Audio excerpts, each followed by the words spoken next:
Whew. Here. You reach for the sky. Yup. Nah.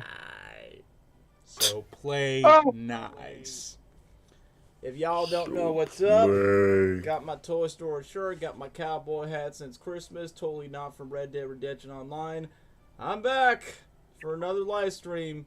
Couldn't get to do it, which I'll explain my reasons, but now, ever since the success of the last one, which I know y'all would choose Sonic Tier List, but I see the second one's like, how about we do Pixar? Especially the last biggest film of the year was Inside Out 2. So I'm like, you know what? I want to make more tier lists, but this time, definitely make it a lot more cultural. I'm going to make my screen smaller because I'm blocking the posters of Elemental and Inside Out 2. So, making sure we're going good. If it's going live, is there anyone in the chat? Anyone notification bells going in? Yep. Let's see. I see. Hello. I see we're going live. It's going public. Hey. B. I got a YouTube ad. Yeah, Trevor just put yummers. Just making sure the signal's good for y'all. Yummers. Yummy. Alrighty then, let's see. Promo. Even if people don't give a crap about stuff that I post, still promote either way because it's my duty. Oh. But yeah, without... It's always... Go ahead, Gabriel. Oh. You speak. I was gonna say, it's always like when YouTubers or whoever like promotes their stuff, like they post a link or whatever, unless you're huge, pause, people just scroll past it like nothing. Like they have I don't absolute care. brain rot, I don't NPC care. brains, and they just keep scrolling. That's what I say. Or don't see it. They just rather watch their TikTok dancing. And that's where, you know, people's... Oh, YouTube link, that's cool, man. Let me keep watching Reels. Yeah. Like, literally, when I saw that YouTube competition, it's like, man, I could have become one of them. But instead, I'm part of the minority. I get it because I am a minority. Mine. Yeah, I'm the 41 from Costa Rica. I just ate a lot of beans and tacos and burritos. Help me. Soshi the Yoshi says, Hey. It's me, the only massive Bugs Life fan in the chat, genuinely in my top 5 Pixar films. Okay, I know this is an OG, and I bet I've read one of your comments by saying, oh yeah, we're going to talk more about Bug's Life, which that's going to be easy because it's the second Pixar movie, so I know this dude's going to ramble about in the chat, which that's fine by me, because we do have some good stuff to say. But before we start, I'm just trying to finish the last bits of self-promo, and then we'll get straight to the stream. At least it's not a delay like the Sonic one, thankfully for not. Soshi the Yoshi says, from 5 to 1, it's Bugs Life, Wall-E, Finding Nemo, Monsters Inc., and Toy Story 2. Hey, respectful tier list. I mean, all good. not bad, not bad. Yeah. For me, I approve it.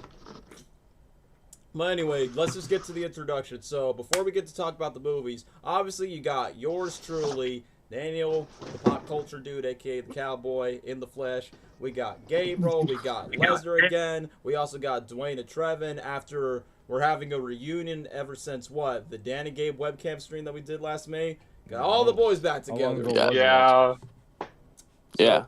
Got everyone in the chat. This is the main cast, main crew. And now we're going to be doing our rank our Pixar tier list. But fun fact, guys, well, for those that know or don't know about this, before we even start the tier list stream, we were supposed to do it last Sunday, but to pay respects from a man's best friend, Tango, who passed away around that day, heartbreaking, but it was just smart enough just to let Don go, live a long life, and I just want to take the time just to appreciate his grief, all the tribute and the memories.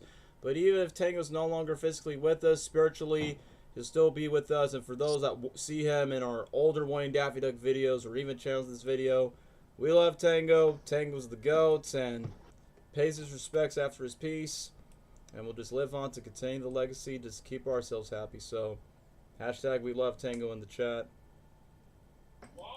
We love Tango. Everybody put it. It is. So, either way, 1 week anniversary, but we love you, Tango. Rest peacefully, King. And hopefully we see each other again in the afterlife with Christ in heaven. But yeah, all that aside, that's the main reason why the stream got delayed. But by the way, thank you guys for letting the last couple of streams from, surprisingly, the Kids' Choice Awards, which we're not going to talk much about that, but thanks for making that stream going high. Of course, Sonic 1 obviously got views as well. Hopefully this one goes well. If not, then, yeah, I'm going to retire way, just like Matt Pack, just like Evan Tomb, and just join the club with the others. But without further ado, Thank you for playing in the comments, guys. We love Tango. So, without further ado, we're going to start off with the tier list of Pixar. So, we're going to be talking about the first one that started off back in 1995 is Toy Story. Will anyone want to do the honors, or should I speak first for Toy Story 1? I just want to include real quick. Who else grew up with the 10th anniversary DVD set? Oh, You know what I'm talking about? It came with 2 discs. Ooh, that. Did anybody else Yeah. have that, or is it just me? I Yeah? didn't. Yeah. I didn't have it myself, but we would rent I know that what- multiple times. I know what you mean, but I didn't have it. Yeah, I didn't. Dude. I didn't own I had it. VHS. Yeah, me and Gabriel had the VHS of Toy Story 1 and 2 back to back, but I know what Dwayne's talking about. Dude, that claw machine game. Oh my gosh, I remember that. That was nostalgic right there. And All right, that's all I wanted to say. could have had that for You Toy guys Story Mania. start. So, like we said, I mean, usually me as the host, I usually talk and ramble about the movies, but for anyone that will love to speak first, whether it's small or big, what do you have to say about the peak masterpiece of the movie that kick-started CG animation before Shrek came along? I'll let someone else go first. All right, anybody? I mean, shoot, I'll go first. no, go ahead, shoot. Dwayne. Dude, Toy Story. I mean, I feel like Buzz in Toy Story 2. You know, with the whole row with Alice Toy Barn. I grew up with Toy Story, man. Like that's literally not special. But I absolutely love that movie, man. The first one, I would just recreate in my bedroom with all my toys, like all the time. Oh my dude. Goated. Man, that film is so nostalgic. Like, I genuinely can't say anything bad about it. It's a peak movie. Like, nowadays, obviously, it doesn't live up to standards animation wise, but it was the first of its time, so you can't even blame it. Mhm. But just everything about it, like the idea of it is already unique. You know, your toys coming to life. Everybody's imagined that before. You know what I mean? Like, everybody's thought of that. We So all like the did. fact that this is an actual movie that represents, you know. And it's like with his ideas too, you know, like these toys going to a freaking Chuck E. Cheese knockoff, like that's raw. This kid messing with his toys and like making some insane stuff out of it. I would don't even ask what I would do. But it's an insane concept that's just unique. Like toys running to a moving van. That is so cool, dog. With the dog chasing them and they're on an RC car, literally. Like Cinema. peak movie, man. Like, I don't know what else to say about it that hasn't already been said. It's just great. The dynamic between Buzz and Woody. We've all acted like that with our friends. Hell You, yeah. you don't mess with no Cardi, no Uzi. I'm sorry. But, yeah, no, it's a great movie. It's an amazing... Obviously, S tier. I have nothing else to say about it. Just amazing. All right, S tier from Dwayne. Anyone else want to go for Dwayne? But by the way, couldn't agree more for everything what he says. So Dwayne says S tier. Anyone else wants to talk about the movie? Agreed. I'll try and do it without interruptions. So I'm gonna make it quick. Toy Story 1 is literally peak animation. I don't care about the dumb faces or whatever. Like, this is just peak movie. The vibe overall takes me. Every time I watch the movie, it just takes me back to when I was a kid sitting in my room watching that square little TV, or watching the movie in a square little TV with the VHS, and just the music, the animation style, like, I don't know. It does, but doesn't age well at the same time. Like, you can tell how derpy it looks, but it also, like, it's still such a vibe. I don't know. Takes you back. 4K, man. 4K. Yeah. It's probably the worst way to watch it. I'm not even gonna lie.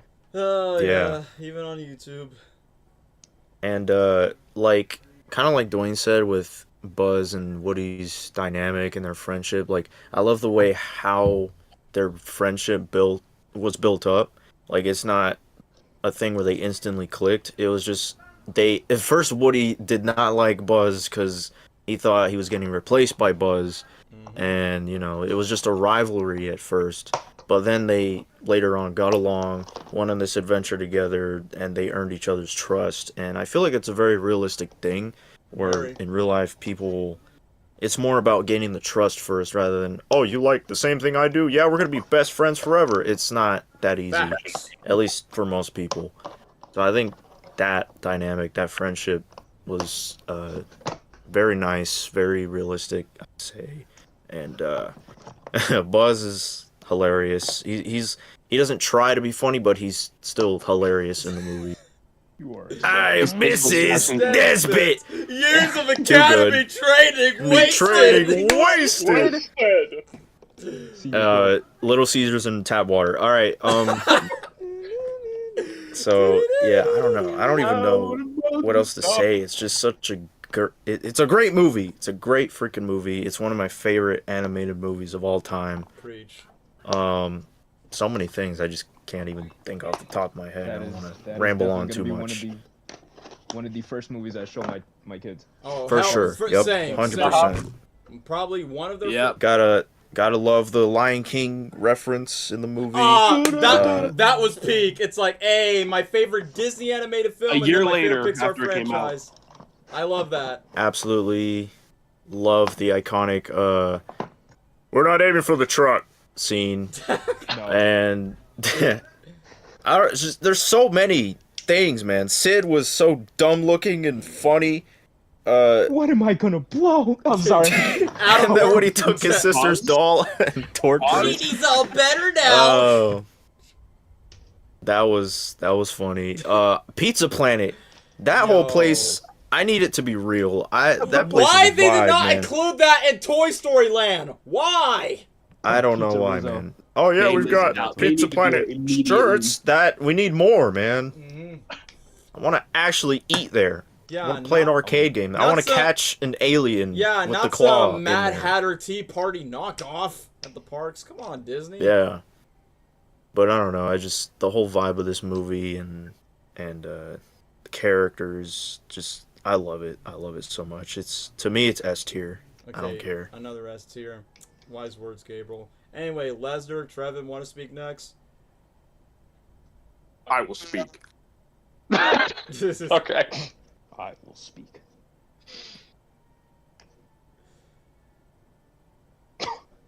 He'll speak. Yeah, who said Yeah. that? So Lesnar, you're up. yeah. So all right now. Okay. So Toy Story, dude. Literally just like Dwayne, when I was a child, I would be recreating scenes with my toys in my bedroom as well, especially with my Woody doll and the Buzz toy I had. Especially with that, dude. So, can y'all hear me, right? I moved to the PS5. You good? Yeah. All right, so yeah, basically just like you, Dwayne, I would recreate scenes with my toys in my bedroom. Goated. And S tier for sure, dude. Like it's the first ever movie to pop off CGI animation and like all the iconic moments like Buzz, look, an alien, where? Ah! And what else? I'm sorry, bro. I can't get it out of my head. Woody, I like rap, bro. I mean, the exploding combat Carl thing. Get down! But yeah, just everything about that movie is so iconic and so good, so good.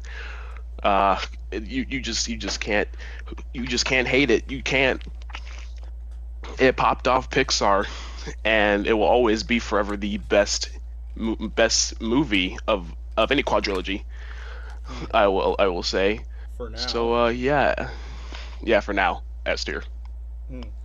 Yeah, you say quadrilogy because remember we're still getting fifth, which don't know why, but for No. reasons. no. Yeah, unfortunately, we'll see the competition between Toy Story 5 and Shrek 5. We'll be there for our next Barbenheimer event in 2026. But yeah, thanks, Lesnar. But anyway, before I go, I'm just gonna give the spotlight to Trevin.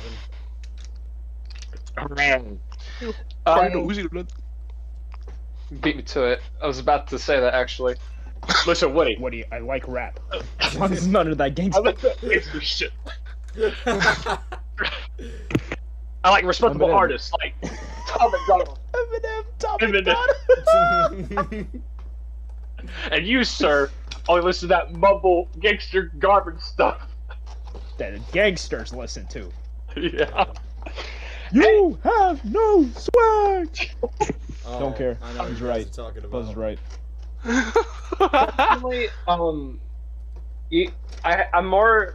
Well, no, the development is what matters to me the most of this movie because this took, Oh yeah. I think, 4 years to make, Yeah. That's insane Yeah. considering Yeah. this is a first. Yeah. I think I assume production was hell entirely. Oh, yeah. Not compared to Toy Story 2, though. Oh yeah, problems as the Black Friday reel, for example. We all know how that turned out. Oh yeah, we know. That dude. Yeah. And you gotta think that this came out in the mid '90s, where the first computer animated film was technically unheard of, not even remotely possible at that time. Lots of things I can say about this movie, if anything. Childhood nostalgia. I remember it airing on ABC Family to death. I remember that a lot. Same. There's a lot I can really say. It's a classic, 100%. I love the fact that it's not in just one location. There's many other locations, because it's surprising for me, as it being their first movie, because you got Andy's house, you got Sid's house, you have Pizza Planet, you have, even though it's only in like 5 minutes or so, you got the Dinoco gas station. Right. Just there's so much for the first film, and what they did beforehand was just commercials and shorts, but this is the one that really blew off and became their biggest success. Lots of things I can say about it. Just I think my personal opinion, just because of the hardship it went into making this movie, I think it is, in my opinion, personally, the best in terms of the backstory. In terms of production, it's probably my favorite in the Pixar catalog. I know that sounds weird. I don't know how to explain that, but the backstory and everything about it, I just love everything. A Pixar movie was made. Mm-hmm. Pretty much, yeah. Okay. I expected that. Yeah. I don't think anything can top it. It's a timeless classic. Well, in terms of how it went, but yes, absolute S tier. No nostalgia in here, no bias at all. Just everything works. Everything is pretty much, pretty much everything is sublime here for first. Yeah, absolutely classic film, 100%. Well, thank you, Trevin. Well, everyone has said S tier, which I'm going to easily put S tier for now, but I'm just going to be ranking Toy Story into the S tier. But now I'm going to get to my opinion. So, just to give credit for those who are longtime Wayne Daffy Duck fans, if this movie would have never existed, Wayne Daffy Duck would have never existed, or even the character Woody himself. Because, like what all the boys say, just like what Dwayne says, I grew up playing the toys. Literally, the exact same toys. Still got this Woody doll since Toy Story 3. Same goes for Buzz and all those characters, have the small figurines. Toy Story was, the pinnacle of, having our imaginations come to life and what's it like being a kid, creating our own stories with our own toy characters. And heck, give the process Toy Story, it gave me the inspiration of not just playing toys with my own imagination, it became the inspiration of bringing those creative ideas to life when I make Wayne Daffy Duck. But that's one of the things I love about Toy Story, and like what Dwayne says, yeah, ever since we watched this movie, we always want to believe, oh, did these toys come to life when we see them as we walked out? But turns out it's just all fantasy, all fun and games. That would be hilarious or creepy, but that's what all of us kids would dream of. Of course, this movie break the mold, the revolution of being the first CG animated movie, which Pixar has done and all, and without it we wouldn't have DreamWorks, which was the original competitor around that time when they tried CG animation with Shrek and the rest, and then every studio tries to pull off their own taste. But if it weren't for Toy Story was the one that just started it all in the first place. So of course this movie has been a childhood fan favorite to me and to everyone else. And honestly, we can all agree here it was the introduction of knowing who Tom Hanks was and Tim Allen, because none of us kids will not watch Big or Home Improvement at a young age. So this was our introduction to two of the biggest stars around that time. And voice acting wise, they just really like bring great performances. Of course, love Woody. He's not just my favorite character in this movie and the entire franchise. He's my favorite Pixar character. Not only he's like a fictional cowboy character that I can look up to and personally relate to, like what Gabriel talked about, like the idea of when there's like some new guy in town and it's like out of jealousy where some people just, you know, give more respect to the new guy in the crowd, and then after that it's not like, oh, we like the same things. Like the loyalty and respect needs to be earned, and I like that this movie just perfectly depicts on the idea of friendship. I mean, literally it's in the song of "You Got a Friend in Me," all-time classic. And I just like the journey that we see from both Woody and Buzz. It's like they have differences. Obviously, one's a cowboy, one's a spaceman. And obviously, they just agree to disagree, to not be one with one another. But I feel like throughout the journey, whether it's like, oh, I'm Andy's best toy, no, I'm Andy's best toy, what is even a toy? Which I kind of like the little existential crisis that Buzz has gone through. But I like as growth goes by, when they got captured by Sid's house with all those toys that are basically traumatized and tortured, which one of my favorite jokes that Buzz says, I don't think that kid has ever been to medical school, when he was like replacing the pterodactyl with his sister's doll, which I thought that was funny. But however, I just like that literally when they're trying to have the idea to convince that Buzz has a purpose to be a toy and just be their first kid. And the next moment that I really liked is, even though it's such a silly moment where Scud was trying to get over Woody, where he says, take care of Andy for me, and the Buzz just goes, no. Like, I definitely see, like, that's where the loyalty of the friendship is earned. Like, despite agreements or disagreements, like, hey, you got a friend in me, and I'm going to be... And he pulled up his eyelids. Yeah, that's the thing. It's like, hey, it's like helping a bro out. It's like, hey, bro, I know we ain't cool at first, but you know what? I love you, man. I'll, like, defend you. I'll basically just save your life so you can be there. You made me realize who I really am. That's the whole purpose, what I love about that first movie. Like, sure, yes, the animation, like what Gabriel says, age as age roll, because it was made in the 90s, so of course it's gonna have like that old classic 90s digital feel to it. But the way how their eyes blink in that movie, like one at a time. Yeah, even the humans, where Andy and sometimes at the point Andy's mom kind of looks a little bit out of sync when it comes to those characters, but hey, it's 90s computer animation. But outside of that, I mean, if it weren't for this movie, then it wouldn't be this beloved for almost 30 years, now that I think about it. I mean, of course, this movie has the birth to not just such an iconic franchise that most people love, depending of who you ask, but at the exact same time, Toy Story plays a staple from friendship, our childhood, our pure imaginations. At the exact same time, like our love for computer animation, dare I say, the great voiceover performances from Tom Hanks and Tim Allen, and like what Gabriel said, the best funny moments is easily from Buzz, from Tim Allen's 90s improv, like, you know, some lines that were unscripted, kind of like what Robin Williams does as the genie, like the unscripted moments where Tim Allen says, you are a sad, strange little man, you have my pity, and the writers were like, oh wow, that sounded more iconic and funnier than what we wrote. And it's like, that's one of the greatest things when you cast like really talented actors around that time. But regardless, to be honest, I didn't even know that. Oh yeah, that was 100%. Didn't know that either. That was it for Not either. I mean, like I said, Tim Allen's breakout role was Home Improvement, and for Woody, it's kind of surprising that, okay, since I talked about dogs earlier, I'm not sure if you guys seen this movie called Turner and Hooch, which, sad movie, watch it with Tango before he dies, where Woody himself, Tom Hanks, and Mr. Incredible was the villain, and the dog saved his life after he got shot by Mr. Incredible. There was one line that was inserted from Woody's creepy old animation test from the ventriloquist puppet and all that, and they use a line for Turner Hooch where he goes, no, no, no! And then after that, that movie became the reason why Tom Hanks was cast as Woody in the first place.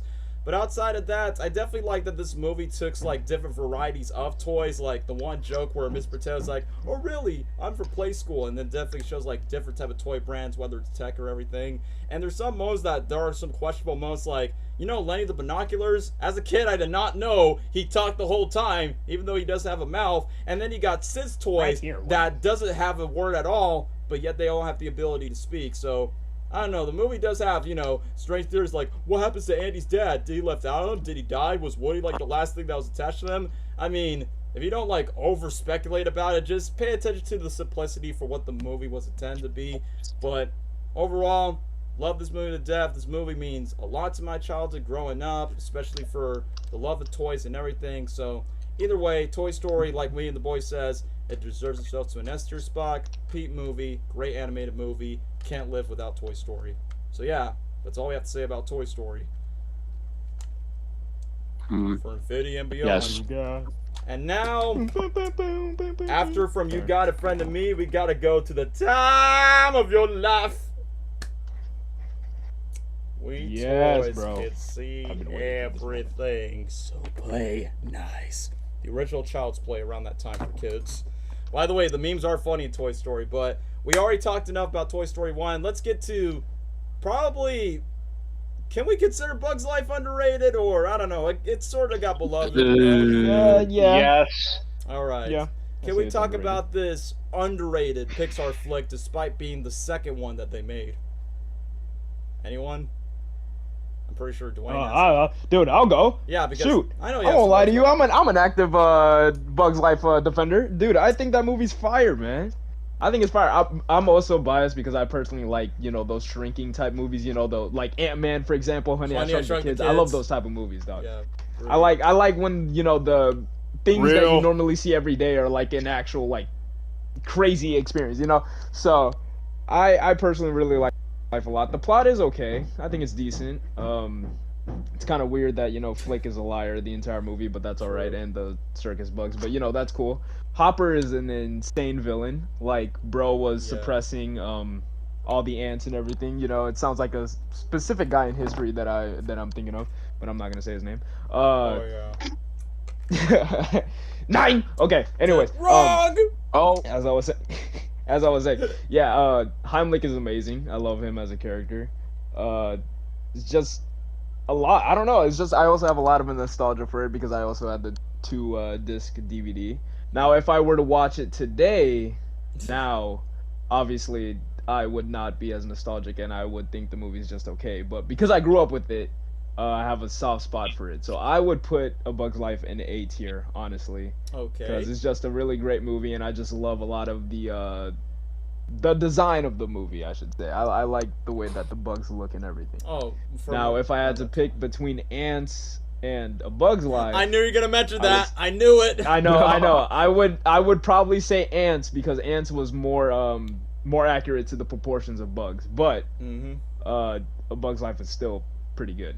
Sure, a time where DreamWorks took inspiration from Bug's Life, but when they saw the development where Jeffrey Katzenberg shift from Disney to DreamWorks, were like, oh yeah, we beat them first before Disney made their own ant movie. Nah. And I like that. Yeah, people in the comments, Bug's Life C tier, B tier movie for me, but Dwayne right here just gives it like an A tier. So far that's one A tier from Dwayne. Anyone else agree, disagree? Who should be next? I'll try.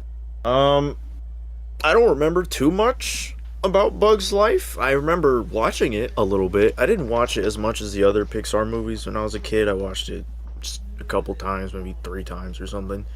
Dang. So I don't remember too much. I don't even remember the characters' names. I do remember Hopper, the villain. I thought it wasn't. I mean, as a kid, I don't like grasshoppers. They creep me out. Man. So, thanks for making him a villain. I hate them. Deserved. Having him pretty solid villain actually. Like not that bad. And obviously, kind of like Dwayne said, like I like the whole shrinking thing and seeing the perspective of characters that are smaller and then seeing the big world from their eyes. Like I like that kind of stuff. And the characters, I do remember being very funny. The restaurant scene. Who wanted the poo-poo platter? Who wanted the poo-poo platter? That I love that. Like stuff like that was just so funny about the movie. Yeah. Wait, Gabe, could I say a random thing? Yeah. Yikes! She's a guy! She's a guy! Guys, let's not forget, Dennis Leary, the voice of Diego from Ice Age, was the voice of Francis the Ladybug. Yeah. Are you serious? That's Diego from Ice Age! That's literally him! I did... Bro... Yikes, she's a guy! That makes her look like a girl! Yeah, I forgot about that. Gosh. Obviously, I know he's an iconic character, the caterpillar. I'm like, Yeah, Heinrich. Yeah, he It's was. a tomato He was like lunch. one of my favorite characters as a kid. I thought he was hilarious, and then when he got the wings or whatever, that was funny to me as a kid. And every time I think of Bug's Life, I always think of Toy Story 2, man. We're gonna get to that. bloopers. But the bloopers, Oh, yeah. I always think of that. And I don't know. To me, Bug's Life is nostalgic for me. Obviously because of the Animal Kingdom ride. Right. Attraction. And the movie itself is for its animation. The humor in the movie. Those were the highlight, and the villain Hopper. I think those are the highlights for me. I don't remember a whole lot of everything, so I can't say much. But to me, the movie was okay. I would put it at B tier, in all honesty. It's not. No. I'm sorry. It's not peak, but it's not bad in any way at all. I got a soft spot for the movie for its nostalgia. So I'll keep it at B tier. So far, Dwayne chose A, Gabriel chose B. I'm seeing other people in the comments that just put B tier. Soshi the Yoshi puts S tier, so yeah, that's a big Bugs Life stand. Pixar needs to bring bloopers back. Yeah, was Monsters Inc. the last Pixar movie that had bloopers? It was Monsters Inc., wasn't it? Yeah, Monsters Inc. yeah. Why did they stop doing this? Man, it was so funny. Which, yeah, it was short-lived from Bugs Life 2, Toy Story 2, and Monsters Inc., and they just give up on that. That sucks. But instead, they have to be Finding Nemo technically did, but they were commercials. Yeah, in a way it was. That doesn't count. Doesn't matter. I guess they don't. But yeah, Gabriel, when you mentioned about the Animal Kingdom ride, I mean, yeah, enjoy that ride while it lasts until Zootopia replaces it, because for relevancy No, that's reasons. not. Hate that. Yeah, but Just kidding. I don't hate Zootopia, but yeah, but people are like, replacing Bugs don't Life like is the crazy. stink bug. Oh, the spiders are creepy. It's like, as I got older, I'm like, you know what, this is yeah, actually well, pretty go cool. outside for once, Yeah. idiot. Yeah, let a wasp sting you. Let some bugs crawl on you. Some bugs. Feed them some bugs. But anyway, so recap. Dwayne says A tier. Gabriel says B. What about either if it's Les or Trevin? Sorry. Les or Trevin. I have so much to say about Bugs Life. Can I add one more thing? Go ahead. Yeah. Honestly, like you guys talked about the theme parks. Mhm. Honestly, it's tough to be a bug, and I've also I went to Disneyland, obviously a few more times, and before it turned into Marvel Land. So honestly, the theme parks also play a big part on why I love A Bug's Life so much, is because I did that stuff so many times. Like especially at Bugs Land in California, like walking around and you see the giant leaves, you see the clovers, and then that stuff introduced me to the movie. And then I actually watched the movie. I was traumatized by Hopper dying. Yeah. But yeah, so I just want to say the theme parks also play a big part on why I think it's A tier. However, Dwayne, I'm surprised you predict the future. At least Avengers Campus actually paid respect to it, and brilliantly, they just use Ant-Man and choose a miniature version of. Yeah. So at least they still paid respect to the previous land before. So it's a good thing they didn't bury it out of existence. Completely wash it out. Yeah. Tiana's Bayou Adventure. Yeah, by a shrinking ant guy. But yeah, that makes sense. So, Lesnar, Trevin, want to come up next about your opinions on Bug's Life? Well, I'm gonna be honest. When I was young, I didn't really mess with this movie a lot. I did. Sorry. I didn't. Which I don't know why. Like I don't know. I guess it's the fact that like bugs or I don't entirely know why. But all I know is like whenever that movie would come on Disney Channel and I would watch it with my mom, and I guess I would just sit there just to watch it with her, just just to see. But like I didn't really see like much of an appeal. But like it's not bad. It's not a bad movie. It's it's okay. I would put the same like B tier. B tier for me. So because like, it's like I know it's a movie about bugs, but like we can relate to that. No, I'm kidding. Yes, we can. Yeah, we're minority. Yeah, we got smacked before so many times. We almost tried to get killed by giant people. Yeah, we had to. Ant bully? Yeah, ant bully? Yeah, ant bully. I said my nemesis to a bird. Anyway. That's like a bird eye. I will. Yeah, honestly, the Hopper dying was the best part of this movie. I'm gonna be real. Oh yeah, it was probably one of the darkest moments of Pixar around that time before Incredible. But deserved. deserved. That was crazy, dude. It was. Which Bro got fed, is that bro. thing about birds? Like they just feed him an alive grasshopper, Yep, Yeah. alive. And they were babies too, man. Yep, they ate him raw. and they only gave one to the one bird and not the others. Yeah, like I think it would have been more dark if we would have seen his limbs removed in a way, and then just That would have been the best. That would have been even better. I'm sorry. Yeah, he's right. just put the MPA rate from rated G to PG-13 if I had to say. Yeah. So I No guess parent will see the kids see a Pixar movie again. say that for the later movies. But I guess that's all you have to Yeah, say. exactly. B tier for Bugs Life Lesnar.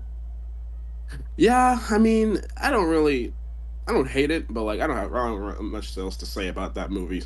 Besides, I guess nostalgia wise, and when I would come on watch it on TV with my mom and everything. She loves that movie, by the way, so I would sit there with her just to watch it, just because of that. But yeah, that's all I gotta say. B tier. B tier from Lesnar. Trevin, got anything to say? Oh, so it's something different, I would say. Thank God they weren't like, yeah, let's go straight to Toy Story 2. Man. I still think it looks pretty good for its time. I can't really quote it perfectly, but like the one part that really sticks out to me is like the light scene, and the bug like gets attracted to the light and just dies. Oh yeah. Okay, that part. That I was the can't best. help it. It's so. So beautiful.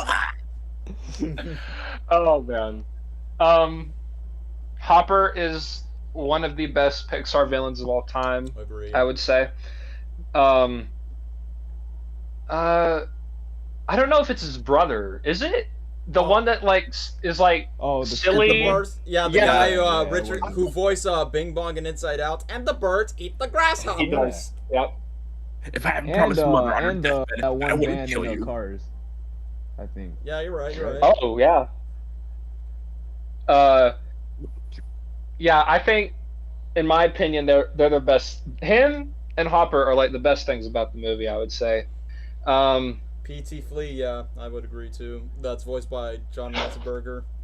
I believe your sister. He's in every Pixar movie.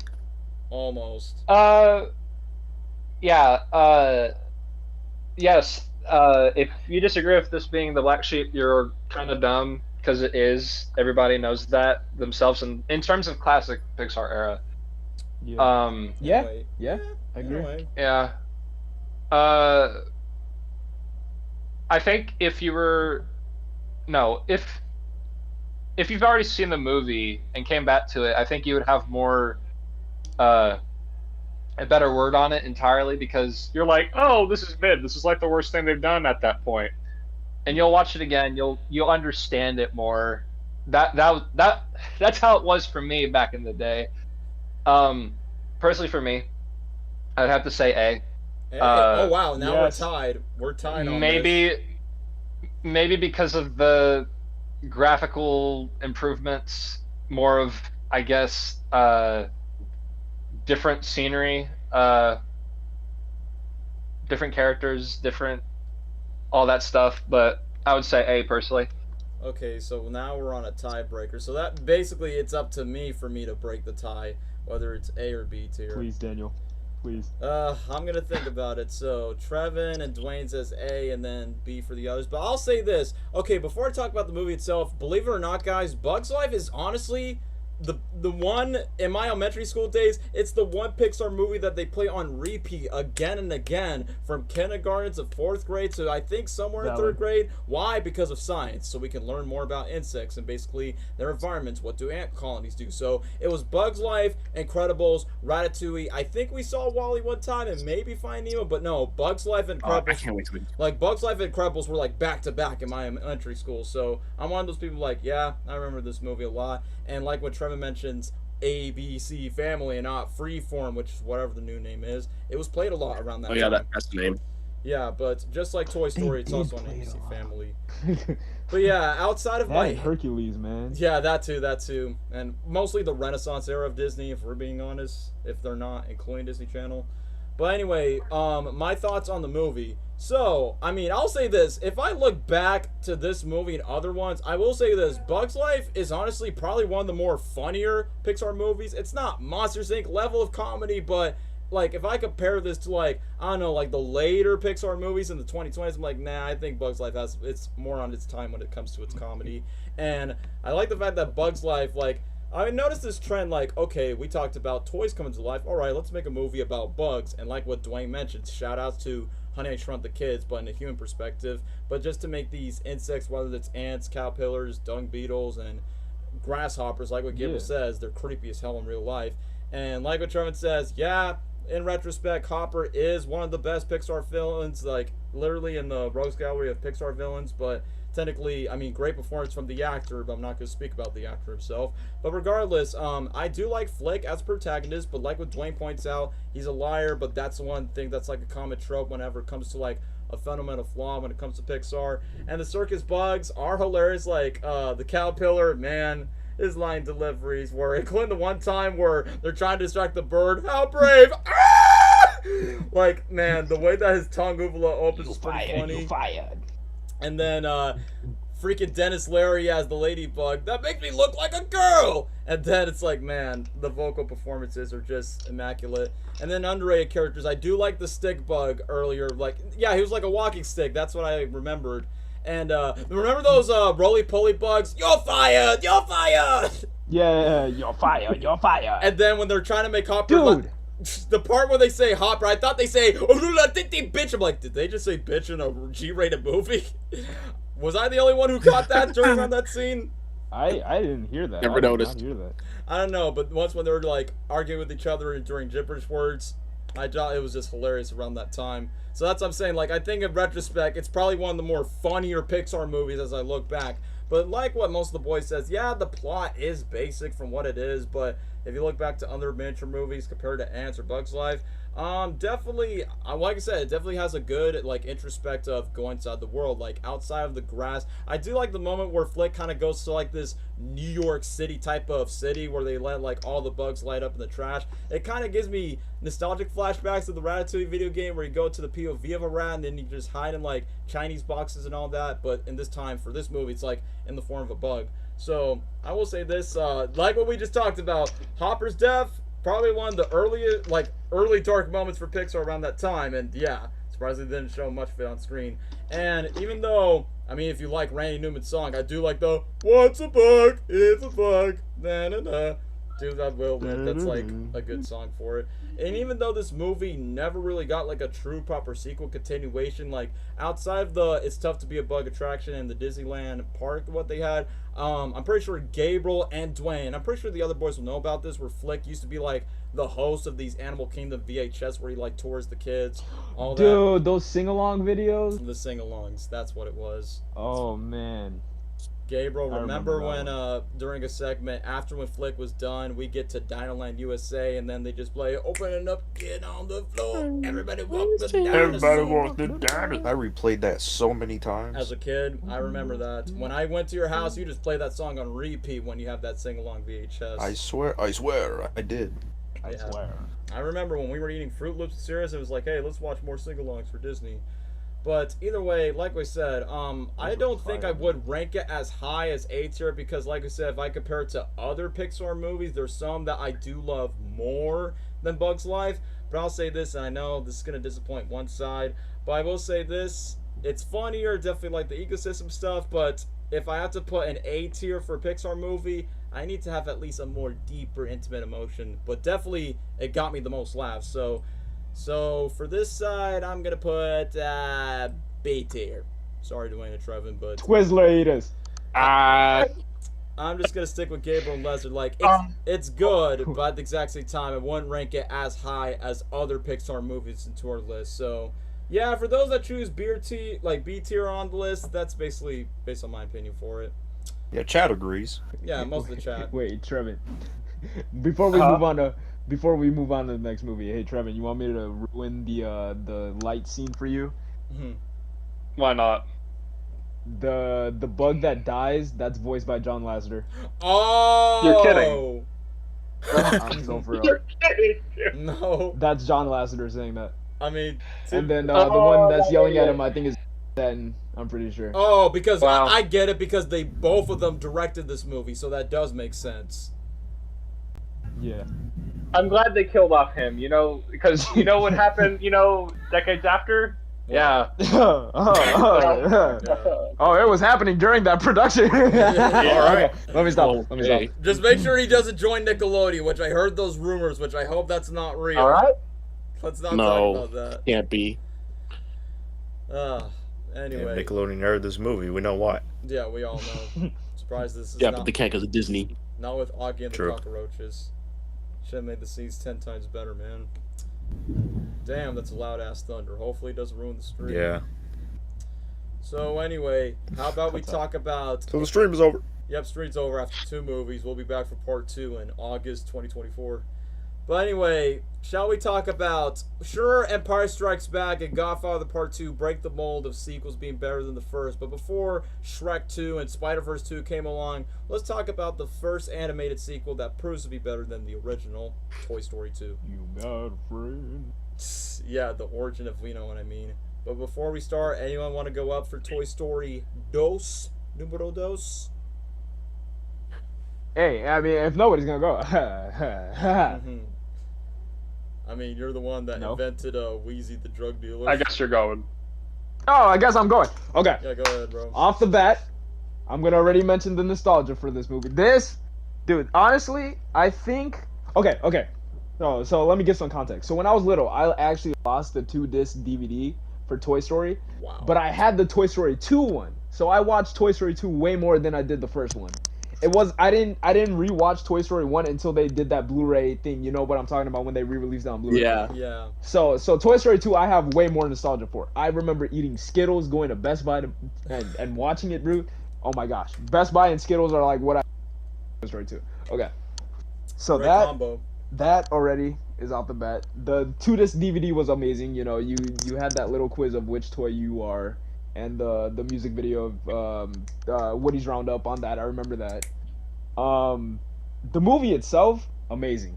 I don't know how, but they even upped the scale with like the ideas of like, how does a toy become valuable? You know, like what does it mean to be a valuable toy? And honestly, it's a lot relatable. I mean, I'm not fat like Al, but like, you know, keeping your toys in a box and like, you know, just collecting them, putting on display, like that stuff is relatable. Like, just imagine your toy right now in a box, thinking of like watching life pass by. You know what I mean? Like, I'm glad they brought that perspective. And too, like, I thought it was very, I thought like the idea of toys going to like a Toys R Us and, you know, toy store, like, I thought that was pretty cool. Also, you know, introducing Barbie was pretty cool. Hey, yo. And the airport scene too, that was insane, Fire, dog. Like man. toys at an airport, like I did not think when I was little, I did not think the could even go that direction, but it did. Like, it was a grand scale. Like, when you compare the first one to the second one and the animation style, it's insane. Like, that's only 4 years apart. You know what I mean? So Toy Story 2, automatic S tier. Like, there's no way that it can be A, B. Like, there's no way. Automatic S tier. And that ending to that finale, that giant Wheezy part, bro. Peak movie, dog. Peak movie. Even jokes aside, like, peak movie. I have nothing else to say. If it weren't for Like, I literally have a Wheezy like sitting on my desk, bro. Like, it's amazing. Obviously, the chat doesn't know, but thanks to the existence of Wheezy, that just starts off the beginning of the inside joke of what you've done to Wheezy.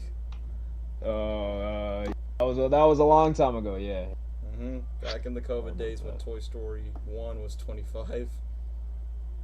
Yeah. But yeah, easily. that's really all I gotta say about it. I like that, damn. I like that Dwayne easily talks about what does it mean for a toy being valuable. It's like, you know, that's a good thing just to be brought up. And then not be fat by Al. Yeah, anime weeb boys when they get their Japanese toys and they never open them. Yeah. Easily Exactly. just like that. Sorry if anyone's insulted in the chats. No, please be insulted. Work on yourself. Go to the gym. Yeah, it's... Go to God. Alright, I'm sorry. Oh, No, I'm not sorry. I'm not sorry for that comment. No, go to God. Yeah, Alright. so y'all need Jesus in your life. Yes. The Buzz versus Buzz You scene do. was hell funny though. Oh yeah, I will talk about that in my review about the best moments of the movie. So Dwayne easily said S tier. So anyone else wants to speak for Toy Story 2? Gabe. I'm here. There's a lot of thunder, bro. So Yeah, literally. man, I can't catch a break. It's just a giant airstrike. Yo, I Just think Toy let it Story. all. So Toy Story 2, for its If all the kid rain sitting in the drops chair around and his because the apartment drum blows up. drops. Yeah, that's exactly what I was thinking, dog. Okay, Toy Story 2 really was a huge improvement from the first movie. Well, I wouldn't say huge because I think the second movie is slightly better than the first, but not by a mile. Just slightly better than the first movie. I think it's the funniest movie. It's one of the funniest Pixar movies of all time. If not the funniest, who knows? Oh, way to work! Gosh, there's so many good moments that, like, I can't even think off the top of my head. Obviously the double Buzz situation, all of that was funny. I am. So who's the real Buzz? I'm Buzz Lightyear. Yep, I was thinking of that. I'm not gonna say it, but I was thinking of that, Lesnar. And then when he first meets the other Buzz with the belt, and he's about to touch the belt, and they just start fighting. That was funny, and the animation was improved, obviously, for its time. And it felt like a whole different just time with how they improved the animation. 4 I don't years know. later, man. It That's like doesn't feel 2010, anything bro. like. Yeah, exactly. It doesn't feel anything like the first movie in terms of animation. It feels it's different. It ages well today, I'd say. I like Sid was, a doofus, but Stinky Pete. Yes. Just I don't know. Something about him. Like he was like at first you thought he was a friend and trying to help out, and then he betrays you. And it's like selfish or whatever. He And tried to toy traffic Woody, bro. yeah.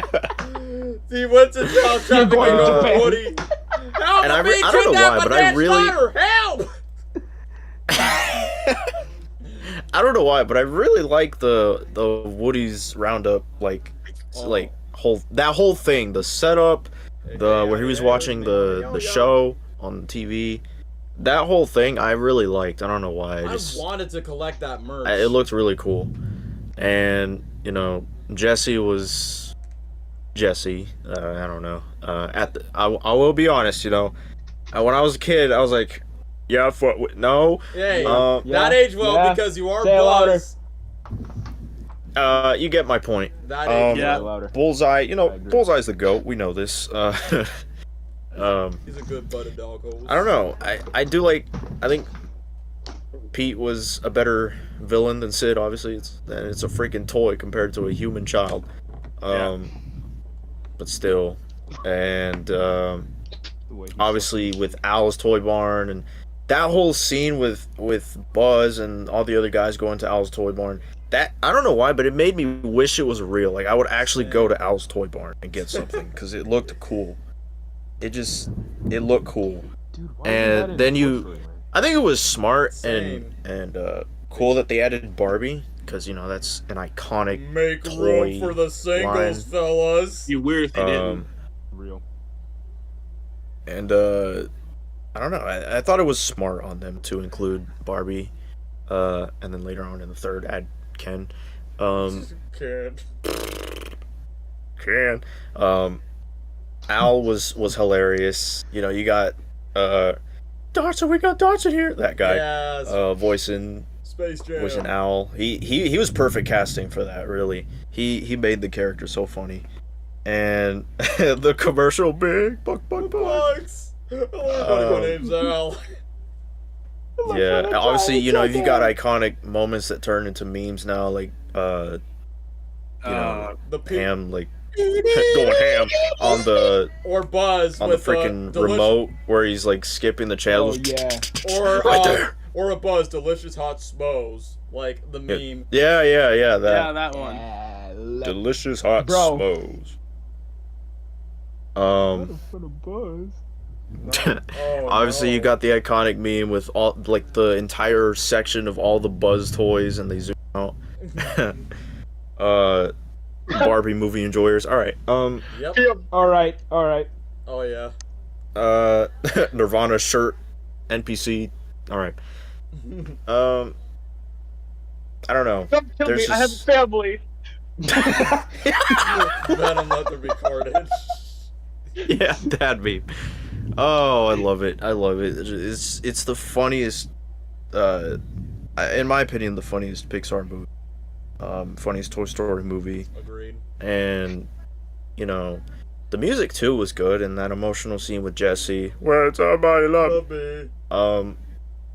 that was pretty nice. I like that it wasn't, because it's an animated movie, you would expect more kids to watch, but they also left room for older people to enjoy and put in emotional moments and stuff like that into the movie.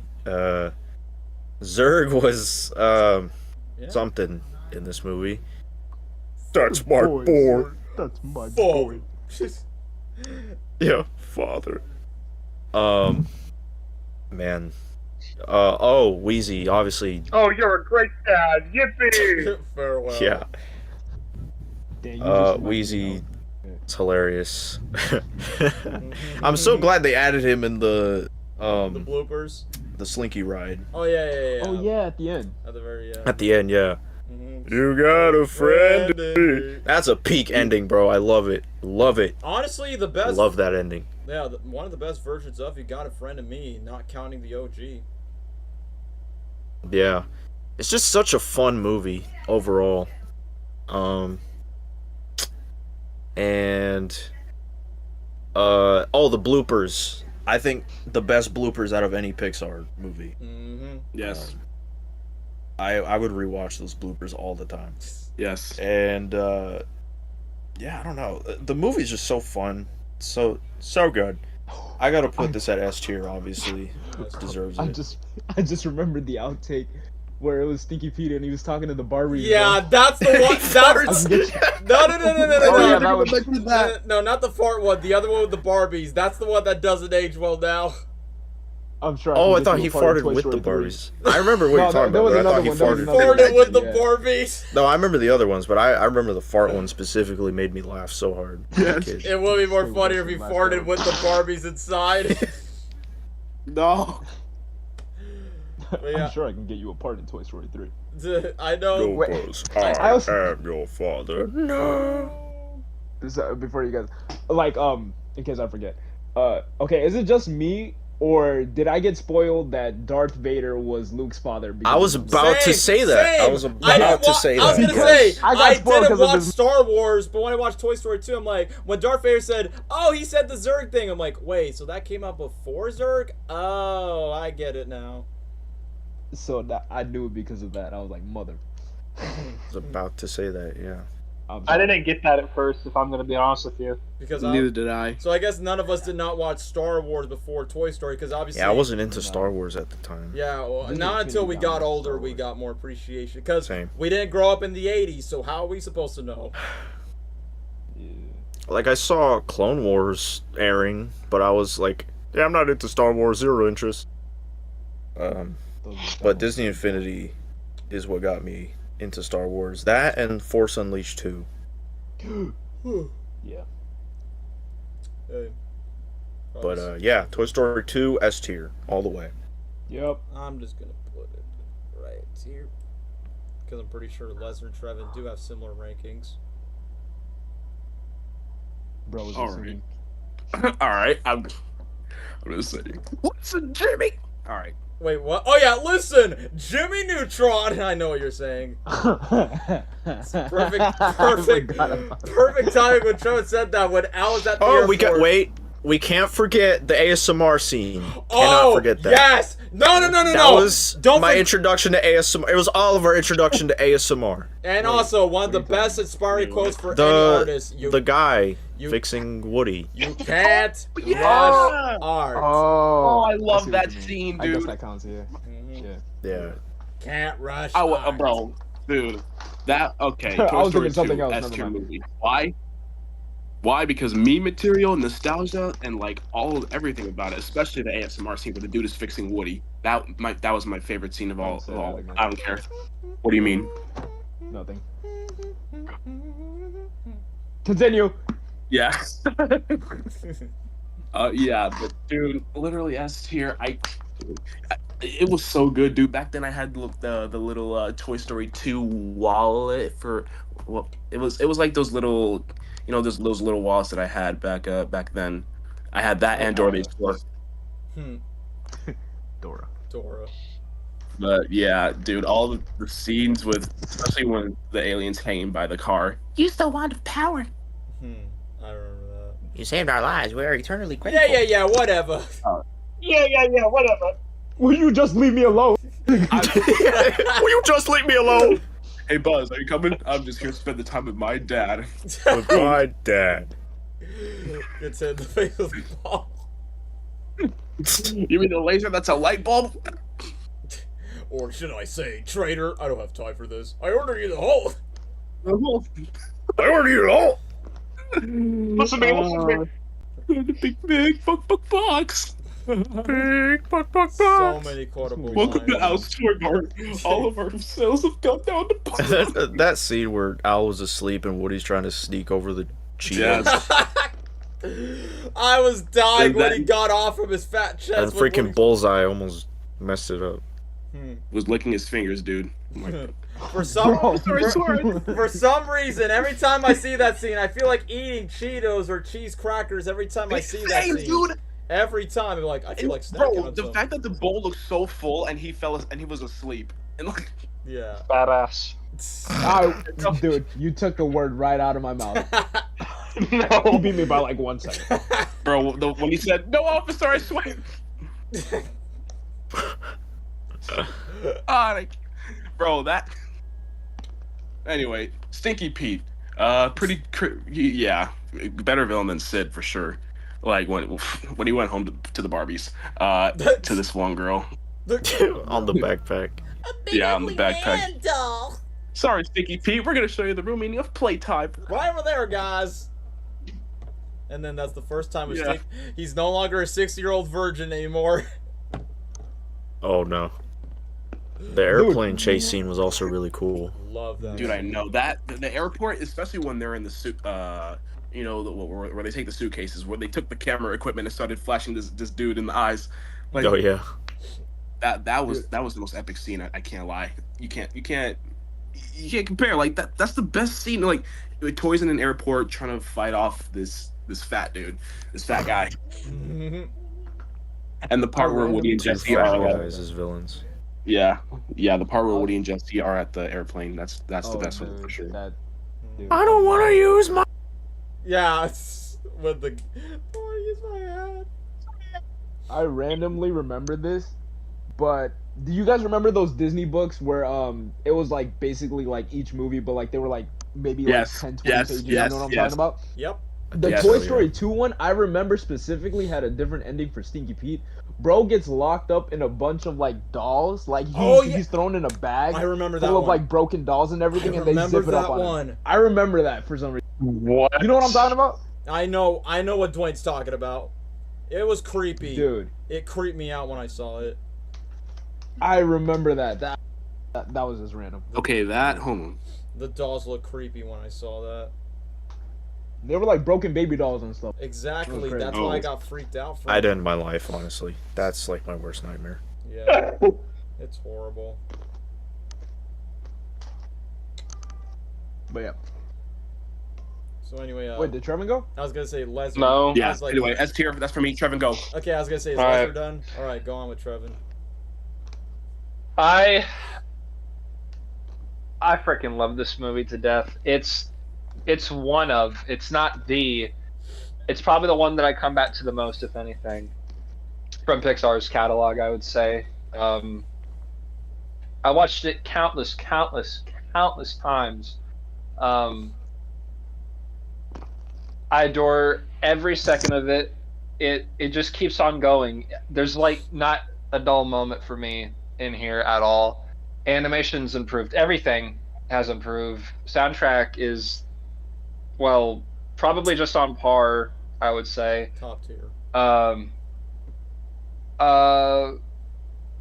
I love setting. The settings is different. Al's Toy Barn, man. That's like Toys R Us and crack, dude. Like, oh my lord. Lots of things to say about this movie, really. Yeah, I adore it. I have probably more nostalgia for it than the first, by the slightest. Real. I would say. Yeah. Mm-hmm. Totally. One of my favorite scenes, I guess hot take, I don't know, is the toys on the way to the airport just following Al. Yeah. I don't know why, but like, Oh. It man, was so cool. there's something about it. I guess that's why I'm like, I play like so many like card games at the arcade, Initial D especially. I don't know. That's one of my favorite scenes. Just everything about it is sublime. Could be, probably my favorite from Pixar's catalog, I guess, in some ways, but, spoilers, I guess. Lots I can say about it. Definitely, in my opinion, the Pixar movie that made them Pixar. 100%. I love it. Yeah. That's pretty valid. I was gonna say, Yeah. Trevin, is it like literally your favorite Pixar film of all time? It probably is. Maybe top 3-ish. I'll probably get into it here in a bit, but like when we continue on ranking these, but it's probably top 3 in terms, maybe. But yeah. 100% S tier. I think it's better than the first movie, probably by the slightest, however. Just everything is done so good. Probably my favorite Toy Story movie in general. I would say this is my go-to any day. Valid. Just, it works. The gold mine, if anything. This is probably their peak in some ways, but yes, adore this movie 100%. This deserves S tier 100%.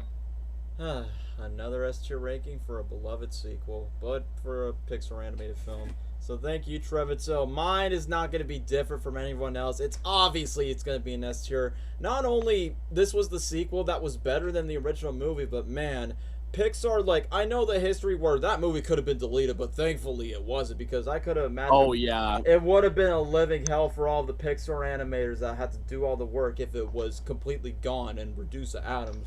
But man, Pixar and the crew behind Toy Story 2 up the ante. First movie was Andy's house, Sid's house, and then you got Pizza Planet, then you got the truck chase scene. Toy Story 2, they just went all out, man. Like, they literally just went all out to freaking Al's apartment, Al's toy barn. What else? The airport sequence, which I thought that was really amazing. And not only just that, like, even though the first movie did a good job for bonding Woody and Buzz, I love that Toy Story 2 give the spotlight to the side characters from Rex, Ham, Slinky, Mr. Potato Head. Even those guys have even funny moments together. Like, for instance, when during the part where the other Buzz comes out to the elevator where it goes, "I'm going to let go of the wall. One." He wouldn't, and then after that, he just fall down. And I feel like Mr. Potato Head definitely has, like, funny moments throughout, like, literally throughout most of the movies.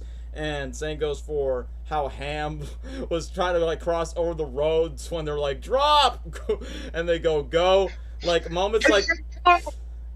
And then, like I said, literally moments like that where they literally caused a car accident GTA style. That was gold during around that sequence when they disguised themselves as cones.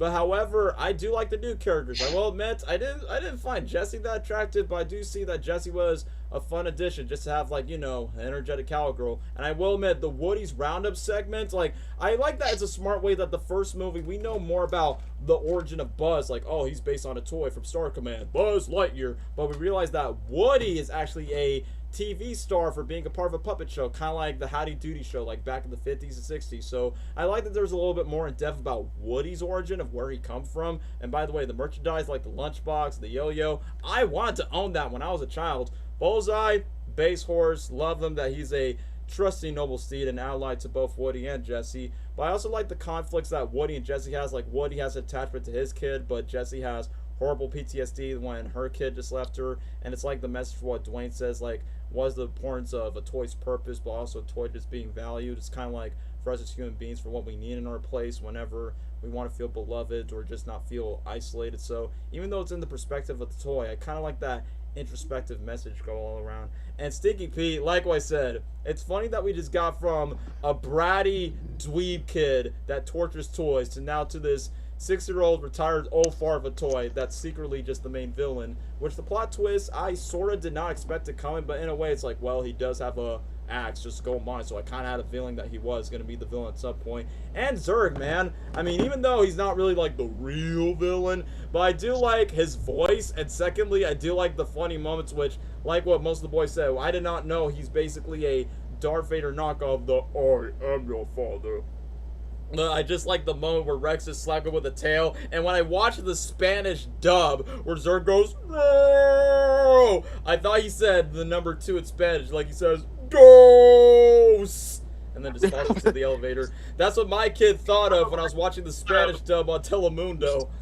But outside of that, the sequences, like, sure, I talk about the code scene. I love the vent scene when all the other toys are trying to get back in. The elevator sequence when Buzz is about to get out. Like, the final act just got everything better when the two Buzzes were, like, competing with each other. Like, I'm Buzz Lightyear, I'm Buzz Lightyear. And I like that Buzz knocks some sense out of Woody, where Woody, Jesse, and Bullseye were off to Japan. Gee, I wonder how that's going to be relevant in 2024. But however, 25 years later, I like how after when Woody explains that Buzz that you are a toy, that you're not a space ranger in the head until Buzz had an identity crisis. I like how the roles reverse, where Buzz is like, come on Woody, just get your head out of your ass. You have a kid that belongs to you, and now you just want to be some Japanese artifact just because you're some famous toy, some valuable life that you got. It's like, hey, give props for Buzz for acting so smart just to kick out of Woody. So, like that Woody just is noticing his mistake. Another good moment that I would say is, like what the boy said, that ASMR scene of the do. Like, I just go down repeats, like, why do I find this relaxing? I'm like, so that was the introduction of ASMR. And one of my favorite quotes that I still quote to this day, so, how long is this going to take? You can't rush art. A true quote for any artist that needs to take their time of what they're cooking. But yeah, Toy Story 2 totally cooked, especially in the final sequence. Like, man, the Pizza Planet car chase scene, man. Look, I'm not going to say, like, I don't want to drive with the boys and get drunk and get pulled over like that. But as a kid, I wanted a ride based on the Pizza Planet car and basically be like in a car chase scene. It's like, it was just so cool just to see Buzz and all the toys. And it's kind of funny, like, there's no cops all around trying to track down Woody by a big fat trafficker named Al and just kidnapped him over just to go all the way to the airport. Like I said, that car chase scene, great, including the Lego set as well. But then when we go to the airport sequence, like what Trevor talks about, like the moment when they're trying to find, like, the case, like, there's the case, no, there's the case. Like, honestly, I got goosebumps chill whenever they play the Buzz Lightyear theme. Dun dun dun dun dun dun dun dun dun dun dun dun dun dun. Am I right, boys? That theme, chills every time. Got it. Like, like, obviously, and I like to see where Buzz, like, we got a friend in need, and then he showed the American flag. It's like, Buzz Lightyear was my OG Captain. Oh, yeah. He was my OG Captain America before Captain America himself voiced him in a mid-prequel, but we're not going to talk about that. But we forgot to talk about that. The opening sequence with Buzz, like I said, with the same thing song, do. As a kid, I'm like, dang. Hopefully they make a video game out of it. When as a kid, I'm like, hopefully they make... good. As a kid, I was like, hopefully they make a video game out of this. Good. But then when we watched... But then, Gabriel, when we played the Toy Story 3 video game and they made the Buzz Lightyear game as a level, it's like, dude... My childhood dream is country was like, man, I want to get inside Zurg's level and the parts where he's about to get spikes and fight Zurg is like, man, that Buzz Lightyear sequence, that was a great way of how they paid that off. And at the exact same time, the final act, the final. Come to me, my prey. I like that every time. That just gets stuck into my brain. But literally, when Woody was on the chase, oh, Woody's theme slaps. When Woody and Buzz were on Bullseye, like literally just Woody just going, getting to the airport. Like in my head, it's like, dude, I'm seeing like the greatest heroes, a cowboy and a spaceman. Just like real life cowboys and real life spacemen are the real heroes of the world. It's like, it's kind of amazing to see that in a miniature toy form. And the airplane sequence, once again, Randy Newman cooked with the score. When Woody was about to fall down and Jesse was hanging on to him, dun dun dun dun dun dun dun dun dun dun dun.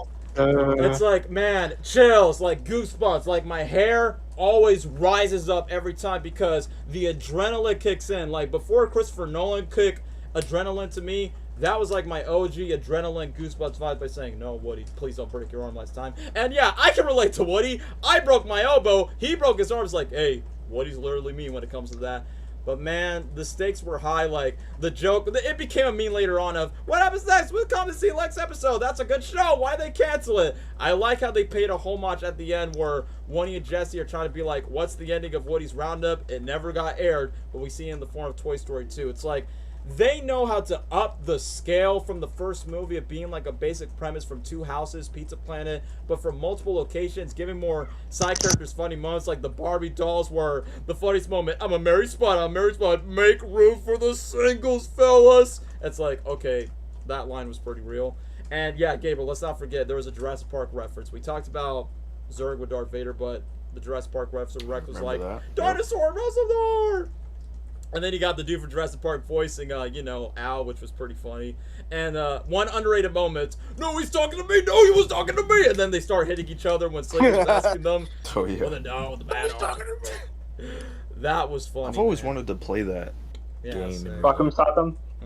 And by the way, Yeah. I forgot to talk about this. I like Buster. Like literally, it was teased at the end of the first movie. What is it? A puppy! And then we literally see Buster and, I mean, just give respect to Tango. I used to say this quote a lot. Who's gonna miss me? Who's gonna miss me? And belly rub Tango, kind of like what Woody does when he belly rubs Buster around that time. Buster's a good boy. But then, Who's gonna miss me? Who's gonna miss me?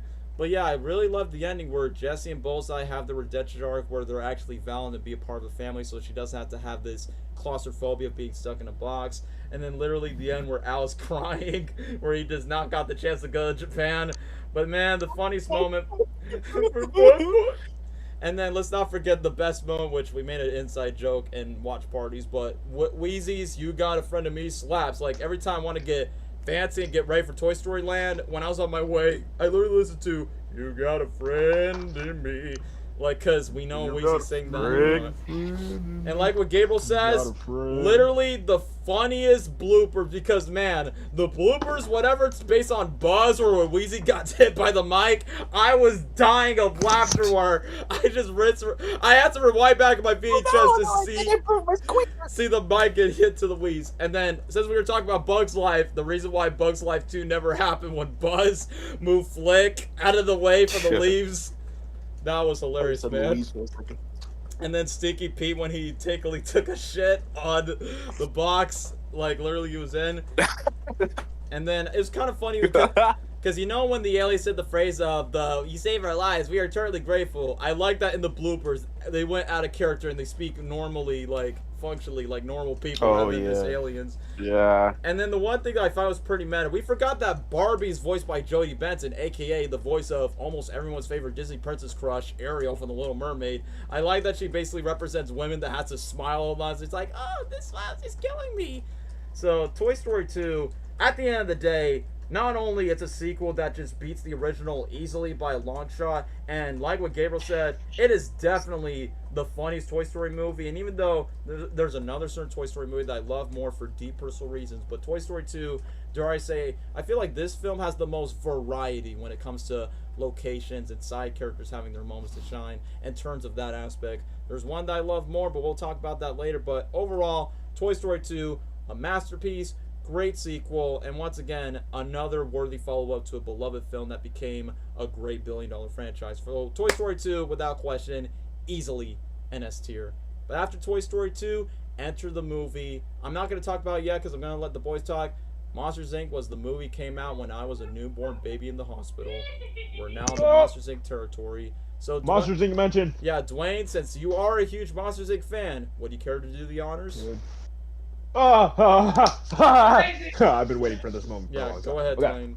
Say all you want, bro. Okay, don't get me wrong. I love Toy Story as a kid, right? Mm-hmm. But I'm gonna be honest, I was more of a Monsters Inc. type kid, man. Monsters Inc. I think is probably my most watched movie like ever. Like the most time I've ever rewatched the movie, dude. I can probably quote that movie like word for word. Like, it's all about presents, about how you enter the room. Without screams, we have no power. No. Solid, don't go in that room. Yeah. Dude, Monsters Inc. It is actually my number 2. Like of all Pixar movies of all time, Monsters Inc. just straight up. Dude, I love Mike Wazowski, Randall, Sully, Sleepy Sully. I'm sorry, I love Sully. I was gonna say Boo. That sounds weird. I love Water News, bro. Boo. Alexa, play Boo's Going Home. Dude, yeah, Alexa, play Boo's Going. No, don't. Yeah. But dude, even the idea of it too, like once again, Pixar with these original ideas, like what if the monsters that come out of our closet, like what if they actually live in a society and they need our screams for power? Like, dude, that's such a random idea and that's so cool at the same time. You know what I'm saying? Mm-hmm. So I love that already off the bat, and the movie itself is actually pretty good. Like, not pretty good. It's amazing. Like Sully learning that kids are more than just screams. Like they actually have feelings. They actually mean something, and just learn like laughter. Like that's such a great story for a kids movie. And then Mike, obviously, Baby Driver. Mike saying that nothing is more important than our friendship. That's amazing. That's already Real. That's such a cool message to learn in such like a kids movie. Like that movie left an imprint on me. I'm not even gonna lie to you, man. So already cool, dude. Randall is such a cool villain. Like the animation on that, like the camouflage, that's raw. Mm-hmm. That's raw right there. Yeah. I'm not even gonna lie. Yes. Now I will admit, the Water News reveal, that's a little it kind of came out of nowhere. But like there wasn't really any build up to it. I guess it's been since 2001, so I'll let it slide, obviously. But if I could probably just change one thing about the movie, probably just be that. But everything else, fire, absolute fire. Especially that scene where Boo, what did she do? She like showed up in that restaurant, and then like all the monsters were going crazy and everything, and then the CIA came out. And then, that giant laser that happened between Mike and Sully, and definitely wasn't altered in any way, you know what I'm saying? Like, definitely was not at all for reasons. Mm-hmm. Not what we're expecting. S tier from me. Monsters Inc. is peak. Amazing. Love that movie. 10 out of 10. Off the bat. Perfect Pixar movie, in my opinion. It was. Trevin, you know how you said Toy Story 2 is like the peak? Yeah. I kind of consider Monsters Inc. like the beginning of the, like, really showing that Pixar like means business and not just sequel. Yeah. You know what I mean? Yeah. Like this Pixar is it, bro. All right, that's all I gotta say for Monsters. I love it. Put that thing up where it came out. So help me. Yeah, I probably gotta say more, but I just can't think right now. It's right, Dwayne. And besides, let's not forget about the best thing about Monsters Inc. was the song in the credits. I wouldn't have nothing if I didn't have you. That song. a rich man. Hey, what, Dwayne? You actually got a comment from camera. It says, "What's your favorite Monsters Inc. moment?" Good question. Favorite Monsters Inc. moment? Mm-hmm. For you. Oh my gosh, dude. There's so many that I can think of. Obviously, this is a basic answer, but it's definitely the door chase scene. Like that whole thing. love that. Like, just imagine the Doors chase scene as a roller coaster. It should have been. That would be so fire. It should have been. That would be so fire. But yeah, I love that. I love that jumping through different doors, different stuff. So yeah, that's probably my favorite scene out of the entire movie. It should have been a ride, a roller coaster ride. That would have sold. Yeah. But yeah, I guess that's all for Dwayne. Anyone else up to talk about Monsters Inc.? Anybody? Yeah, Trevin, Gabriel, Wizard. I guess I'll go. Okay. Yeah, I had a feeling Yeah. Trevin would say something. I love coming back to this one, especially when older. Yes, I agree. I did watch it countless times as well. The hype, I can tell you, when Monsters University was coming out, and we had this shit on repeat countless times, getting prepared. Nostalgia's hitting me right now, Trevor. I know. Disney Infinity. That too. I really have to think hard on this, but this might be Pixar's funniest movie, maybe. I agree. I might have to reconsider, but that's probably what I say right now. Randall's freaking hilarious. I can't take him seriously. I just can't. What happened? Where's Wazowski? Hey, may the best monster win. I plan to. It's just a different world. And this is like the one Pixar movie where I'm like, oh, they were really good at doing original ideas at the time. Yeah. Just, I don't know. I can't help but laugh. Dude, whenever... 2319 happens, dude. Oh my god. Dude. 2319! He just gets absolutely violated, bro. They shaved him. Didn't they do it like twice? Yeah, they did, do it bro. a third time. They were gonna do it a third time, but then he shut him up. That was a close one. Okay. Yeah. Put some... Okay. We have a 2319! Bro. I think his name I is can't, George. dude. That... Yeah, it was. Oh my god, I can't help. Every time, dude. Every time. Gold. Yeah, lots I can say about it. I also do consider this S tier, by the way. Flawless in every single way. One of the best soundtracks that Pixar has put out, personally, because I think that's what kind of, in some ways, had gotten me into jazz in some ways. Absolutely adored that soundtrack. Yeah.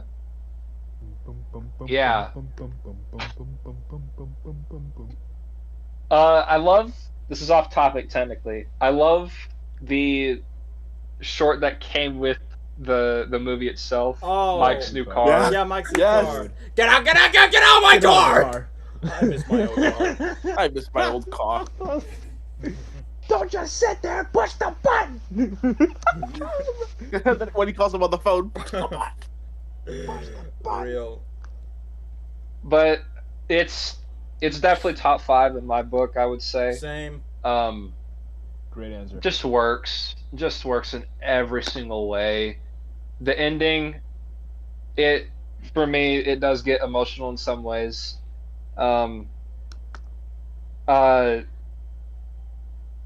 Flawless in every single way. I really can't think of any flaw. It's funny. It's, it hits hard. Just does everything right. Mike Wazowski. Yeah. But yeah. My mom, when she finds this shit cute. Oh, bro. Oh, I just realized what you said. No, wait. Do you know that tweet where it's like, what's a quote that defines you or something like that? And then the villain, I'll kidnap 1,000 children. Let's rewind back, shall we? Yeah, Trevin? Oh, I'm sorry. Oh. Just an overall great movie. Definitely S tier, 100%. Yes. Another round of an S tier from Trevin. So who would like to go next? Gabriel? As or for Leslie? Sully. To Sleepy Sully. S for Sully. Sleepy Sully. Yeah. You know what? Yeah. Oh, You want to go? yeah. Go ahead. Okay, Monsters Inc. Funniest Pixar movie. Literally the best. Randall was awesome. Everything about it. The part where Sully is rowing at the that little animatronic kid, and then Boo is looking at him. Roar! Yeah. And the whole restaurant scene, the 2319. There's a human kid. A human kid. Bro, I can't. That movie is literally the peak of comedy, dude. Find some place for her to No. sleep. This is off topic. I have to put this out there. Oh, the welcome to Oh, welcome to the Nemo. Yeah. I can't help but laugh when Oh, the door scene. No. That's literally what I was thinking of. I literally quoted that earlier. No. Dude, I shouldn't be laughing at this, but whenever Sully's on the sled, dude, and And he crashes, bro.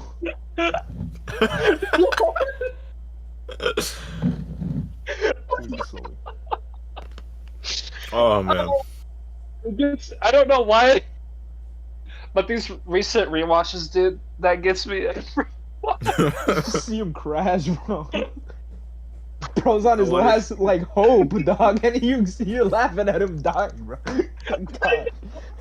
I want to say the part where Mike is flipping and then he lands on his chin or balls. I don't know. And then at the part where he sorry, squashes. she didn't see that. Yeah, where he squashes the Oh door. yeah, Oh dude, my dude, God. hold on. My mom finding the shit cube. Yeah. Or in this case, I like the moment where he squishes Dory. He goes. When I saw that as a kid, I'm like, is Mike trying to look like Dory? Gosh, I didn't even think of that. Oh my god, dude. Oh. That should not be funny. That should not be funny. Thank Dude, I saw this one. Thank the internet for that. I saw this one video where like Mike is running away from I think was it Randall, I think, and then like the caption, what you find it illegal in America. Oh yeah. I saw that.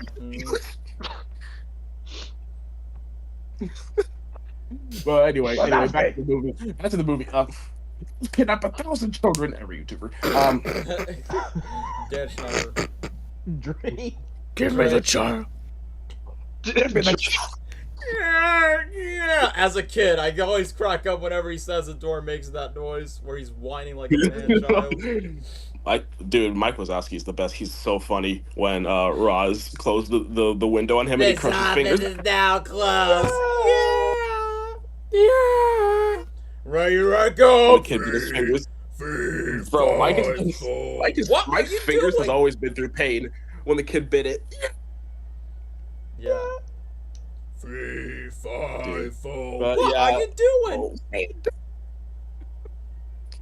doing? Oh, Mike is the best part of this movie, dude. I love him. I love that guy. Top tier pick. He's a top tier Pixar Randall. character. Cool villain. Yes. Yeah. Yes. 2016. Never forget it. No, dude. Yeah. But yeah. Anyway, like Monsters Inc. the best movie, and like for sure, like I'll rewatch it countless times. If it's on, I'll watch it. Like everything about it's the best. When like you can't like monsters at work getting paid to scare children. No, What's that that? doesn't exist. Mhm. Yeah, exactly. I wasn't quoting that. I wasn't.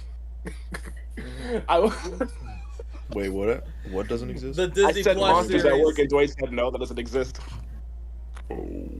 Yeah, you know the Brought Disney. back I wasn't- Drake. How do you? Okay, hold on. How do you bring back Randall? Right? You bring back Randall into Monsters Inc. Oh yeah. Mike and again, He got beaten by a shovel, my guy. He's dead.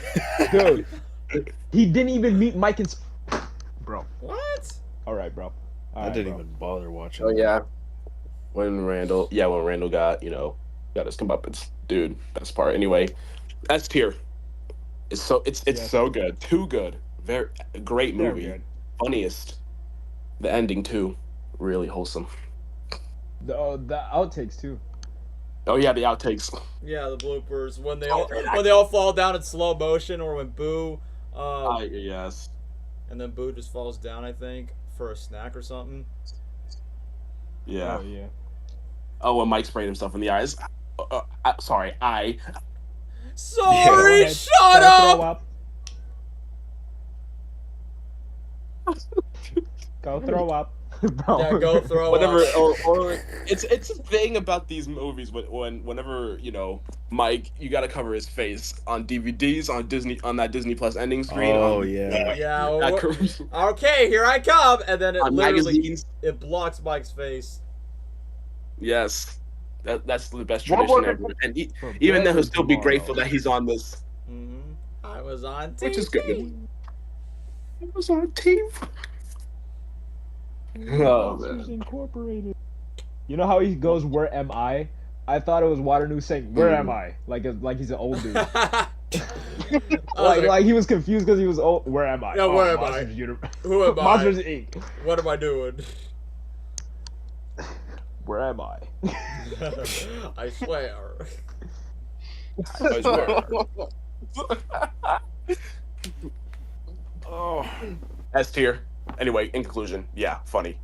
I guess the only person that has a Get over here. Happy Thanksgiving. I guess I know what you're talking Happy about. Thanksgiving. I guess the only inclusion is Gabriel. We haven't got to Gabriel's opinion. Oh, I'm sorry. Y'all said the majority of what I thought, but this movie, I said Toy Story 2 is the funniest for me personally, but this one is just so funny. I would put it under Toy Story 2 for the funniest, personally. Not that it isn't funny, it's hilarious. And so many funny moments. I feel like it's a movie that it's just for everyone. Like, you can enjoy it as a kid, and you can watch it as you're older, as an adult, because you can maybe relate to the characters, especially Mike and Sully. They're dynamic, and I don't know. It's a movie for everybody, and it ages well today, plot wise at least. Yeah. And the music, like Trevin said, I think it's one of the movies that Randy made Newman me Cooks. actually. I'm not like, I don't listen to jazz in my free time, but like I like jazz. You like You like jazz? jazz? Stop. Do I do enjoy it. Together. And I will give credit to this movie being one of the reasons why I enjoy it. 100%. A majority of Pixar movies have a lot of jazz involved. I think it's because of that. Because of Randy Newman, bro. I actually don't mind jazz. Yeah, so the soundtrack, pretty great. I like the opening, like with that animation with all the doors and all that, and then obviously the music. I love that so much. I love that art style and everything. So good. And obviously, like, everything about the opening, I just love it, because Mike and Sully, getting ready to go to Monsters Inc. and doing their exercises or whatever. Like, I just love that. And kind of like the other guy said, I really liked Randall, not just as a villain, just as a character as a whole. You can see it more in Monsters University a little bit more, kind of understand, but like he's just a broken guy. Like, he's full He's of a hater. jealousy. Yeah, he's a hater, and it's because of the jealousy of like, the other guys, Yeah. like He's a them wizard. doing better, and he's preying on their downfall. That's pretty much it. And sometimes, like, we've all struggled with jealousy. Maybe we've been in that same mindset. Maybe not to go as far as he did, but we've all kind of had that mindset before, maybe. Bro was And- kidnapping children.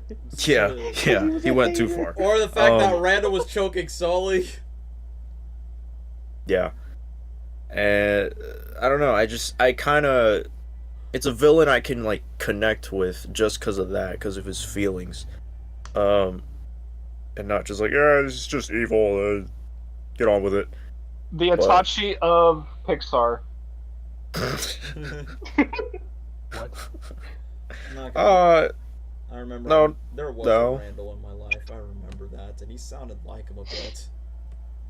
But yeah, I think Randall's a cool character, good villain, and also pretty funny, to be honest. Like, not someone you can really take that seriously, which was the point, you know. And that's why he's a villain, because nobody takes him seriously, and he wants to be taken seriously. So I like that. He was like the OG Spot. Nope. He's just an interesting character. I like Randall. And then, you know, the whole thing with, I like that, you know, when you're a kid, you think of monsters hiding under your bed and they want to kill you in your sleep or something. Yeah. Or they're hiding in your closet and you're scared. But this movie kind of made it, like, easier, like, less scary. It made them less scary. It humanized, gave personality to these monsters and stuff. Just gave life to these monsters that you would think are hiding in your closet or More something life like at that. Sesame Street. And a kid probably got over their fears of that, maybe because of this movie. And they thought, yeah, there's a monster in that closet. It's fine. He's just taking a test. Yeah, he's taking, taking a piss. That too. I don't know. It's Sleeping. just Sleepy solid. edge it. All right. Red Ford. Man, what else can I say? Oh, Snow cone. like the funny scenes with like the lip scene with that one guy. Yeah, that was funny. Who's voiced by Frank Oz, surprisingly. Oh yeah, it is. There's just, I mean, y'all, we already talked about all the funny stuff. I could go on, but Welcome to the Himalayas. I really like. I was about to say that, yeah. Really like when they went to the snow place, and I actually, when he gave out the snow cones, I actually really wanted one. Same. I wanted to eat Me one. too. Do you guys think it was actually this? It was yellow. It was yellow though. I was a kid, so I didn't get the joke. Mm-hmm. Where would he find? Where would he find yellow food coloring or whatever? Yeah. No, It might be his I own trust piss. him, bro. As a kid, I was like, hey, I want a snow cone. I like that. Don't worry, it's lemon. Hey, I got my snow cone. But that was Nope. I like that, and like Dwayne said, I like the whole chase.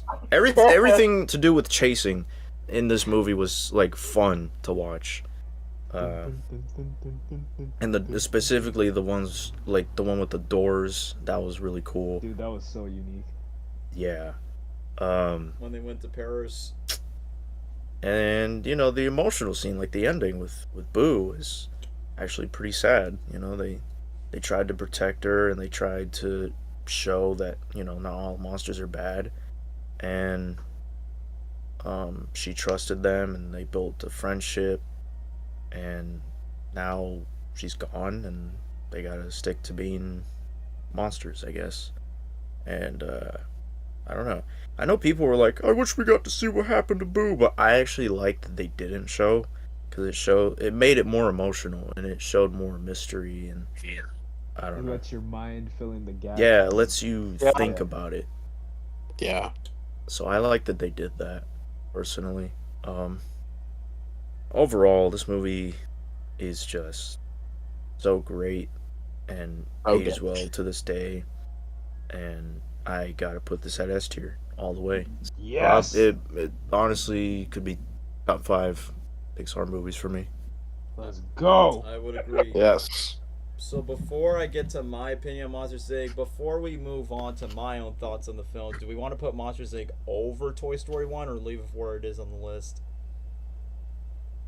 I'm sorry. I feel like I'm the only person. I really that's gonna wouldn't it's say Toy like Story you would one. put these in order if anything. I know, but Really, Yeah, like honestly, yeah. just making sure. Yeah. like stick them in S tier because like pretty much like all of these are like subpar with one another. Mhm. Yeah. Honestly, I agree. Yeah. So I think just saying just S tier, because it would. Just I feel like some Pixar movies would like be left in the dust. If yeah, just genuinely speaking. So I guess we'll just keep it for what it is on the list. But anyway, for my thoughts. So for Monsters Inc. So clearly, like what I said earlier in the stream, this is the movie where I was a newborn baby on my mama's womb. Where luckily this movie was playing in theaters around that time when I was a baby. And then next thing you know, just like with the Toy Story movies, had this movie on VHS so many times, and I loved it. My mother loved this movie so much where she cannot stop quoting the "Put that thing on where I came from, also help me." But I will admit, the one thing like how I credit Woody and Buzz's bomb, easily another great BFF dynamic duo between Mike and Sully, casted perfectly by the great comedians from John Goodman and Billy Crystal. Thankfully, he was casted as Mike Wazowski than Buzz Lightyear, because at least Pixar had better roles for him to be suited for. And I just like the fact that we have a contrast difference where Mike is small with one eye, and he's basically the little dude. Then you got Sully, who's the big, tough alpha guy. So I really love their dynamic moments, especially when they were roommates in the beginning. I felt like that's real whenever you have a bro, or in this case you have like a dude that's like a roommate and this needs to encourage one another, take a stroll when they go to work. Like the moment where Sully's like, "We're walking, no, oh my baby, I love you," and then they just went all the way to work.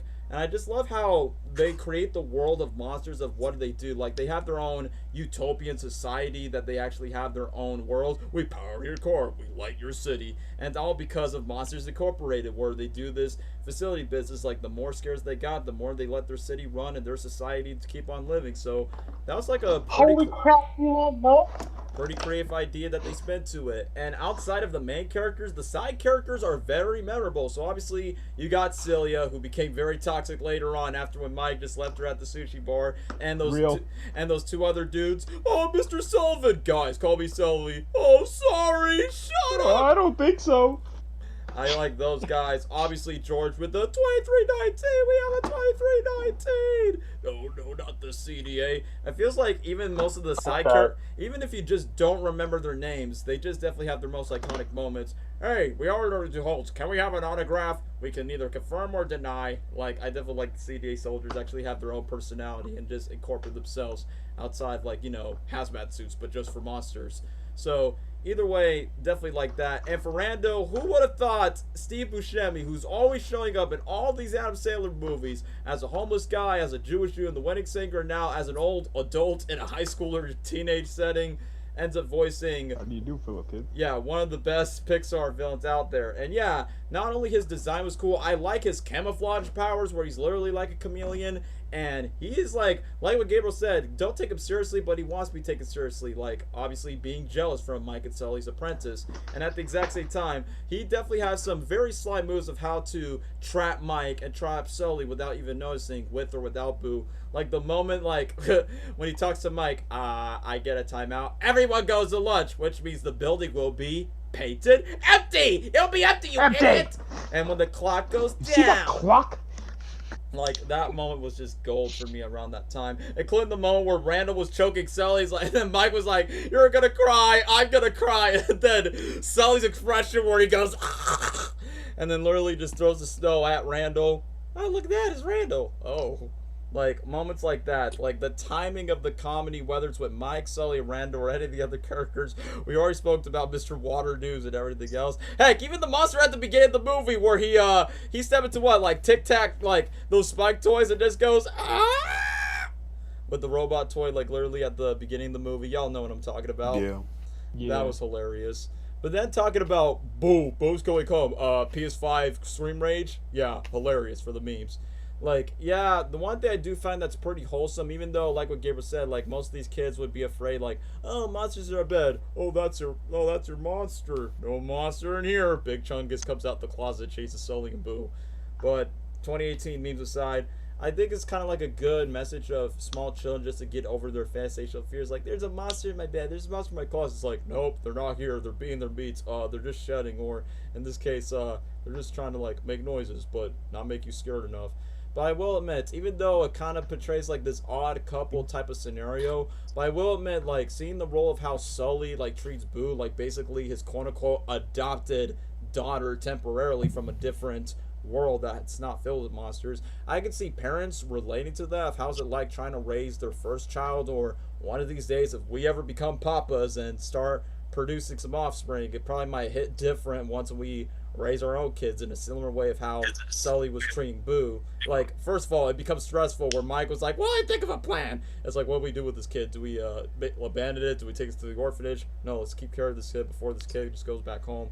So I definitely like the quest of what they were trying to do to get Boo back home, but obviously they needed to disguise her as a monster.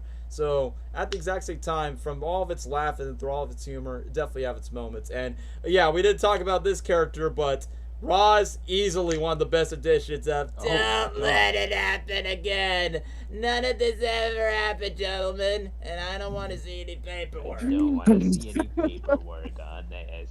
I also like that Roz has her. I like that she has more moments to shine in Mike's laugh floor and Magic Kingdom. Definitely like that she has more highlighted moments in the film.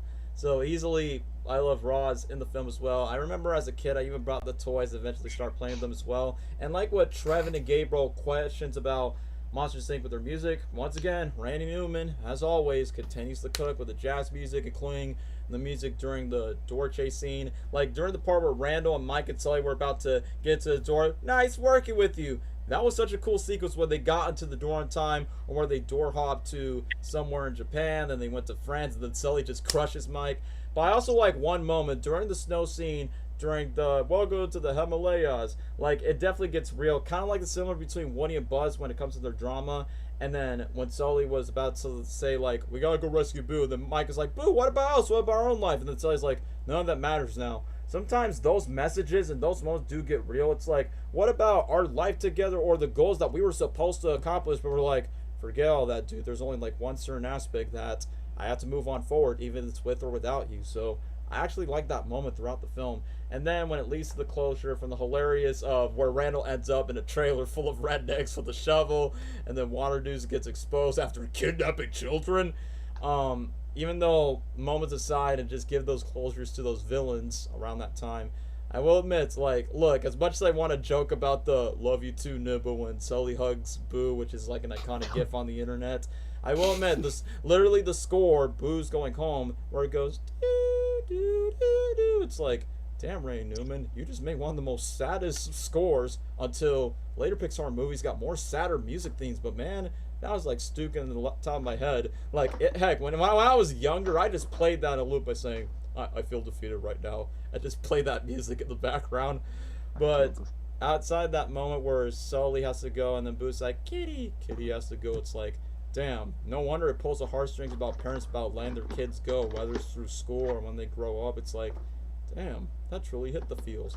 And like what Dwayne brought up, like, even though monsters are supposed to bring fear just to bring in the reputation to screams, I like that they switched to laughter mainly because of Mike Wazowski when he hurts himself on the radio. There's a lot of body count, not kills, but body count like injuries that Mike has to go through. You'll die in a drinking game every time where Mike gets hit, get bent, and the iconic yeah scream. Yes.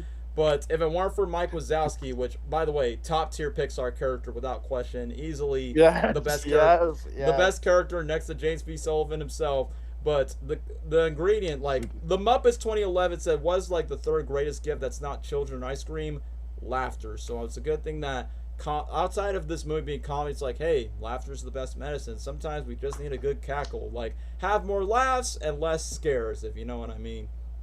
So, I also like the fact that most of the monsters got their redemption. Mike and Sully are no longer in a toxic relationship, back and forth. Sully got a chance to say hello to Boo again. We got one of the most iconic songs. Like this one song of the Put That Thing Away, Came Back, or So Help Me, and where Mike has to make up a story about, it's a musical. Literally in the credit sequence, they, no joke, literally made that as a stage musical. There's a child, there's a child, there's a human child. It's like, that was honestly one of the creative modes of how you pay off one joke that became an iconic moment of the scene and then play that through the credits. And obviously, like what we said, the blooper's hilarious when, you know, the iconic meme where Sully and the monsters are walking, oh, they're so awesome, and then the bloopers, whoa, it's like gold all of a sudden.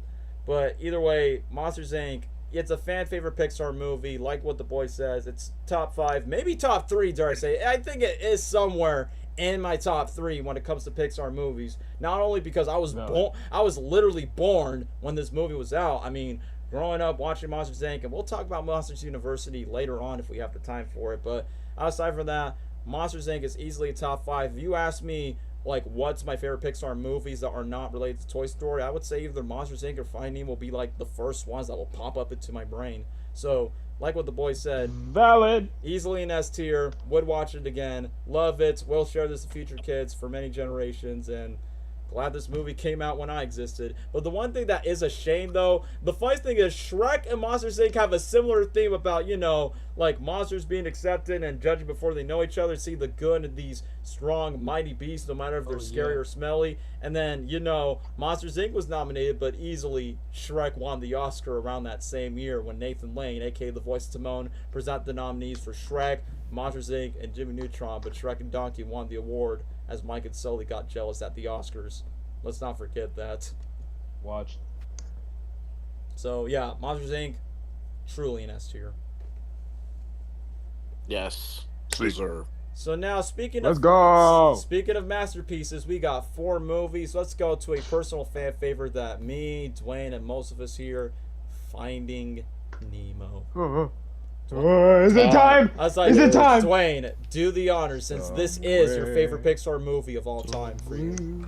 Beyond the Sea. Bro, Beyond the Sea just alone, it explains why this is my favorite Pixar movie of all time. Finding Nemo is goated. Every time I watch it, it gets even better and better. Not just because, like, you know, oh, funny fish, you know, she's dumb, she forgets everything. But, like, the message to me, like, of the dad, of why am I saying the dad like I'm a Norman? Of Marlin loving Nemo so much that he legit swam across almost the entire ocean. Well, not really. It was still in Australia. But Sydney. he did all of that just for one little son he had. Just think about it off the bat, right? The movie begins with him and his wife, you know, and a bunch of kids. I wish. Trying to fuck? Yeah, they banging so much each other. Think about it. He lost every single one of them in like the fraction of a second except one. And that one was on the ground. And his wife wanted to name it Nemo. And what does he do? He names it Nemo. And he's like, I promise I will never let anything happen to you. Bro, Tears. the first like 3 minutes already off the bat explains why the movie is so peak, dog. Like, I just love the message so much of it. And it was like, this is kind of off topic, but like the movie is inspired by like the director himself and his son, like the relationship they had. Like he said like in the past before, like he's based it off like of him being scared of his son, you know, going out into the world and like realizing that he's not actually letting him live life, you know what I mean? Like he's being an overprotective dad. So I love that. I love the story. You know, Dory, over time, you know, it's not really a character I like anymore, but you know, it's she's tolerable. Crush, goated. Yes. Probably one of my favorite Pixar characters of all time, dude. Like he's such a chill First you were character. whoa! He's the reason why I actually You're like, whoa. he's the reason why sea turtles are my favorite animal of all time. Wow. So I was not expecting that. Yeah. There's that. I love The weed things that man. have to do with the ocean. Yeah. Weed. 70 hipster. Yeah. I love Seaweed. Yeah. But what was I saying? Oh yeah, I love movies that have to do with the ocean. You know, I love like sea life and things like that. Like, dude, like underwater is literally just space. Like, think about it. Like all these weird creatures live on our planet. That's so weird to me. Mm-hmm. But yeah, that's Cool, that's but cool. scary at the same time. Yeah, exactly. Like, but yeah, I love that. Obviously Bruce. I can't even. How am I gonna skip over Bruce? Go. Just a I love bite. Bruce. Smells good. That's Hey, so good. Just a me when it's that bite. time of the- I'm sorry. boy. There's that. The jellyfish, obviously. I can't even go over the dentist, bro. The dentist was such a cool idea too. You know, these That was fun. These fish in a fish tank, you know, planning an escape. Like, that is such an original idea too. Once again, for Pixar, that is such a great idea. And the pelican helped Nigel. The seagulls, Yeah. you know. Mine. Willem Dafoe. Yeah, Willem Willem Dafoe Dafoe as Gil. I never realized as a kid that was him. We're all gonna escape. He's gay. Nemo, can you hear me? Shark made you done it. Nemo almost died, dog, and bro. Oh my gosh. But yeah, that's raw. What else happened in the movie, dude? This is my favorite Pixar movie, and I can't. I know you got more to say, man. But yeah, it's peak 10 out of 10. No, even 11 out of 10. My favorite, favorite Pixar movie of all time. Yes. And not great. only that, but obviously the theme parks also contribute to this Finding Nemo the musical. Yeah. The Seas with Nemo and Friends. On Epcot. Down at Disneyland, the submarine voyage that ride is people complain about it, but I don't care because it's cool. You get to see fish underwater. Bro. I think it's surprisingly so better than the Epcot one, from how I see it. No, trust me, it 100% is, dude. It's raw. But yeah, I love Finding Nemo. I love the message of it. I just Marlin's the type of dad I aspire to be one day. But yeah, the peak movie. That's really all I have to say about it. Yeah.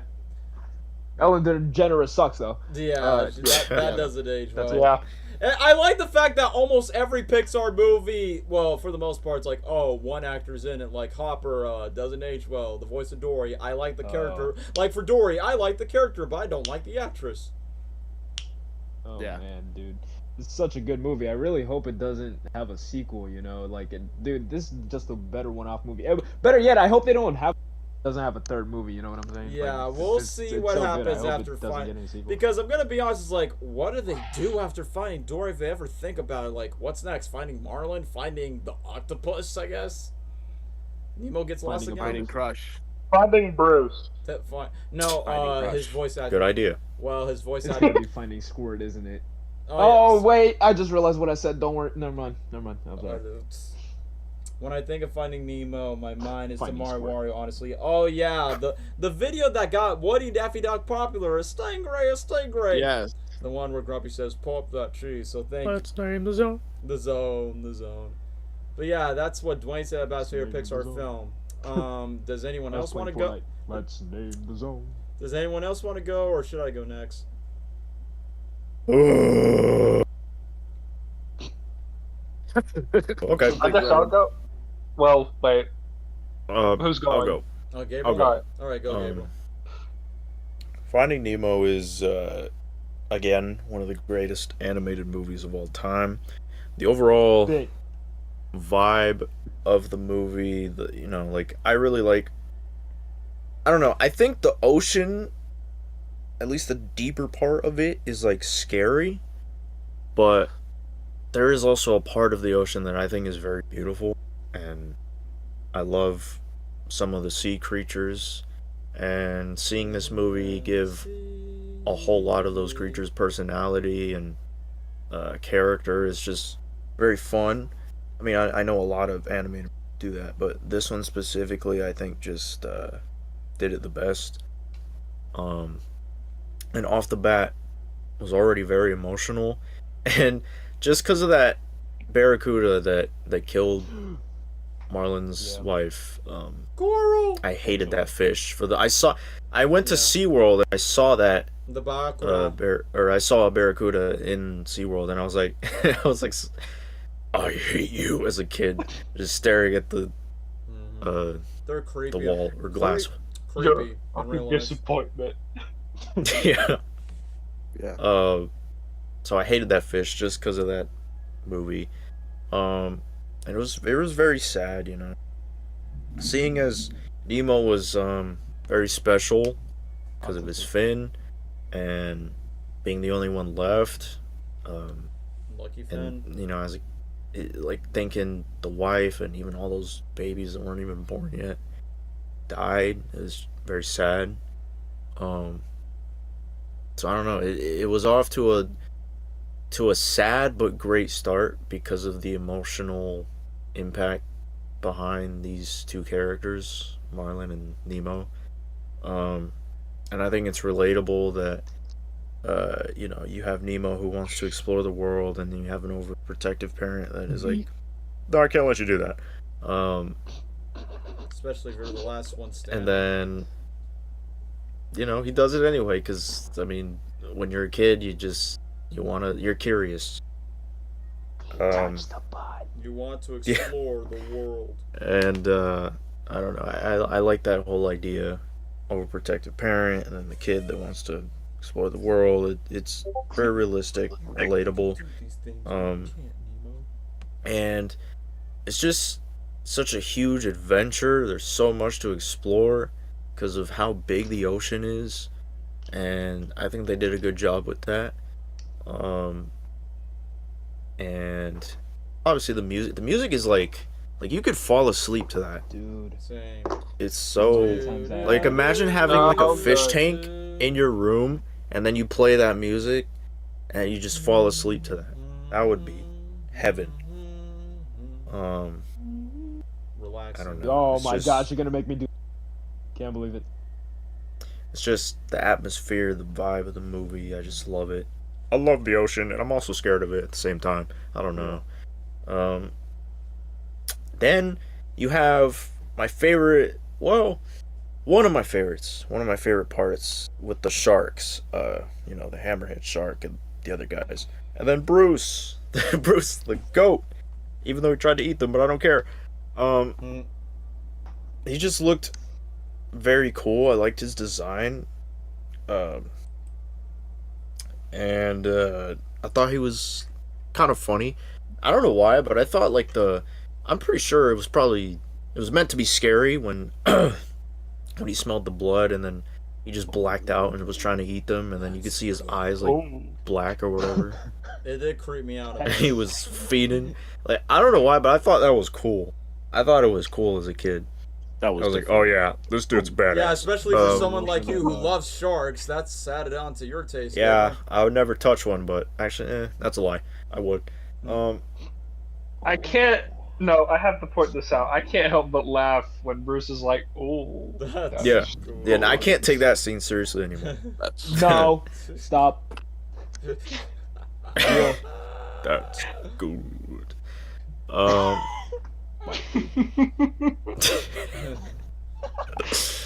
And I don't know. I like that whole scene. And I like that each place they go to has a different feel and look to it. It looks very abandoned. You see all the shark bombs floating. And that the whole thing was just so fun, super cool. The jellyfish was also fun.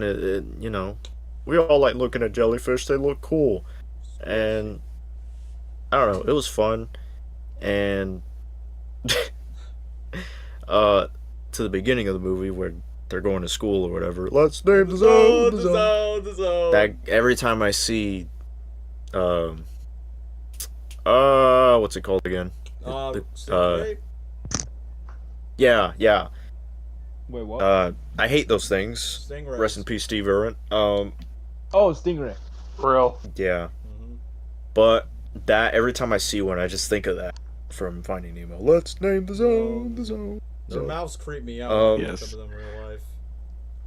And I've actually touched one before. I think it was at SeaWorld. Yep, it They was. feel weird. Slimy. And- Slimy. Yeah, that's what I said. Yeah, timing. No.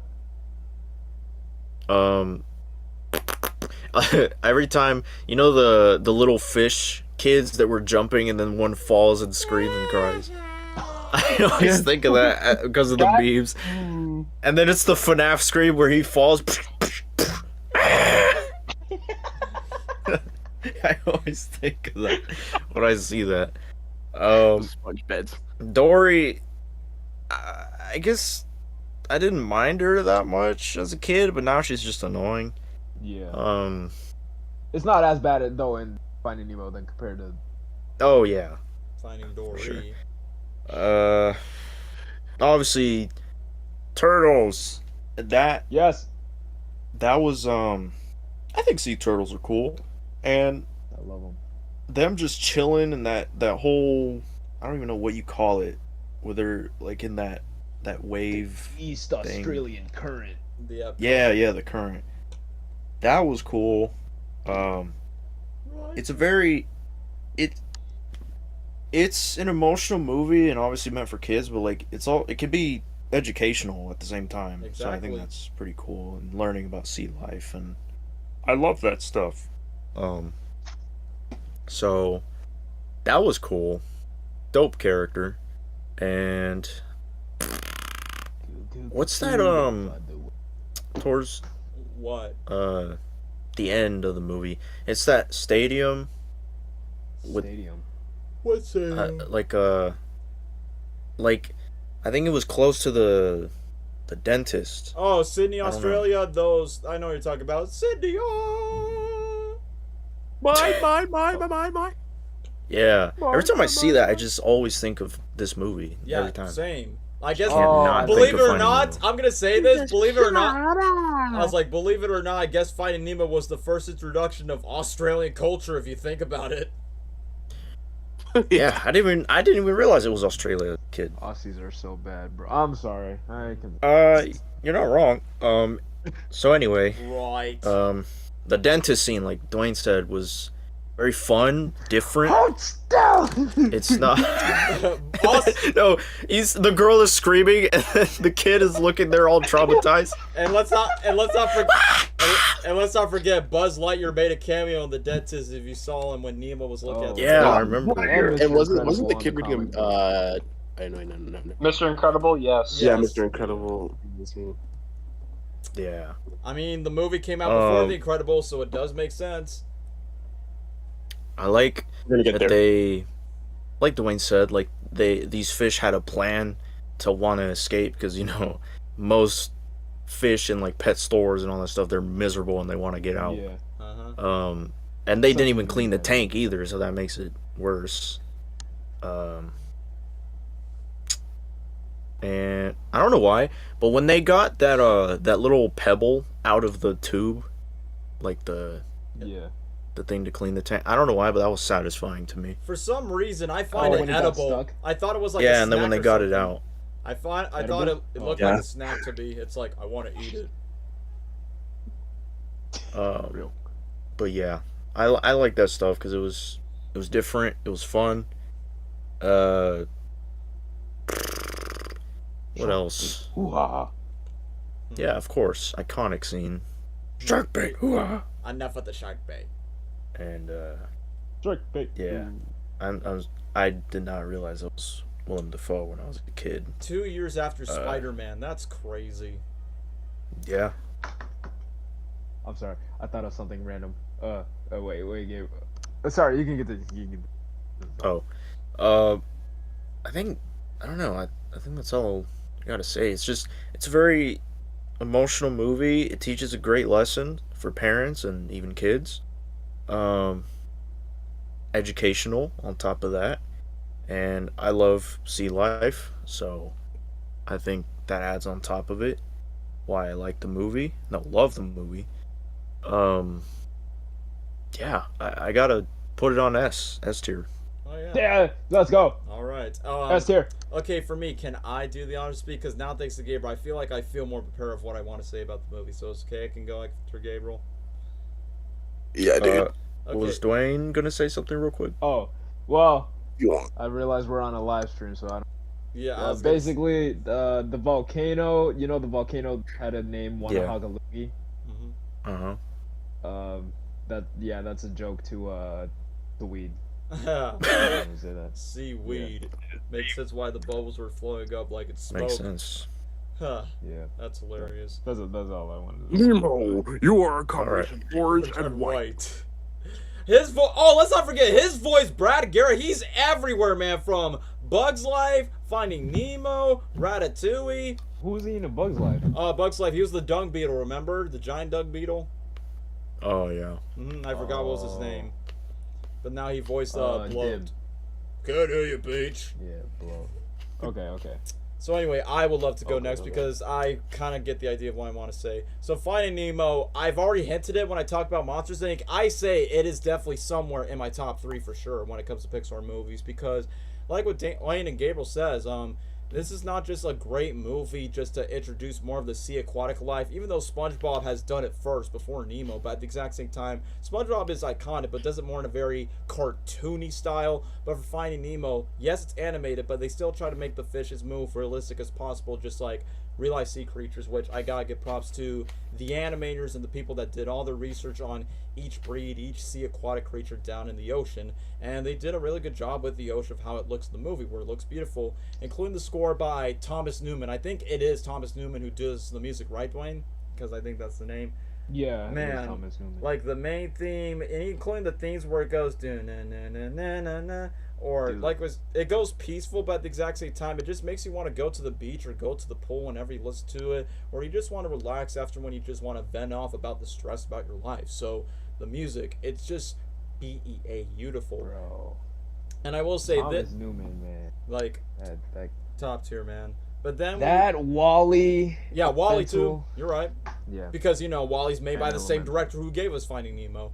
But anyway, true. when it comes to Marlin, so here's the thing. I would say he's a good Disney dad, if I'm being honest. He's not my favorite like Mufasa and the Lion King, but I will say this. I mean, I'm not going to get too personal. I mean, I won't get too personal like with my story, but I remember that my dad, and there was this one moment where I wasn't allowed to see my dad due to the personal conflicts between my dad and my mom. I remember my dad told me on the phone that he was crying when he saw a clownfish plush because it kind of reminds him that my dad has respect for Finding Nemo because just like in my own personal past, my dad did everything he can, fought for his past just to be there for his one and only son. And it's like watching that through the movie, it's like it's kind of like something that my dad would say and do. If I ever get kidnapped or if I ever get lost or I just have nowhere home, my dad will do everything just to do his every last breath. But the difference is, like Mufasa, he's strong, but Marlin, he's a coward, man. Like he's a beta ass pussy where he doesn't want to take the risk. Me? If you want to become like the orange clownfish, that consider that clownfishes are gingers. But all inside jokes and banters aside, I mean, for Marlin, it makes sense why he's so overprotected because, I mean, he literally lost his wife and he lost his kids. I mean, at least the movie doesn't go scientifically accurate where, oh, once when a female clownfish dies, the male becomes a trans and then becomes a female, and then Nemo and Marlin, No, no, we're not going to talk about that. We're not going to talk about that. But y'all know what I mean. If you want to be scientifically accurate to what happens to clownfishes. No. But let's not talk about that. The point is, yeah, it was sad that Marlin's wife died from that creepy Gabriel, say it correctly. Barracuda. That's the name. Yeah. Barack Obama. Eddie Brock. Sucks that all the siblings also died at the exact same time. Like as a kid, I didn't notice that. I was like, oh, so those were Nemo's siblings that were in those eggs. That's genocide, bro. It is. So that's why we just felt bad for the dude that he has to protect his one and only son. Not making a joke about it. And now that, but after when Dwayne made the story about like how Andrew Stanton, the director of the movie, tries to connect that with his own son, it's like, well, that gives me more respect to the movie. And yeah, kind of like with my dad or other dads out there in real life that really love their sons and daughters, they, like obviously us kids want us to be like out in the wild. We want to explore more. We just want to like, take some dangerous risks. But whether if it's our dads or moms or guardians, they'd just be like, no, like you definitely need to take things simple. But then it goes to those easy bets by saying like, mom, dad, you never get to do whatever I want. It's like, you think you could do this? It's like, I hate you, dad, I hate you, mom, you just don't let me just grow up and do anything in life. And then after that just leads to the regrets of, great, now my son is gone. But that's what I love about the story of Finding Nemo. Like, even though it's done a fish's perspective, but it's kind of interesting of how you take a realistic story, but at the exact same time, you try to incorporate the ocean. I will admit, the moment where Marlin pops out and shouts, Nemo! Nemo! Like, since The Incredibles came out the year after Finding Nemo, I was like, wait, why is Violet, Hella, and Dash in the same ocean where Marlin is? If those movies merged together, I would imagine like, hey, Mom, look at this clownfish shouting Nemo! Nemo! Because the ocean looks exactly the same. Exactly the same in the ocean. And then we get to Dory, which, as a kid, I liked her. And I kid you not, guys, I used to have an aunt, which was my mom's sister. She did a very spot-on Dory impression. I asked, hey, Aunt Mari, are you the voice of Dory? Because every time she does the voice, I'm like, is that you? But either way, it's just for fun and games, so little old me could get entertained by one of my aunts around that time. So, literally, that's what I'm saying. Like, Dory kind of reminds me of one of my aunts, clumsy, forgets things, but has the voice as well. But even though Dory is an idiot, but I will admit she is pretty iconic as a fish, even though I don't like the actress in real life, but the character is tolerable for what she is. I mean, the one thing that we could take the philosophy is just keep swimming, or in other words, it means keep moving forward, even though Meet the Robinsons repeat that story, but this is done in a fish's perspective. It's like, don't take the pit stop, just keep swimming more. And I will admit, like, during the most when they go to their journey, where they go to Name's Bruce, nice job with the teeth. I do like the moment during their Fish Not Friends protest where Anchor Chum has that small little green fish that was being nervous, like, and then he got free.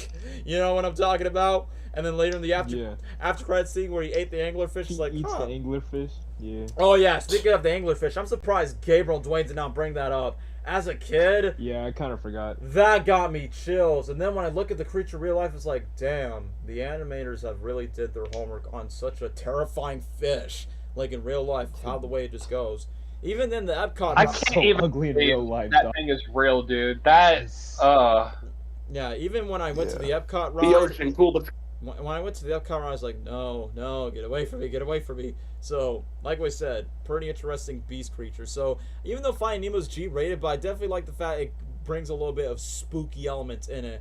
And I like that when Marlin and Dory goes to the deep services when they go against sharks. Like, I remember Nemo was talking to Sandy Plankton about sharks and sea turtles, which later on foreshadows Marlin's journey from being a coward to being a brave dad trying to be out for his son with a disabled fish that forgets too many things. And trust me, guys, I met plenty of women that easily forgets things, and I always have to be the one that reminds me, saying, hey, you forgot about the small detail, woman. Trust me, guys, I've been there before in Marlin's shoes, and I have to tolerate through that shit. So that moment between Marlin and Dory's dynamics, that becomes real to me. So that's one of the things I'll give credit for Finding Nemo when it comes to that. But during the moments when they go after sharks, or the sardine fishes with John Ratzenberg's blah blah blah blah blah blah blah blah blah blah BBD.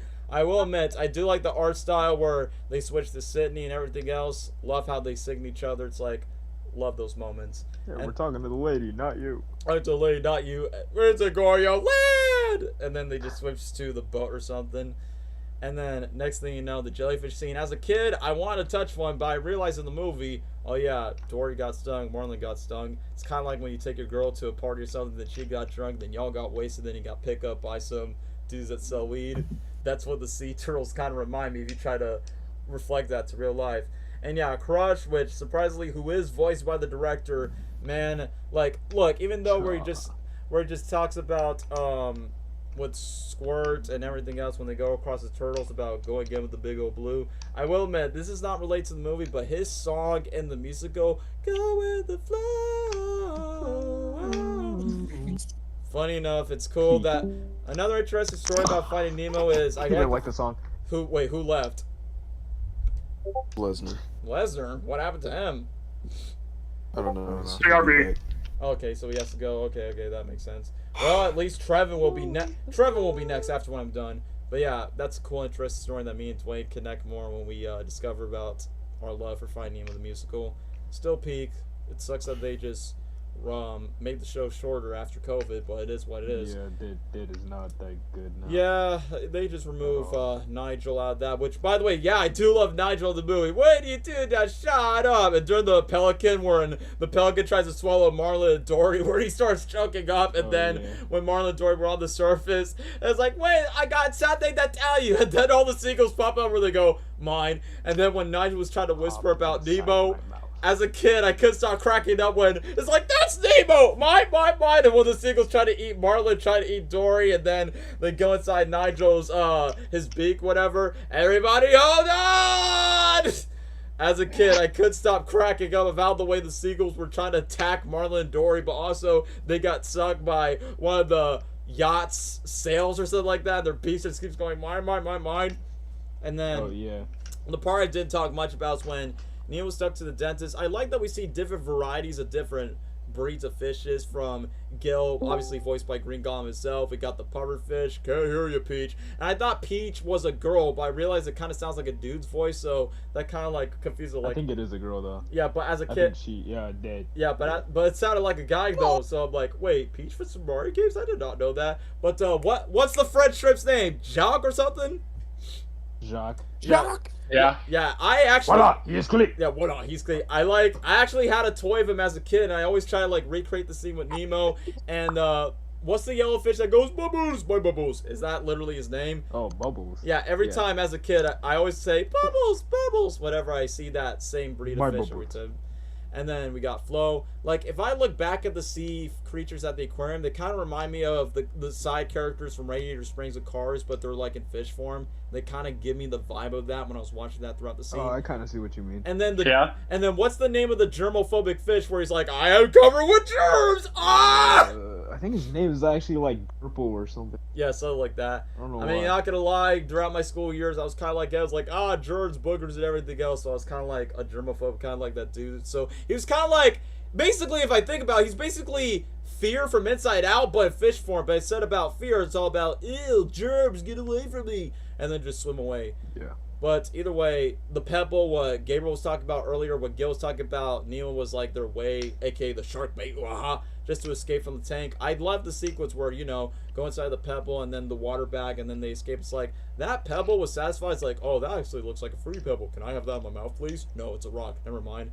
But then I think it was visually cool when the fish just like poop all over the stage, and then the dentist got pretty pissed about it, which that went according to plan. And then the funniest moment is when they talk about Darla and then it shows a picture frame of the dead goldfish. What? Yeah, cause it was a present last year. And then flush the fish down the toilet. She's a fish killer. It's like, man, that is more funnier as I look back at it than being like, I don't know, concerned about it.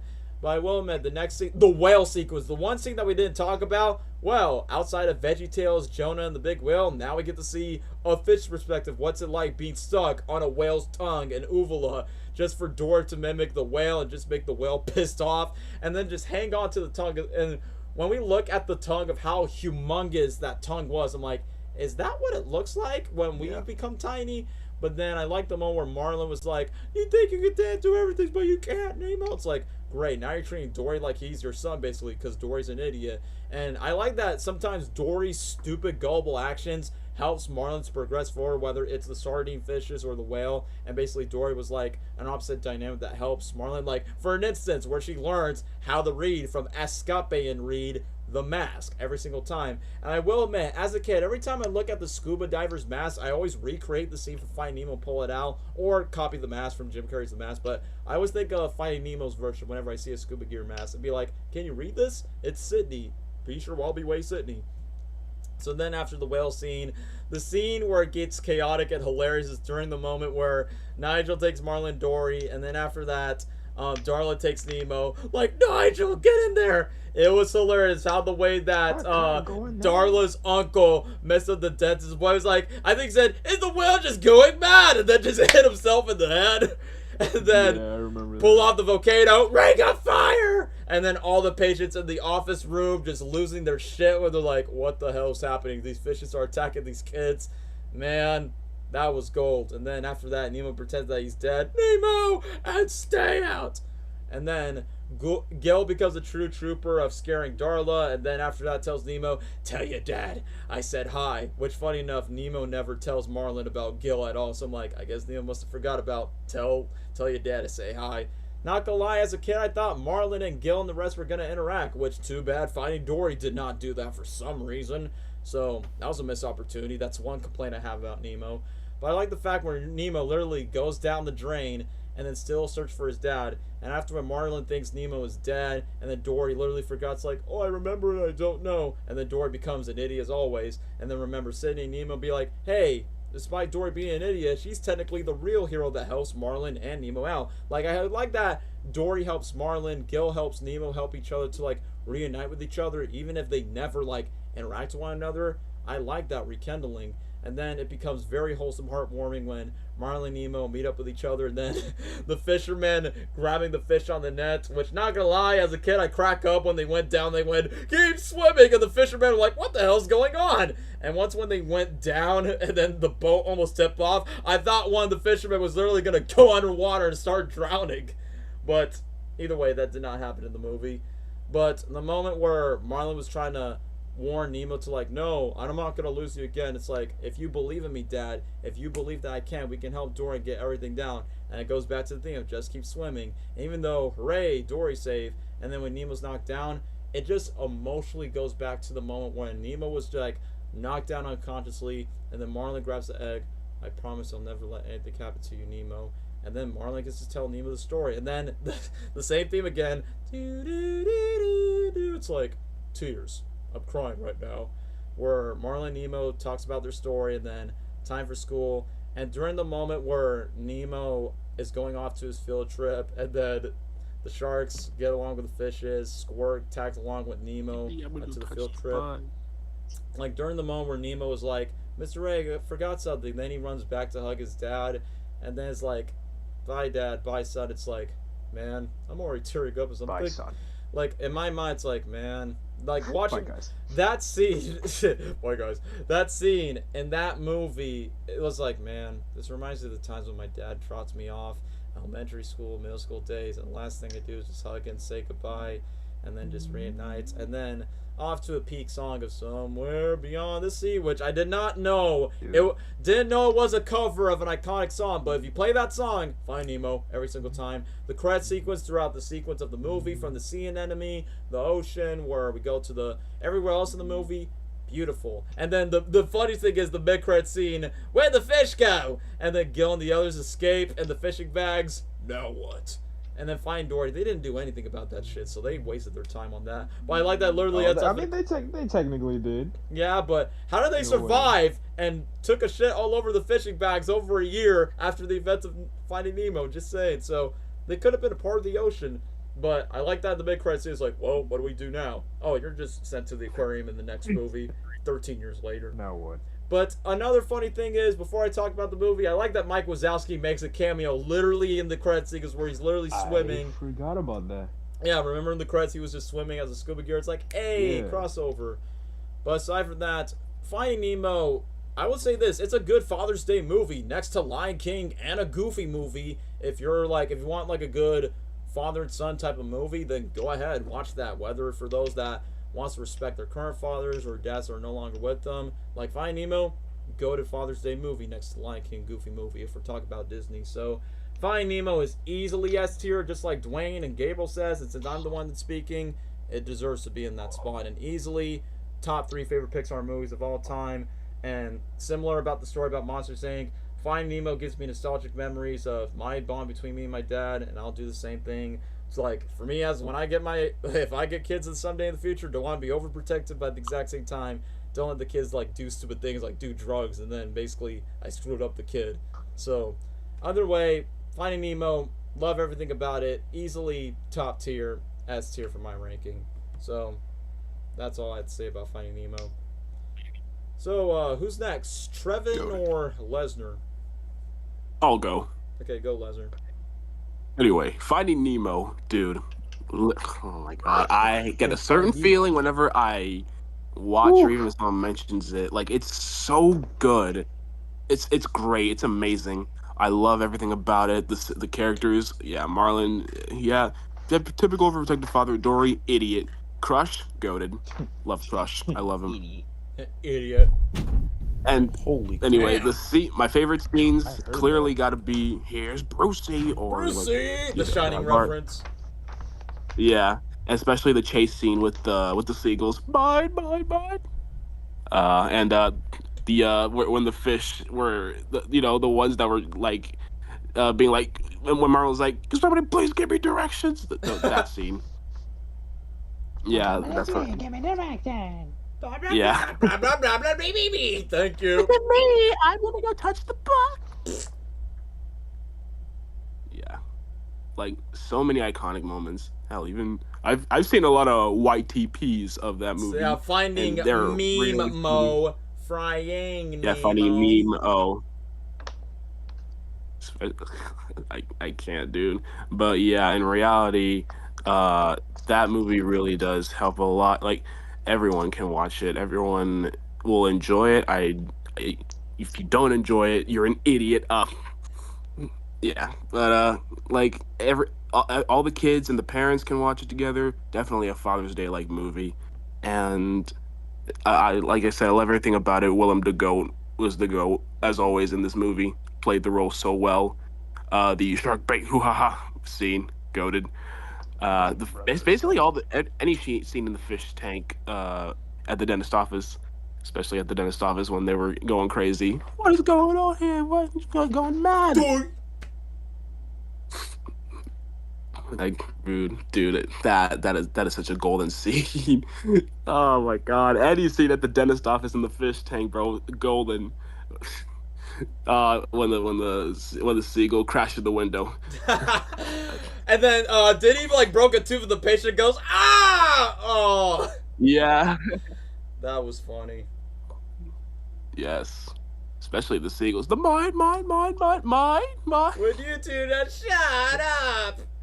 Wait, And of course, you you forgot about one definitely- scene, the crab. When Dory put the crab, like, oh, I'll talk. Yeah, I was thinking that scene. I was thinking that scene, especially oh, I gotta mention this, that when everything exploded underwater and then something the scene Yeah, goes nice. Yeah, that was the first fart joke in a Pixar movie before Cars. Now I think about it. I feel like Pixar makes fart jokes actually funny. No, Toy But Story. what else? What did I? Oh yeah, the swim down. That was nice. That was an awesome scene to watch. Finally, Marlon And has basically, some like- balls. Yeah, and letting his son basically like try to do, like basically saying I believe in you, Nemo. But yeah, dude, Finding Nemo S tier movie. Crush is definitely the best. Well, let's see what Squirt does flying solo. What? Noggin, dude. Dude. Dude. He has a kid named Squirt. That's what I said. That's what I meant. Yeah. Finding Squirt. Whoa, dude, chill on the shell. I just watched it. Dude. Oh, he lives. Oh, Hey, dude. Whoa. They find a way back The big old blue. Oh yeah, by the way, dude. by the way, shout outs to the Epcot ride. You know the part where he goes righteous. Like I went to the Epcot ride. Sadly, it's not as exciting as I thought it was. But as a kid, I'm like, man, hopefully they make this as a ride where they make it shaky. It's not as shaky as I expected when I went on it last time. But at least the ride did the closest thing of what my younger self thought of. I'm like, they should make a ride out of that moment, and they sort of did at the Disney parks. Yeah, I mean, at least they did that. What's it called? I thought you were gonna talk about Turtle Talk with Crush for. Oh, and then DreamWorks is doing their version of Kung Fu Panda, which I honestly thought that was cool. But yeah, speaking of talking Crush, let's not forget people did marriage proposals in front of Crush in some YouTube videos. Yeah, that. Yeah, you know, when people get to talk to Crush, Mm-hmm. I've never seen dude, it's been everywhere. Crush is my wingman. When? Like in the earlier days of YouTube, bro. Oh. So I guess Yeah. I guess that's all for Lesnar. I guess the only person who hasn't said much was Yeah, Trevin. S tier. Yeah, I guess Trevin's the only one left before we move on to Incredibles. Pro's been waiting. Crash out. Good God. Yeah, pretty much all of what you guys said, I can pretty much agree on. I grew up with this one just as much. If you were to ask me years back, I probably would have said A, but it's, grown on me the more I mature. It's definitely S. It's shocking to me, personally. The water and the ocean setting, I still think are ahead of its time, especially for 2003. What else? Australia, different setting.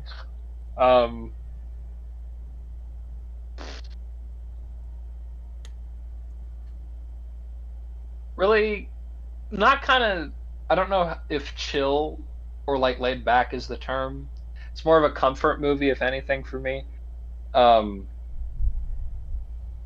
In some ways, besides the killing and all that stuff, horror scenes, yeah. Yeah. Now the more I think about it, I kind of wish we didn't get a sequel. Ellen, I don't know if she's been in more film roles than the Finding Nemo. Oh, okay. Probably. I don't know. Never mind, I lied. Who even cares at this point? I probably, yeah. Probably the only best thing she's done. Agreed. And nothing else. Agreed. This, at a point, I don't know if it still is, but this is like one of the best selling DVDs of all time, if I'm not mistaken. Nope, you're right. Of any animated movie. You're right. Pretty monumental, if anything, I would say.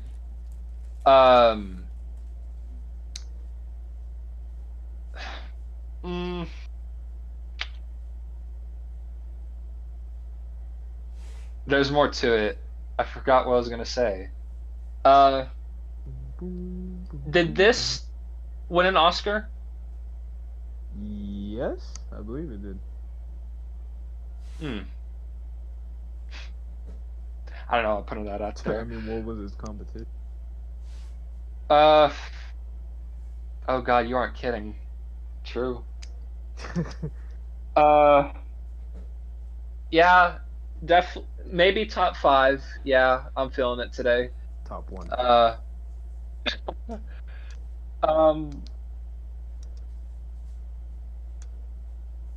Yeah, really great. S tier for me, 100%. I'm literally repeating myself, but yeah, it's an absolute must. Peak. Daniel, That's all I gotta say. Yeah, that's what I would have did. Daniel? Oh, I know he left not. for a minute. Oh. He crashed out. Dude, I'm so excited to talk about the next movie. Oh, absolutely, yes, dude. Dude. Yes. Dude. Yeah. Yippee! Oof. Bro, Man. I'll quote it once we get there. No. No. Would you like more wheat? No. Don't mind if I do. What if I do? Don't mind if I do. What's the chat saying? Okay. So confused. Man, we missed out a lot Cameron on says chat. it Oh, Cameron's leaving. Goodbye, Cameron. Thanks for stopping by. Sorry, didn't know he left. Didn't Yeah. check chat thanks, Cameron. very much. We're rambling, dude. Yeah. Shadow and Friends, he's here. Oh boy. He says, I agree with first 4 movies in S rank. Oh boy. Well, Great. I guess Trevor just wrapped up with Finding Nemo. Great. Yeah. Yeah. Okay, then finally we can get to Mr. E. So. Oh boy, oh boy. Yeah, I'm like, to me, I'm thinking like, I don't know, let Trevor speak because now we're gonna talk about The Incredibles. I'll let y'all I go exactly first. was gonna say that. Yeah, I think. I was gonna Yeah. say as much as bad as I want to. I'll let Trevin go. Yeah, 'cause Trevor, you go because that's Mr. E right there. because Trevor, you're literally have your Mr. E and just say, shut the f up. You're literally gay. That freaking image I made. Oh, that brings me back. Yeah. Oh, it kills me. It, like every time I read that meme, I just can't think of your deep ass voice. Shut the f up. Oh man. Y'all in chat probably wouldn't get that, but I bet no one. that was my prime. That was my prime, 100%. Prime? All right. Prime. Yeah, it looks Okay. very, it looks very refreshing, doesn't it? And then Mr. Credible on this poster, E. E. E. I remember when I was younger. I mean, sorry. I remember when. I was like, yeah, this is fine, but it's not as good as the other ones. But the more you get older, you praise this movie more often because of its serious themes 100%. and yes, Mm-hmm. and it's probably in some ways pretty much the most and only, I would say, mature film that Pixar has made. I don't know if that makes any sense, but probably In terms well, of that's probably more darkness, Yeah, like how dark. probably Brad Bird more of, you know, in terms 'cause- of death, yeah. Mm-hmm. Yeah. Yeah, for Pixar in general, I would agree. There's only 2 other contenders I can for that spot. So Yeah. by far. It's one of my favorite animated movies of all time. I could probably consider it right now. Maybe maybe. I'm feeling it today. This might be Pixar's best movie of all time. Okay. Not ridiculous to say that. So over Toy Story 2 for you? For now, yes. Okay. Yep. Not ridiculous. I just love so much about it. that man out there, he is getting mugged. Well, let's hope we don't cover him. Or you're fired. And then he's like, "Get over here!" You were this close to losing your trap. And then just choke him and throw him to the wall. Coincidence? I think not. One of my favorite quotes of all time. Just, man, I love this movie. It's the best Fantastic Four movie, 100%. Totally. I think everybody can agree with me on that. Better than what the previous ones will do. We'll see about Marvel's next attempt, but we'll see. No, it's better. Incredible's still the best Fantastic Four movie still, like what Trevor says. Yeah. This has the best, and I don't think people will disagree with me on this. This has the best Pixar villain ever, Syndrome. Yes. People sleep Bro on that. dies because Kate, idiot. Haha. He said the This N-word. idiot. His Bro plan got the was Homelander actually- fatality He treatment. did. What? Oh my. Yeah. The kind of weird. I don't know how to explain. Probably the one. It's probably the most I can take seriously from Pixar's catalog. I don't know how to make it like make sense at all, but I see what you mean. No When- capes. Yeah. No capes. No I see capes. what you mean. No capes. Samuel L. Jackson. Got to give shout outs to this man. Yes. He is one of the funniest things about this movie. Like, good God. Yeah. Super That soup. image of him, and it's like a Spanish caption. No puedo, tengo tarea. Oh, I thought it was the one where he's wearing a ski mask. You know the part where he goes in a robbery with Bob? Freeze. Oh yeah. I'm thirsty. I'm just getting a drink. All right, you had your drink. Now. I know. Freeze. Freak. I wanted to go bowling. Shout outs to the Sonic fans that I guess, are out there. The cake scene where Mr. Incredible comes in, yeah, they're voiced by that one guy that did the Sonic dubs of both Mr. Incredible and Elastigirl. Wait, shut the fuck up kindly. Like, Oh, I know what you're holy talking about. Wait, what? Oh. Yeah. What? Do you know that YouTube dub? It was like two Oh! Sonics talking during the Yeah, I remember now. The Sonic community did that. I remembered. Yeah. Yeah. Real. I would hate. No, because Bob, right? He's like depressed as fuck because work and Real. all He's that literally stuff. us. Midlife crisis. Yeah. Just a real movie, man. It's too good. Dare I say, one of the best superhero movies of all time. Ooh.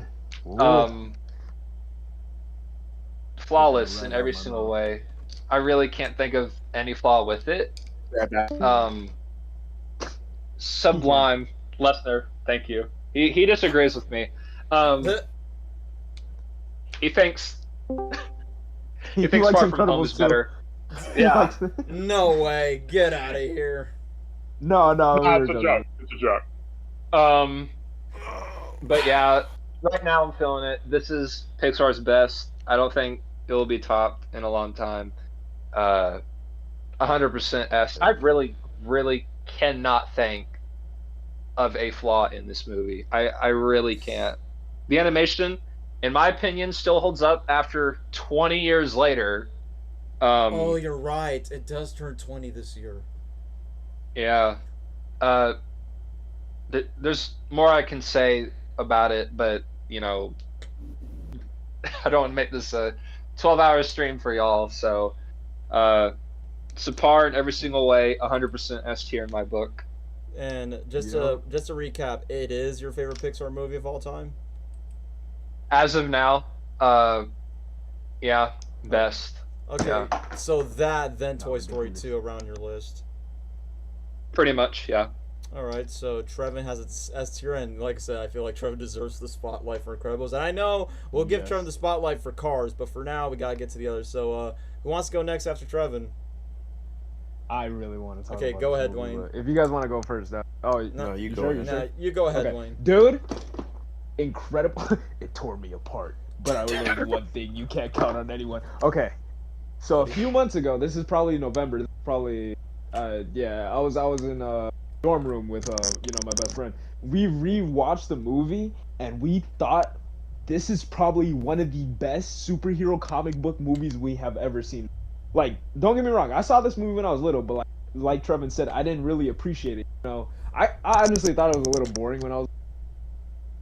But rewatching it again and again, like, and especially now, especially since the state of like superhero movies right now, this movie was way ahead of its time, dog.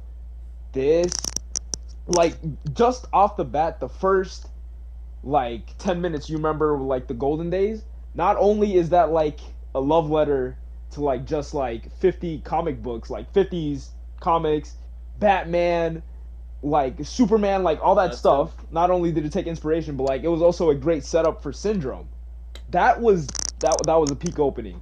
And then, the superheroes getting banned, all that, that's cool. Just, dude, the story itself is just so good. Like, so good. Good Steam. Set up for him. The Syndrome is a great villain. Like, he literally committed superhero genocide, which is insane. Like, a lot of people sleep on Syndrome. Like when people talk about best comic book villain superhero, it never, like, dog. He did Thanos damage before Thanos, dog. Yep.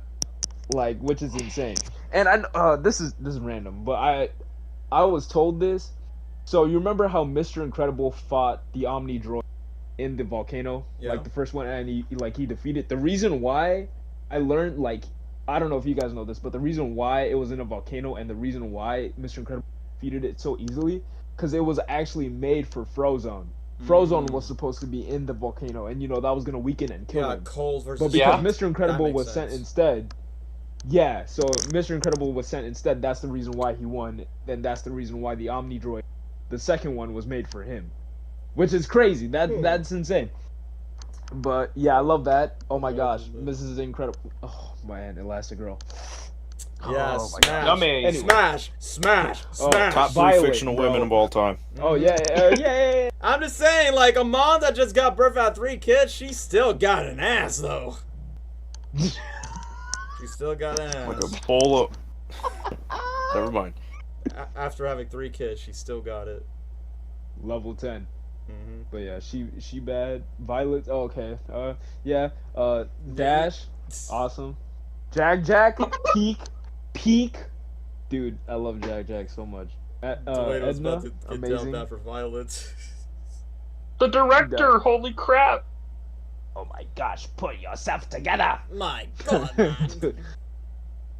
You are Elastigirl, bro. You are Elastigirl! My God, put yourself together! Put yourself together! I love that. I love that she was like the designer of superhero stuff, and I love that she genuinely cared for Mr. Incredible, so she didn't give him a cape, which is it's awesome. It's amazing. Yeah, like you guys said, it's an amazing Fantastic Four movie, which is insane to say, but it's the truth. No. No. We Should not speak of that. But the truth. Okay. But yeah, amazing movie. Honestly, it's my number 3 for Pixar, which is crazy. So Finding Nemo, Monsters Inc., and Incredibles are my top 3, and they're all back to back, which is insane. It is. But yeah, S tier automatically. Honestly, I would say top 10 superhero movies of all time. Yeah. I sound crazy, but even top 5, because The Incredibles is just that good, bro. Like, it's just like, man. Not only is it just an amazing superhero, but just an amazing, just animated movie in general, bro. Like It's timeless. Like the more I'm older and the more I watch, I relate. Mr. Incredible, that midlife, bro, man. Well, let's hope we don't cover him. I'm sorry. You were fired. He got away. Yeah, peak movie. Good thing too. Good thing too. We're supposed to help Israeli people, but I'm sorry. Money. People. What he said, you bet you're fired. But yeah, peak movie. 10 out of Yes. 10. 11 out of 10. So yeah, S tier. you put it on the S tier. I'm gonna be honest with you. Yeah, That's I would agree. Like, what's your favorite superhero movies that's not Marvel or DC? I would include this movie. I would say Megamind because that counts. The Mask, that's not Marvel or DC, yeah. or even Kick-Ass. I'll put Kick-Ass as a shout out there. Men in Black. Yeah, Men in Black, that counts. I guess that counts. Yeah, that does count. So who should go next? Me, Gabriel, or Lesnar? Gabriel, do you want to go? I'll go next. Wait, who's gonna go next? Oh. I'll Okay. do it. Go ahead, Lesnar. Howard? You're up. Howard. Anyway, The Incredibles. Oh man, such a timeless superhero movie, bro. Dude, age as well. Older you get, better. Man, the opening scene where he's suiting up, my favorite, the best one. Where he's trying to drive to his wedding. Skippy here made sure that Incredible, you're not affiliated. You're not affiliated with. All the meme material. We get there when we get there. Would you like some more weed? Would you like some more weed? Oh my god. But yeah, dude, it's such a great movie. Even like when it came out 20 years ago, crazy by the way. It's like the I don't know if it was like my first ever superhero movie I watched, but it probably isn't. But it's the best one for sure, aside from Marvel and DC. I love all the characters. Edna Mode is the best character ever. She's so inspirational. She's so funny. She's iconic. No capes. Pull yourself together. Right, waiting. Oh yeah. The character is Bob. Even though, like in the interviews in the beginning, he was like, "I want to start a family and be chill." Now, when he does that, he's depressed as hell. Wants to go back to the glory days. Miss. Can we keep it clean for 10 minutes? For 10 minutes. Elastigirl. She bad. Yeah. I need her. But anyway, she's a good, really a good mom, and also a very amazing superhero too. Like she's the best for sure. Dash, funny, the best dude. I love Dash. He's very. What I would have did. Yeah, very energetic. Very. He's locked in. He's ready. Whenever. Violet, yeah. Even though like she wasn't much in the movie, but yeah. Don't diss Violet. I'm so sorry. I'm not dissing her. So I know Dwayne was gonna say But, something like, about Violet. Don't do that again. Yeah. But even then, like, hey, at least when they all fight as a superhero family together, that's really cool. Yeah, so Violet was pretty cool, even though back then I had a crush on her. Okay. So that makes Yeah. it for both Dwayne and Lesnar on that category. Yeah, I'm being dead serious. I wanted her, bro. Who said I stopped? Bro, this. Hey, but now, no, not anymore. No. I'm joking. Everything I say is a joke, please. Cancelled. But yeah, Jack is also goated. That dude literally defeated Syndrome and turned into a whole ass monster. I can't. I hit Jack. Throw me. That bro got sucked into a fan. And Syndrome, my name is not Buddy. Your name isn't It's not Buddy. I forgot. A You gotta giant admit this BS. is cool. For Sitter. Yeah. Oh yeah, the short film Jack Attack. For I'm consider gonna I have eat a a giant babysitter. BS. Oh yeah, but Syndrome, the best villain. I mean, at least he was like, the quote he said, "And when everyone's super, no one will be." Yo, he's real for that though. He's right. Even that then, guy's motivation, man. That's a crazy. yeah. Shout outs to the meme that Trevin used for Syndrome's clip for his reaction to Cuphead DLC. Oh come on! You gotta admit this You is gotta cool. admit this is cool. It's cool. It's like the movie. It's like the movie, but yeah, dude, Incredibles, dude, love that movie, and I definitely think for sure that still mean that Yeah. Wait, what? put it on there. I was like, what letter did you Telegram, say? man. That's fair. Put it on there. Well, since 3 people's already said it, and before me and Gabriel goes, I guess I'll just put it on S just for now since it's already clear from 3 people. So, who should go next, me or Gabriel? I'll be there. Okay, go ahead, Gabriel. So, Incredibles, man. This is it's incredible. Hey, I'm gonna leave. Have a good night, guys. Yeah, The Incredibles. It's the most incredible movie. I'll see myself out. Yeah. Get Okay. I'm sorry. The Incredibles is it's just a classic, man. I mean, one of the best superhero movies ever. Yes. The music. Love that so much. Michael Uh, Giacchino's Gotta the love the introduction. Beyond the Underminer! Oh, he's on. That's like one of the good things they did in the sequel. Let's bring that back. But True. I like the early days before Bob and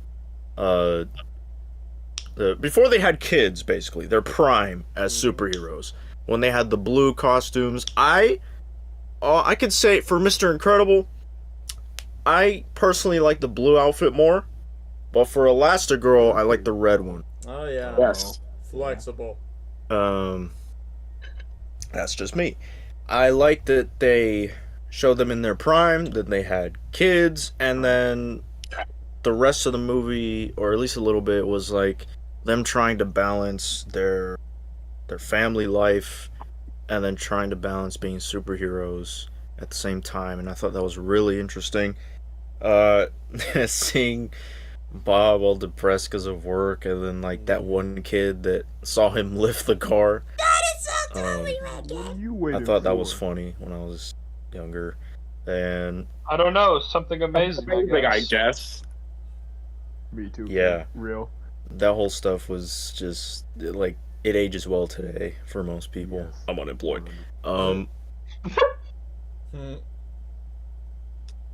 And Syndrome, I mean, I think he's a little bit not too much really, but a little similar to Randall in terms of their goals or like their motivations to being villains.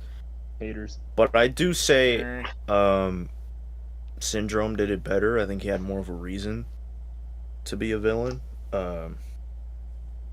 And I find his motives just understandable, you know, like you look up to somebody, then to home, you, buddy. you know, you feel like you were betrayed or something. Yeah, like I get it. And he was also very funny, very entertaining every time he was up on screen. And you know, the voice actor, dude, that's Underdog. That's Dave Seville from Alvin and the Chipmunks. Dave. That is true. Yeah. Dave. Dave Seville. Meet Dave. No, wrong. He was at MegaCon. All right. Oh yeah, he was at MagCon when we were there. Yeah, I think, and I really like his character. I know it's a little funny looking because he looks like a troll or something because of his hair, but Disney Infinity. or he looks like the freaking Hamburglar from McDonald's. He does. He does. But I kind of dig his design. I like his design, his costume. Should have taken off the cape, idiot. You wouldn't be dead. He did. You would have made the Yeah. second movie better. Agreed. Yeah. Agreed. Revenge time. Somehow, Syndrome. Okay. I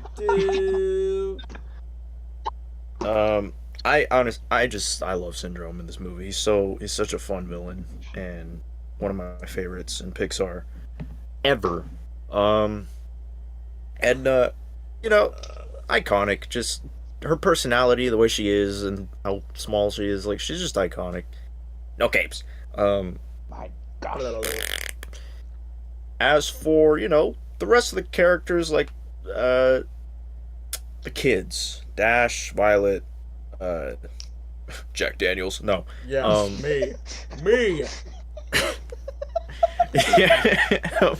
Goated with the sauce. That baby is just the GOAT. That's all I can tell you, man. Bro. That baby is the GOAT. When he's older, he's going to be on top of the world. He might even be president. Incredibles 3? Yeah, I was gonna say, like, Incredibles. Ryan? True. Incredibles 3 just aged them up, and then we'll see Jack in his prime. Yeah. Dash. No, yeah. I like his powers, obviously, but like, it can be a little annoying.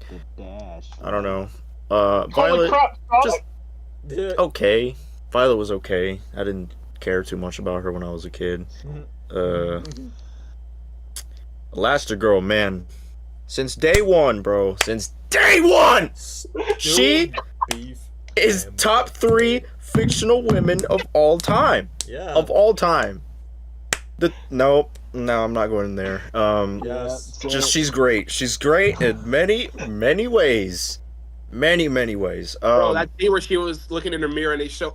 That's what I'm saying. Like, after giving birth to 3 kids, she still got it. She still got it. That's what made me fully conscious, bro. I became fully conscious. No. I'm gonna keep it. Yeah, and also when she breathes. That's right. When That's when I stopped playing with Legos.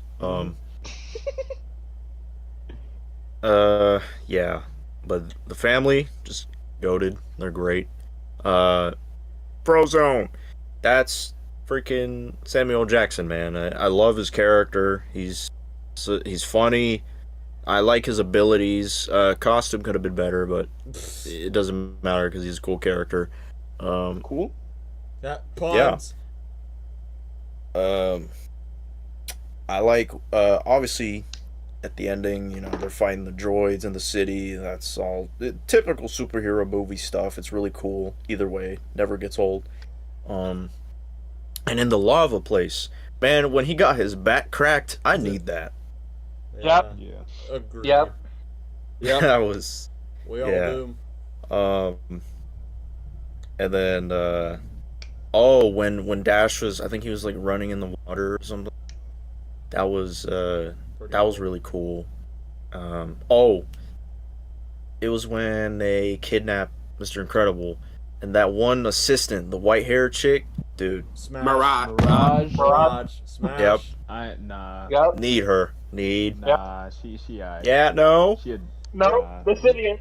She a home wrecker. I She need a it. home wrecker, bro. I'm just saying, I can't, bro. The voice, I'm sorry, I can't. whenever she speaks, it does Listen. become a little seductive. If you got Elastigirl at home, though, come on, bro. Oh no, obviously. Yeah. No, yeah. Yeah, but I'm just saying, like, It's just. I mean, she's still bad though. Yeah, agreed. I'm not gonna say that on screen. Okay. Readable? And they got busy. It's a whole family of super. Oh, this is just too good. Dog, you got me monologuing. Yeah, man. I love the characters, the music, the action. It's just such a fun movie, man. It's what comic book superhero movies need to be. Just sometimes you don't gotta be super woke, super deep, but just like make it fun, man. The deep? Yep. I was making a deep joke while we were talking about finding. Literally. Yeah. Incredibles. Gotta put it at S tier, man. It just belongs there. Such a good movie. I gotta think whether it's in my top 5 or not, but it's still goated. Absolutely goated. Top 10. Yeah, definitely top 10, I can tell you that. For sure.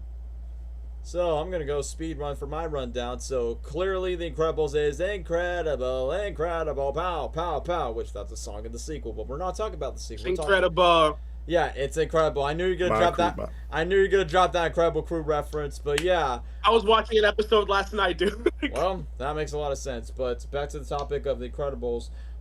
Yeah, I mean, future superhero movies could definitely learn a lot from this one movie, even though this is one of the best superhero movies that's not made by Marvel. This is like before, I mean, around when Marvel was slowly going at its prime from X-Men and Spider-Man, but not like MCU prime. So at least Incredibles definitely like holds the staple of like good superhero movies that are, dare I say it, better than most of the other ones. There were some exceptions, but Incredibles definitely sticks for its stand of time. But the one thing I do like about the Incredibles, what sort of ages well today, is the fact that society doesn't want any more supers, kind of like, you know, quote-unquote, superhero fatigue and cinema history, so I kind of find that pretty meta. So I like the fact that... I didn't think of it that way. Well, that's how I kind of see it, like, how this movie sort of ages well to today's... Like, some people's opinions of what they don't like about superheroes. But technically, yeah, like what Dwayne says, inspiration from Batman and Superman and all the classic 50s, 60s era. But I like the fact that, yeah, when you're at your prime, whenever you're super in your career or not, then when you start to have kids and when you get married, yeah, life just becomes extra crappy. And I did say this before, just like Bug's Life, Incredibles is like one of those movies that I end up rewatching a lot because my elementary school plays it a lot. Like my music teacher plays it a lot, even though it's not a musical, it's a superhero movie. So Incredibles was rewatchable because of that, even though I didn't own Incredibles like the other movies like Toy Story, Monsters Inc., and Finding Nemo, but that school's like my ticket of watching it. So clearly, Samuel L. Jackson, Frozone, bro's a true homie, sticked out to the end of the line with Bob Parr after when he tried to rob a bank and, you know, try to like lean a hand. And of course his iconic scene of, "Where is my super set for the greater good, woman, the greater good?" Like, man, that was gold, especially with his wife being a part of it. So yes, like the other boys, yes, Helen as Elastigirl. I would somewhat agree that I would agree with Gabriel that Bob does look a lot better in the blue suit than the red, but even though the red's more iconic. But I will admit, every time when he flexes his stomach out, every kid in my elementary class is like, ew. It's more like, so basically you're gonna say gross out when fat people show off their stomach. Show respect for the fat people are out there. They're diabetic. But this page needs I'm sorry. Yeah, but jokes aside, I like that Mr. Incredible. I like one of the greatest scenes is when he has this montage when Bob was actually getting his shit together, like working out, trying to lose weight, trying to like be there for his wife. Yeah, be there to play sports for his son, and then Jack, and Violet. So it's like, you know what, that's pretty real for most dads out there that are trying to get their act together, just try to like get back to the game, even if it's like decades after marriage and having kids and all that. So it's like, huh, no wonder there are grown adults who are parents by saying, "This is my favorite Pixar movie because Bob's literally me." But if they're literally them, do they actually punch their boss all the way through the wall, which was hilarious? And of course, other great scenes like, they wish they could do that. Yeah, money, money, money, money, money. Who cares about that, Bob? And then next following scenes when Dash got in trouble. Right there. Coincidence? I think not. Yeah, sure, Principal Linguini. But then as time moves on, I like that this movie, I mean, I can't speak for most other superhero properties. I like that this is a very family-driven one. Like, every super has superpowers. It could be cheesy and corny if it's never executed well, but from the mad genius of Brad Bird for what he's offered to the table, definitely love how he portrays the personalities, the dynamics of Dash is like the Flash, Violet's like Invisible Girl, Mr. Incredible's tough, like any superhuman like Superman or the Hulk, and the Elastigirl is basically a sexier, gender-bent version of Mr. Fantastic, but like I said, still smash. Even Mirage, even though she's not as hot as Helen, but she's still fine because of that sweet-ass voice. And then Syndrome, obviously, Dave Seville as Alvin, yeah, Dave Seville from Alvin the Chipmunks, easily his best voiceover role, and his motives, and I will agree with Trevin, probably the best Pixar villain now to date compared to Hopper from Bug's Life or Lots from Toy Story 3. His motives, I mean, yeah, it's the trope of being that number one fanboy, but then when I look up to the hero, fly home, buddy, I love you, Mr. Incredible, I hate you. And then after that, bro just caused genocide. So basically, Syndrome had the Batman Forever effect, except this time he actually becomes like a real legit villain. But I will admit, just like what Gabriel said, the dude's very funny. I mean, obviously, of the "come on" and the moment where he pretends to use his droids to attack him, and then he used like his power DS thingy, and then just use it to take away. I like that the droid literally just chases Syndrome around the city around his introduction to the city of Metropolis, which I thought that was funny. And once again, the family drama is really real when it comes to like the kids themselves, whether it's Violet or Dash, including when Helen, Violet, Dash just crashed out the plane. We're dead! and then Crush up. Marlin should have showed up in that scene by shouting Nemo. But I like the moment where they just use their abilities when they go out, like when Dash was being chased by the Chronos Men, and where Mr. Incredible shows about what happens to the death for all these supers. Love how Edna's been like a key ingredient just to keep Bob and Helen together, not just for their family, but just for their careers as supers as a whole. And then as time flashed forward, that's where they became the Incredibles. And the ending, it's hilarious, man. I mean, even though Jack Jack is the GOAT, even though Jack Jack doesn't get that much to shine in the sequel, but he definitely has good moments until Syndrome just flipping dies, man. Like, it kind of reminds me of a watch party that me and Trevor do. He's like, no, I will not say the N-word. And then Syndrome dies when he explodes.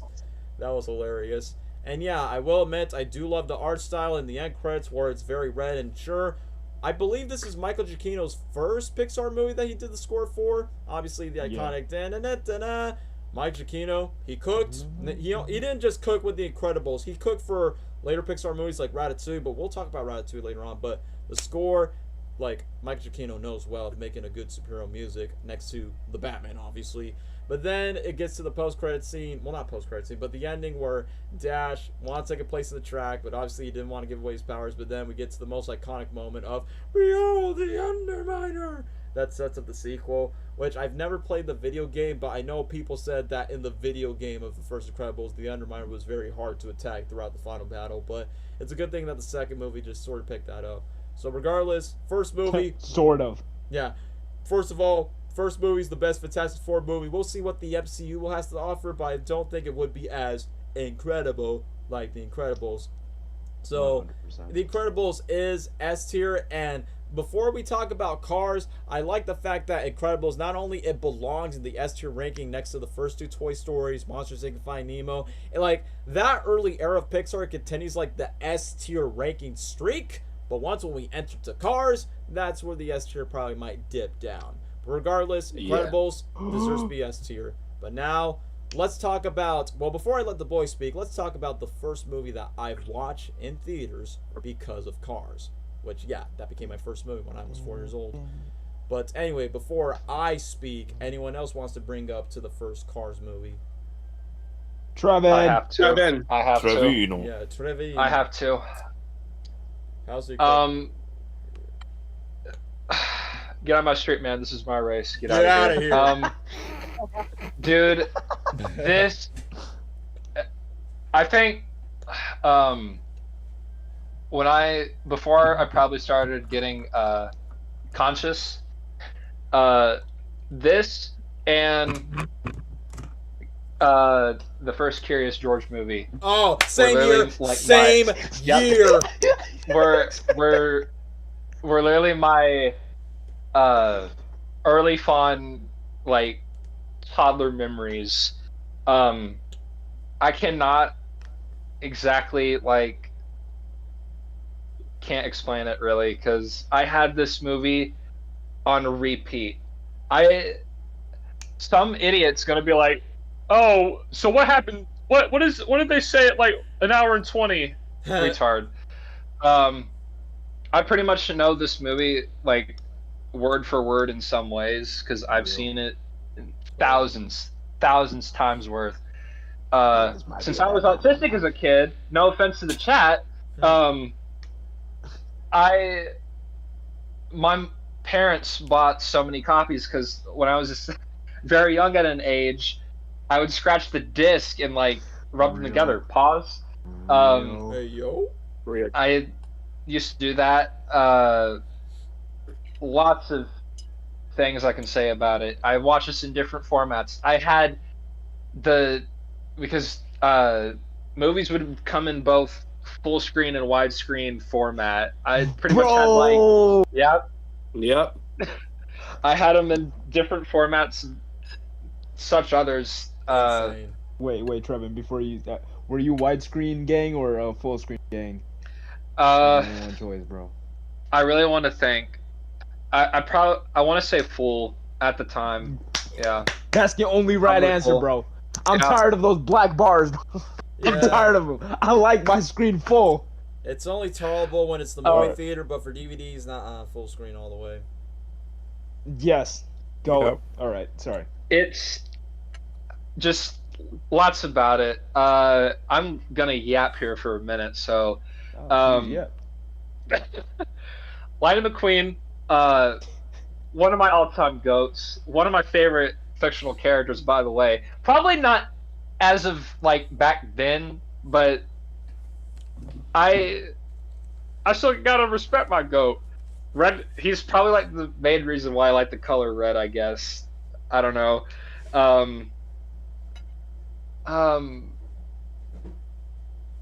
Lots more to it. I guess it has like this homage of like country, because I live in Oklahoma, and I just it's too close to home for me, you know. Gotta give a shout out to John S. Hack because he loves this shit too. Yeah. He's like, Oklahoma, Cali, all that stuff, Route 66, American burgers and tits, all that usual stuff. We know how that runs down in America. But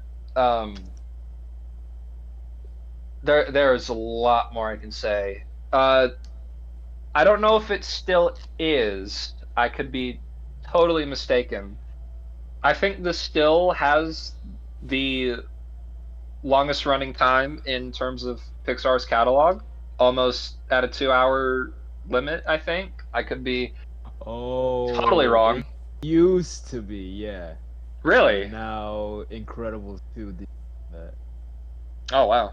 Okay. Yeah. It used to be. Yeah. Soundtrack, if you hate the soundtrack, you're not human. You are Like, stupid. Oh my god. yeah. There's no. This is the one. That hates. You listen to that mumble. Yeah. I love the characters. I love the setting. I didn't think of like, oh my god, we're humans, because I was a stupid kid. All right, none of you dumbass theorists like brought that up. Like, I don't care if Car Hitler is a thing or whatever. Like, I don't get that out. Yeah. What's I can say? Want this idiot hung by jumper cable? That too. I just no, there's more. This was like my favorite movie like forever until like my preteens where I like matured often and off. But yeah, like this was probably my favorite movie for a long time. Because I guess I had watched it so much. I'm gonna get back to it, but the video game is probably just as good, I would say. But 2006 one. yes, it technically takes place after the first movie in some ways, but I mean, I hadn't fully played it myself, but my cousin had it, and we used to play it. Lots of memories I had. This is one of, probably not the one that made a standpoint, but like this was like the Pixar movie that was really more focused on reflection in terms of like animation, I would say. Because at night it hits. You can tell how it looks. It's astonishing to this day, if anything. Love the characters. I really can't think of one that's like bad, really. Also, need to bring this up. Which one's the best tuner? What? The gangster cars. Oh, Dude, I knew it. I'm not gonna lie. I always rolled DJ just because of the name. He was my favorite one. Right. I don't remember their names, but I can remember the way they look. It was either the one with the big spoiler was the one that was like purple or blue and green. Wingo. Think so, yeah. Yeah. I wouldn't say him. It was either him or the one that sneezed. Snot Rod. Yeah. Yeah. Yeah. I think Snot Rod actually was my favorite. Hey yo, DJ. We got ourselves a nodder. Pretty music. It just made me laugh because they would be like chilling and like talking, and then Achoo! Oh yeah, I remember. He's gonna blow. I heavily have die-cast of that gang when I was a kid. I got the toys of that gang. Oh my god, don't even let me get started on that. I had so many goddamn Lightning McQueens in my collection. So much. At a point where my dad got confused when I was younger. I'd put him in a trash bag and he'd throw that shit away when I was younger. All of them. All of them. That sucks. Like, man. Yeah. Lots I can really say. This I don't think I would be here if it wasn't for this movie. It's kind of weird for me to explain that, but like it's one of those movies for me that's done a lot. I've watched it countless times and I probably don't need to watch it again ever. For me, good luck, city boy. And then it literally just shows his ass on screen. What are you doing? Get out of here! Right. I'm sorry. Dog. Or no, dog. Oh my gosh. Simply timeless for me. I'm not blinded by nostalgia, I would assume, but I think if you were to say this was like one of the best, you would probably get dirty looks if anything, because people at the time, they hated this shit. Yeah, they thought it was the worst thing ever. Yeah. They thought this was like the worst like thing ever. They basically considered it as the black sheep of Pixar is what they mostly would say. Which no. Pixar was over. I don't care if it was an easy way to sell merchandise. I don't care if it was like a way to sell $4 die-cast cars or just, you know... It worked. Yeah. That's it. It's personally one of my favorite Pixar movies of all time. Yep. I don't want to say it's because I'm biased, but like lots of just memories with this movie alone. Yeah.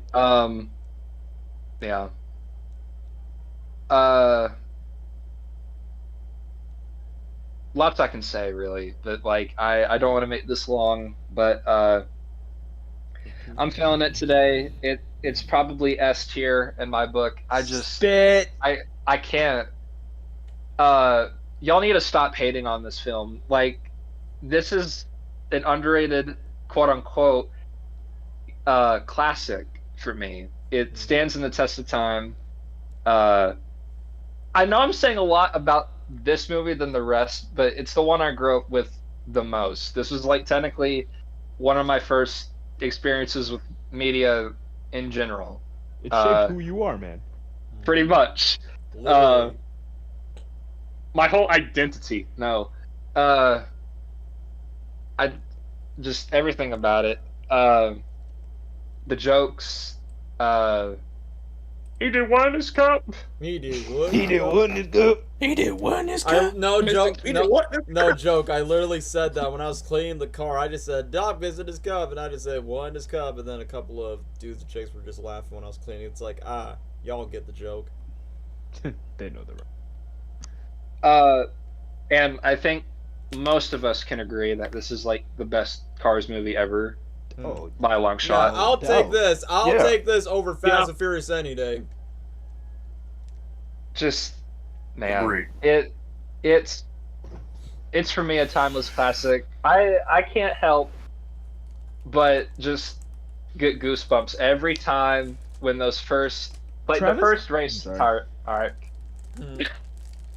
The first like 15-20 minutes or so of that first race, I just adrenaline so much every time. I have to give credit to Michael Keaton's performance as Chick Hicks. Yes, good. God dang, he's so good in this movie for me, man. Like, Dinoco, dude, it's mine, dude. It's mine. Dinoco Blue! I'm not coming behind you again, old man.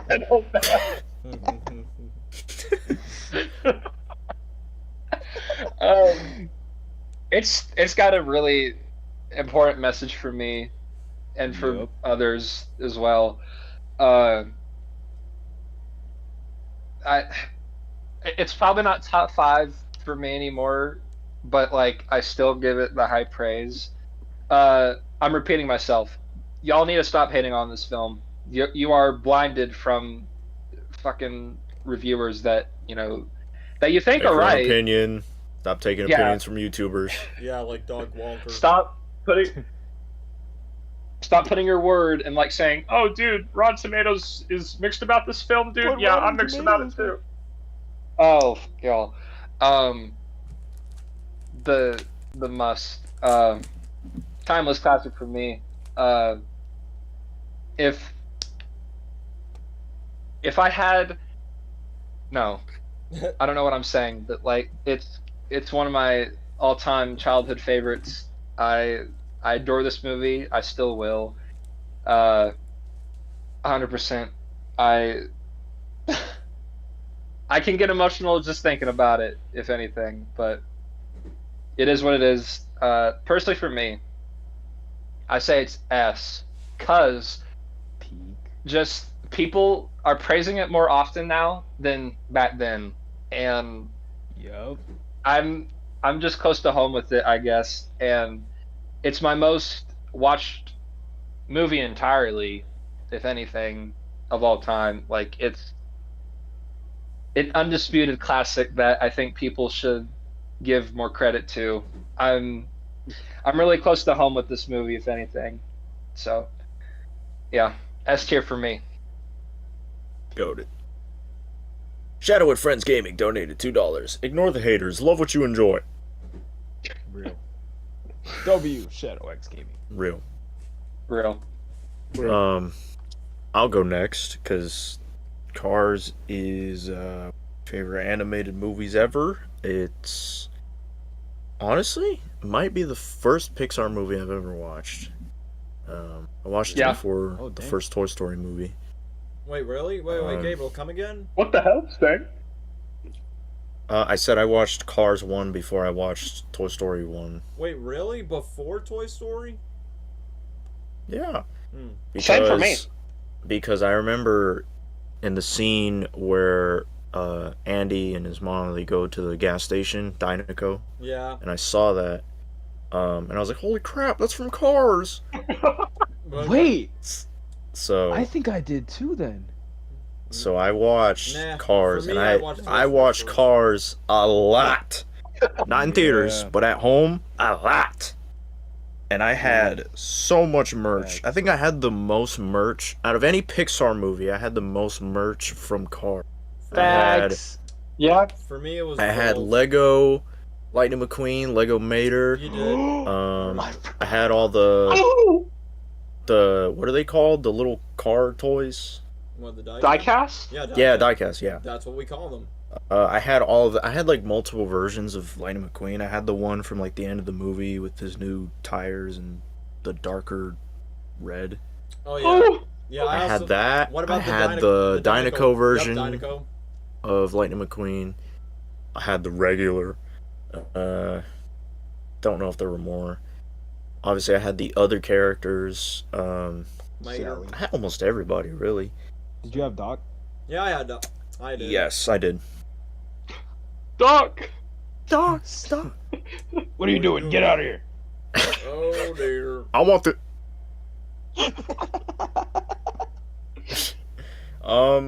Yeah, I had so much from Cars. I want the Lightning McQueen Crocs. Oh, the bitter Crocs. Oh, I forgot about that. Yeah, and just Cars 1, just like the soundtrack, like at the beginning of the movie. Real Gone. Love that song. And I think that movie and that soundtrack is kind of what made me... It's one of the reasons I got into rock. That, and I mean, there's a lot. I would say Spider-Man AMV, Skillet, Real. My uncle, our uncle, Jonathan, would play rock all the time at home. Yep. So I would listen to that and be like, hey, that's kind of heat. And, obviously, movies like cars. And I'm not a car person. I'm not like, wow, dude, look at the 1998 blah blah blah blah, blah car with Look this at the and engine that. on Like, it, man. yeah, like I don't care about that stuff. I really don't. Talk about it. But I appreciate cars because of this movie. I look at a nice car, the way it sounds and all that. I'm like, hey, that's awesome. But I'm not like, dude, what does it look like under the hood? Hood. Take a look under the hood.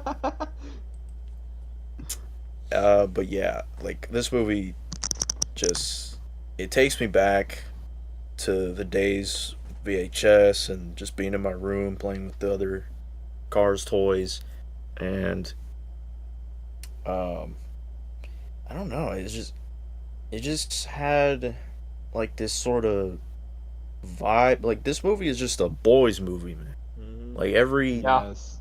This boy. and Transformers. Yep. This is what. Yep. it How is, ironic. man. This is This it's shaped just us. that kind of movie. At the time, my favorite was Lightning McQueen, but I also loved Mater. Him and Mater were, I mean, I'm sure everyone can say the same, but they were both my favorites. Because I got a lot of merchandise and stuff like that from them. I don't know. To this day, they're the GOATs. And I gotta be honest, man. Sally had a crush. Sadly, Holy yeah, Porsche. yeah. Pinstriping tattoo back there. I never understood that joke until now. Yeah, me is neither so- did I. Didn't catch it till later on. Yeah. Oh man. Don't remind me of the meme. No. Don't. No. Don't. No. Yeah, we'll not. We won't. I mean, The No. scene where like he's going No. to the No. like No. motels or whatever, and like the cones. I thought that looked really cool. Obviously the music on Route 66. And also life could be a dream. Like just so many bangers. So many bangers in this movie.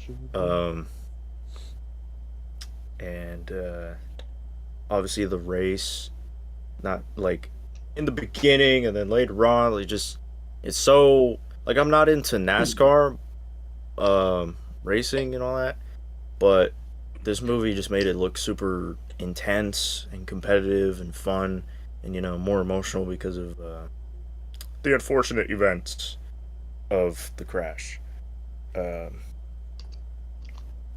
I don't know. I mean, it's just something about this movie takes me back. It's a vibe. The soundtrack is literally peak. Characters are funny, and Doc Hudson, just he's the GOAT. He's so wise, and I don't know. It's just seeing how he was like a retired racer and then teaching Lightning McQueen. Like that was really cool. Just so much about this movie. It holds dear to me because it's the first Pixar movie I've seen. I watched it so many times, and just good. it's up there, man. It's S tier for me. Let's Some people could say go. A tier, whatever they want, but I mean S tier. It's one of the best. It's probably top In our 3 heart, in yeah, in our Pixar heart. films. So what? I'd probably put it number 2, honestly. I was gonna say. So which letter did you put it in, Gabriel? I put it in S tier. Okay, so there goes another S tier right there. So just like Trevin. All right, before we Let's continue with our freaking comments, go. so before we continue on our ramble, I'm just reading the chat right now by saying that who here still has a diecast car collector Mattel versions of the Piston Cup racers? Still don't own any, but used to back in the day. I do not have any of those cars. Yeah, but I still have a Lightning McQueen plush, but I don't have a diecast car in my collection. Those were like, If I go digging in storage, I'll probably find it. Anybody remembers Cars Race-O-Rama, the video game? Yes, I think I played. I played that one on the way. on the had DS, dude. I Not- had that one on the DS. But I love playing the OG game, which I used to play on the GameCube, where, yes, you get to race as Lightning McQueen, you get to play as Mater in times, and it plays the iconic, like, banjo music that goes whenever you go to the main menu. And I will admit, that video game has good slappers of I'm the best looking guy in town. And also, I think the best thing playing that GameCube version of Cars is I always hit Mater, I always hit other cars, and I make them block the streets of Raider Springs, and I make them piss off. Like, there's this one Raider car by saying, watch it, race car! And I basically make everyone stuck to traffic jams. So, that's one of the memories I say.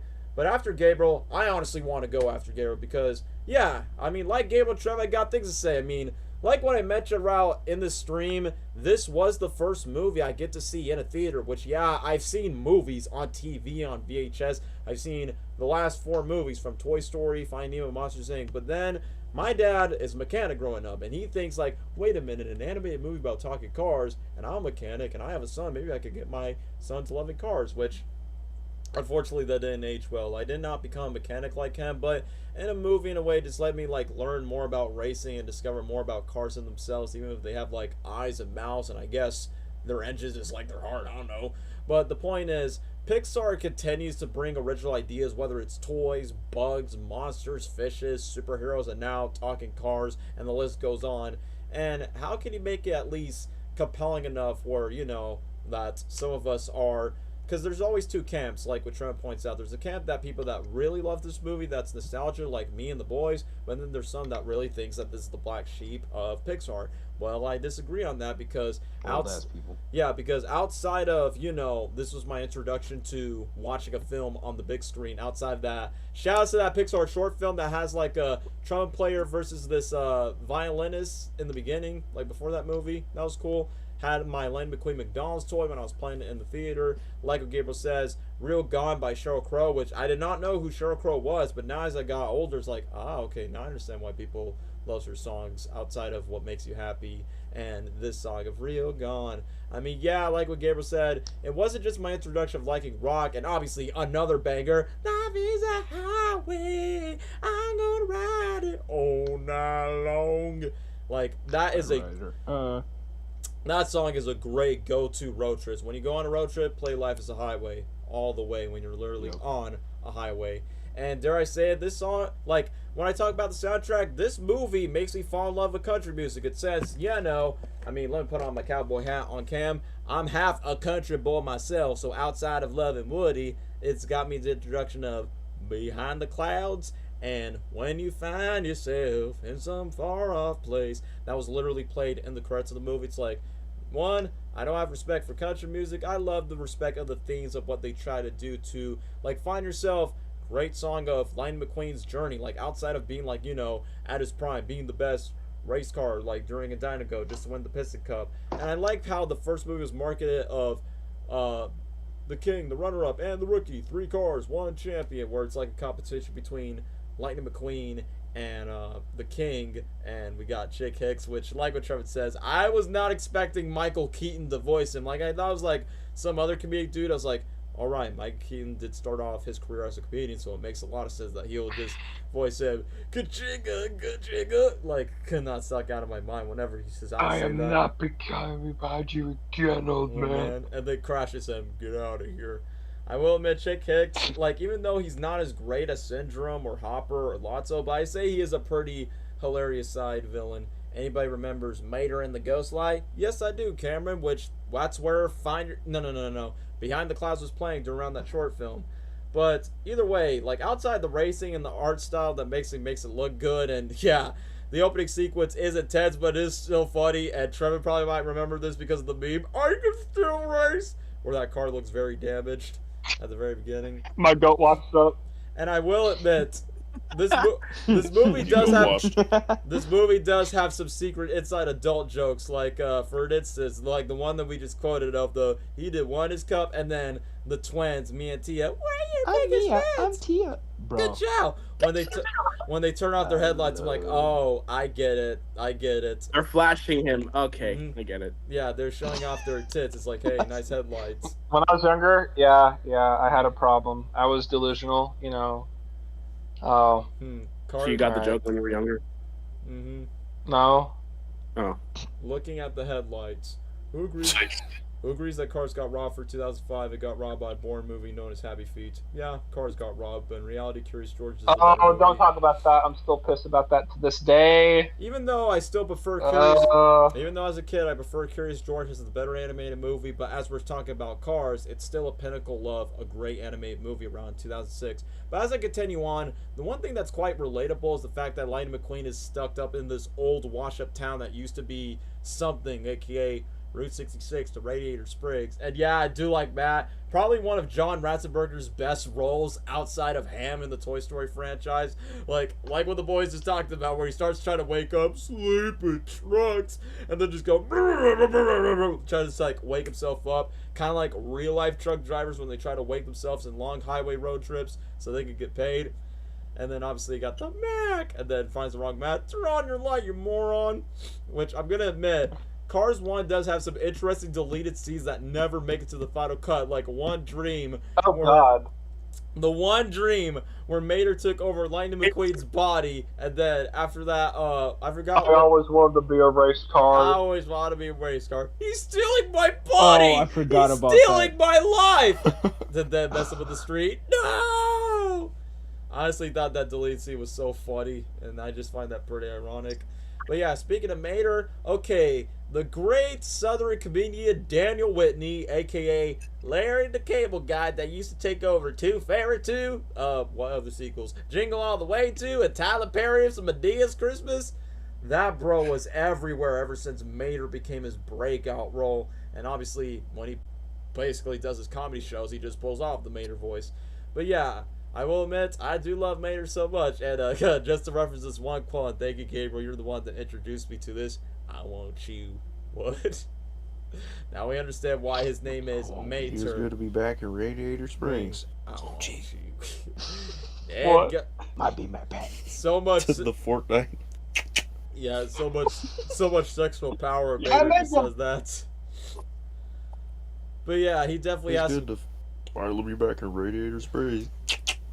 Man, like I said, the funny moments, like the ka-shake, and then that one moment where he was about to spit in front of McQueen when he's trying to use Betsy just to make all the tires. Which I will admit, one of the funniest moments, and I bet during a watch party with me, Trevor and Barry watching the Cars when Sheriff was chasing after McQueen, so he was making a joke where the Sheriff just shit himself when he was going over there. Oh. Damn, I done shit myself. Yeah, I remember that. And then we go to Fillmore, Sarge. I tell you, man, everything is slow. And then move along with Luigi and, oh yeah, the goat Guido. Even though Guido's Italian, but man, his moments, like, Guido, it's time. When they're all tires, and they go under the car. Then after when he exchanged McQueen's tires, beat stop. And then their mustaches just fall off. But I remember as a kid when the Ferrari went into like Luigi's like his tire shop, everyone in the audience laughed so hard when Luigi faints, and then when Ferrari was speaking in Italian language, Guido fainted, and everyone, including my dad, was dying with laughter. And as a kid, I'm like, I don't get it. And then when I got older, I was like, okay, now I understand why they laugh at that joke. So A real Ferrari. and then after that, Guido just died. I will admit, even though Lightning McQueen had his moments of he's thinking that he's in a crappy shithole when he's all over Radiator Springs, like I will like the lesson, like outside of like the nasty tar and competing with an old retired racer like good old Paul Newman, rest in peace, for bringing that role to life for Doc Hudson, which makes sense why he doesn't do it anymore. So I kind of like that we got a little bit more in depth of Doc being like the mentor, McQueen being the mentee, and just get back to racing. But just like in the song of When You Find Yourself, like obviously McQueen found love, which is Sally. He find real friendship with Mater, and then finally finds respect to this small little town. Even the flashback scenes when Sally and McQueen have their vibe, including the moment where I can't believe they made a toy out of this, where McQueen has like all of those flies or bugs, whatever you want to call them, and they actually made merch out of that, which I thought that was weird. But then as time moves on, I like that she explains like how Radiator Springs used to be back in the days, like in the song Our Town. That definitely hits to the feels where when history goes by, towns goes by, it becomes smaller, becomes empty, and then it just becomes like, you know, the town is less likely, and it's just like once in a blue moon. But then it becomes more lively when McQueen was around, and that's where we get to the On the Chicks on the Route 66 and the iconic Life Could Be Dream. Life could be dream, which I will admit, I'm jealous at Disneyland for having Cars Land, which don't get me wrong, I'm grateful for Toy Story Land, but if I ever go to California someday, I definitely will love to visit Cars Land at night, so I can experience Radiator Springs of Life Could Be Dream, and experience it in real life, so it looks great in the movie. And I will admit, I love the moment where when they found McQueen and Mayor's like, it's a ghost lie. And then after that, McQueen talks to, what's the dude's name? Harb, like literally behind the mic. And then literally just talks about where Chick is like taking over his place. Oh, a moment I also like where McQueen and Mater were tractor tipping around that time where, you know, every time the tractors move over as the cows, they go moo. Oh, cow tipping. And then after that, I love that scene. fart noises. And then when they wake On the giant tractor. yeah, Frank, when they wake up Frank, man, in the video game, the Cars video game, it was hard just to get away from Frank whenever Frank starts chasing you. And even the game where Mayor's like, he's gonna get you, McQueen. And then after that, when they went off to their drive, it was like fun moments. Like, even though we give a lot of credit to Woody and Buzz, Mike, it's always their friendships, I do like McQueen and Mater's friendship so much, which luckily they made a spin-off show at Disney Plus called Cars on the Road, where it's just a mini road trip with McQueen and Mater. They just go off places after the events of Cars 3, and surprisingly it was good. But outside of the dynamic between the friendship, I like how McQueen actually finds like his moments to appreciate a lot more, even if the people in Radiator Springs were not really like his type, but he has regained it. And then when he goes to Radiator Springs, I like that bro is literally like daydreaming about the Porsche, like, oh yeah, that cute chick Radiator Springs. Oh shoot, chick kicks on to my lead. It happens that time, but say, yeah, think about that good girl. Oh shit, I gotta get back to the track. I thought moments like that were just pretty funny. And then I like that this movie did like the unthinkable, even though we make a joke about, this is my street, man, get out of here. Or King just crashed, even though it is inspired by the real voice actor, which Cameron, I think you pointed this in the comments earlier, that it is inspired by Richard Petty, who went to a similar crash like that in real life, and that's what they made the accident based on. And then reflects McQueen of seeing what Doc Hudson has gone through from his race and why he retired. And the chick is like, yeah, well, the Piston Cup. But I like that McQueen could care less about winning the race, which is the opposite of Chick. And then after that, rescue the King back, and then gives respect to the King. And I will admit, as a kid, when Chick went on stage, when everyone was saying boo, I thought they say moo just to act like the tractors earlier in the movie. But in reality, they were just booing over what Chick does after the disrespect of the King, and then literally throws trophy at them with all the chicken. But I will admit, it was pretty good. Lesson learned from McQueen.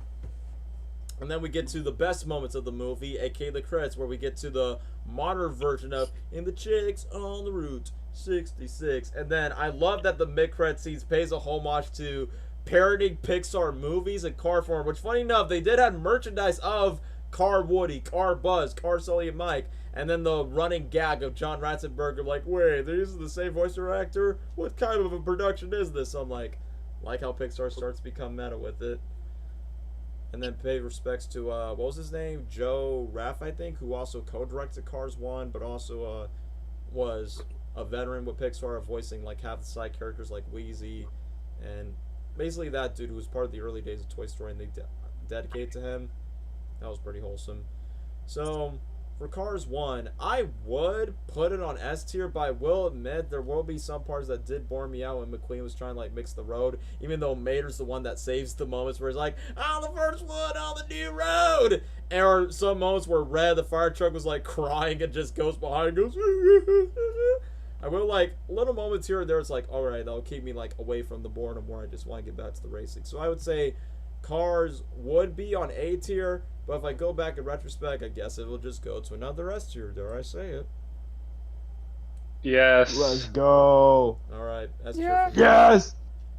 Yes. So yeah, that's all I have to say about Cars. Anything from Dwayne or Lesnar?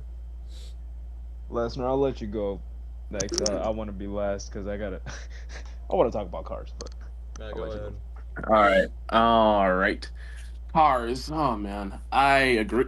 I agree with all y'all saying, and the fact that some of y'all think that, that when y'all said that Cars may be the first Pixar movie you watched, I think it may be the same for me. I don't remember though, but all I remember that from, because apparently I don't even remember, but I had an obsession with cars as well. I had the Lightning McQueen toy cars, the Mater toy car. And I had a car themed bed. I had a car themed birthday party. I Goated. basically I didn't even I don't know. I guess I didn't even realize that I was like obsessed with that with the movie. But anyway, Cars the movie. The Cars the movie. movie. I don't know. Vehicles, the movie. Cars real life too. Transportation the movie. Planes. No. It's canon. That movie is so. It's interesting. Like I know that there are people out there that like think like, oh, it's the end of Pixar. It's over. No, um, no, it's not that bad. Like honestly, like it's really really good. It's really iconic. The beginning race scenes. Oh yeah, I had a Cars backpack too. The beginning of the movie, where it really race speed. I am speed.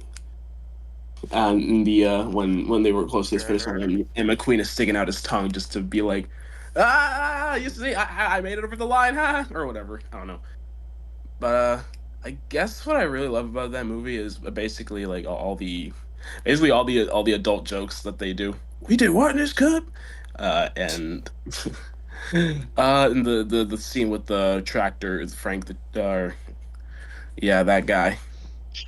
And the chord scene at like when they're in, I don't know, like I kind of forgot most of what happened because it's been a while since I've seen the movie, but yeah, it's really iconic. It's really like we're all obsessed with it. We're all on the same team, and yeah, so if I would, since like it's been a while since I watched the movie anyway, so I don't really care what tier you put it on. But if I were to say maybe like, say S tier right now, Lesnar. I'll say either A or S tier. There. There we go. That's valid. Yeah. Oh, did Daniel leave? Yeah. Yeah. I think. Oh. Oh, I forgot to mention the credits when Mac was watching the movies, the Pixar. Oh, theme. dude, the credits.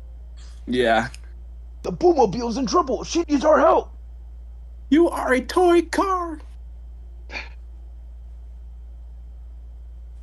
Oh, Weird remember Earth like or when they made the other Pixar characters into Yes. cars? Yeah, it's that one.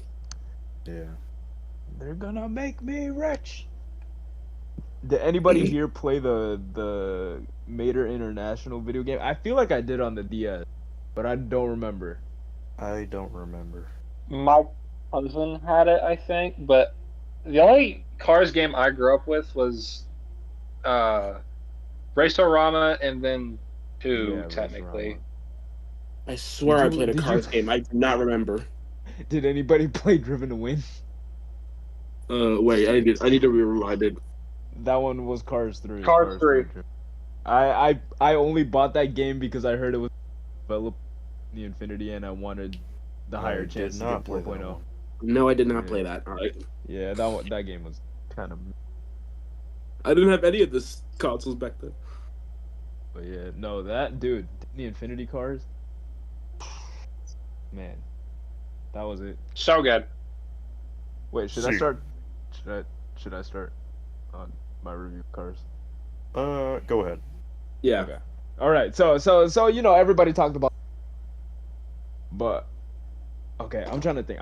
Where do I begin? Obviously, I watched this movie a lot, and you know it was cool talking cars, you know, and all that and stuff. I bought the toys. I literally have across from me right now.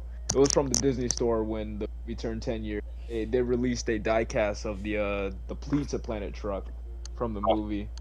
So I literally have that sitting right in front of me right now. I love Cars. I love the first one. I actually, well, yeah, I like Cars. I love Cars 1. Cars 2 is okay. Cars 3 is okay. But yeah, I love Cars in general. I want to talk a little bit more on why I love Cars, like the message itself of the movie.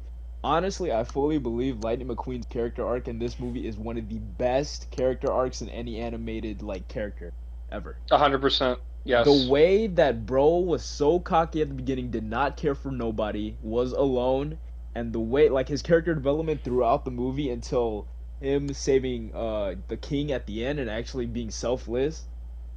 The way he learned, bro, just to really slow down and realize appreciate life because he was in the fast lane. John Lasseter definitely did not say that. I definitely did not take that from him. Just the way he learned is such a great message for a kid's movie because people nowadays, we want to rush things, we want to get things done, we want to be fast with it, but we forget in our daily lives that sometimes we really got to slow down and appreciate where we are, appreciate that our environment are what shape us, and so Lightning McQueen's character arc is just, it's amazing. Like it's one that I think about a lot. I definitely did not think about it when I was young. I was focused on Mater, because Mater is probably my favorite character in the entire movie. He's just so dumb and Get her done. Get her done. Good job. Goodbye. Okay, I'm done. Yeah, I did. Oh, say Daniel's goodbye, back. Tim. Oh yeah, sorry, I was sneezing through allergies. But what was I missing? Dwayne's opinion. Oh no, I'm just talking about why I love Cars so much and that Lightning McQueen character arc is amazing. There's that. Also, it's just it's just a great story for little kids. Really, like I'm not gonna lie, I was too stupid to understand the message, and I barely got it like maybe a few years as I got older. Fair enough. But yeah, peak movie, S tier. I don't know what else to say that you guys didn't say already. Like everything you guys said, I agree with. The music, amazing. I actually catch myself listening to the soundtrack a lot. Not even just like the songs itself, but like the actual music from there's one track, Trevin, you probably know what I'm talking about, McQueen and Sally. Dude, that music score is amazing. Yep. That's great. Yeah, I don't Otherworldly. Oh, dude, actually, aside from Mater, Ramon is probably also my. Oh yeah. I love Ramon. Voiced by Bonsai. Bonded style, huh? Bonsai from the Lion King. Bro, that's literally Cheech or Chong. I forgot which one it is. I think he's Cheech. But yeah. Yeah, it is Cheech Moran. Amazing. So I guess you put it on. I love Ramon. So you put it on S tier as well. Yes, dude. Automatically, man. Like a few years ago, I was a hater. I'm not agreeing with what people were saying. But now it's amazing. Trevin, you actually brought this up. People nowadays, like our generation, that are like bringing this movie back. Like nobody in our generation that I know of hates this movie, dog. Yeah. Right. Like everybody loves this movie now. If you go on Reels, everybody's praising Cars, bro. Which it makes me so happy. It makes me like I'm so glad I get Lightning McQueen or Chick Hicks edits page. Chick Hicks edits. Yeah, outside it's of amazing. Lightning McQueen Skechers. Gotta have them. But yeah, I believe this generation were right about this movie, man. Like this movie was made for us. It's not even just nostalgia. It's like it's actual great movie. So for me, I say S tier. In reality, it's an amazing peak. Yeah, I was gonna say in reality, basically, it just grows up. I like that all of us have like a specific memory of Cars, and secondly, we all grew up collecting the merchandise, which we know that sells more than the money. Yes, dude. It's crazy. Dude, that I collected more of those than Hot Wheels, man. Same. Oh my gosh. Like Same. I remember having, dude. Cars 2 was the one where I really bought the most. Of course. I had every car, but yeah. That's it for me. That's all I got over there. You did one go. So, I need to put out another message on here. Y'all, y'all need to keep this movie alive. I mean, We will. pretty much in every Pixar movie from their classic era. I mean, yes, but for me, because nostalgia purposes, I guess this is the one that I think y'all should keep alive because this is like, quote unquote, the black sheep in some ways, which hell no, it isn't because people, yeah. But I want our future generations to experience this movie because they'll get it. They'll get it. They'll understand it. If anything, better than watching an Illumination to Speckle Me movie to brain rot their minds. I wish I didn't agree with that statement, but I do. Yep, but here we are right now. So I guess, Dwayne says S tier. What did Lesnar say? He said also S tier. Wait, what about Lesnar? He said S tier? He technically did say S, yeah. Okay, so yeah, once I picked either A or S. Okay. No, say S. Well, too late. It's already Fine. Well, like I said, I don't think the S tier ranking is gonna die anytime soon because as we're talking about cars, ooh, I call dibs talking about Ratatouille. So, shall I go first about Ratatouille? Yes, I called. No, I'm the one that called it. So, I'll go first on this.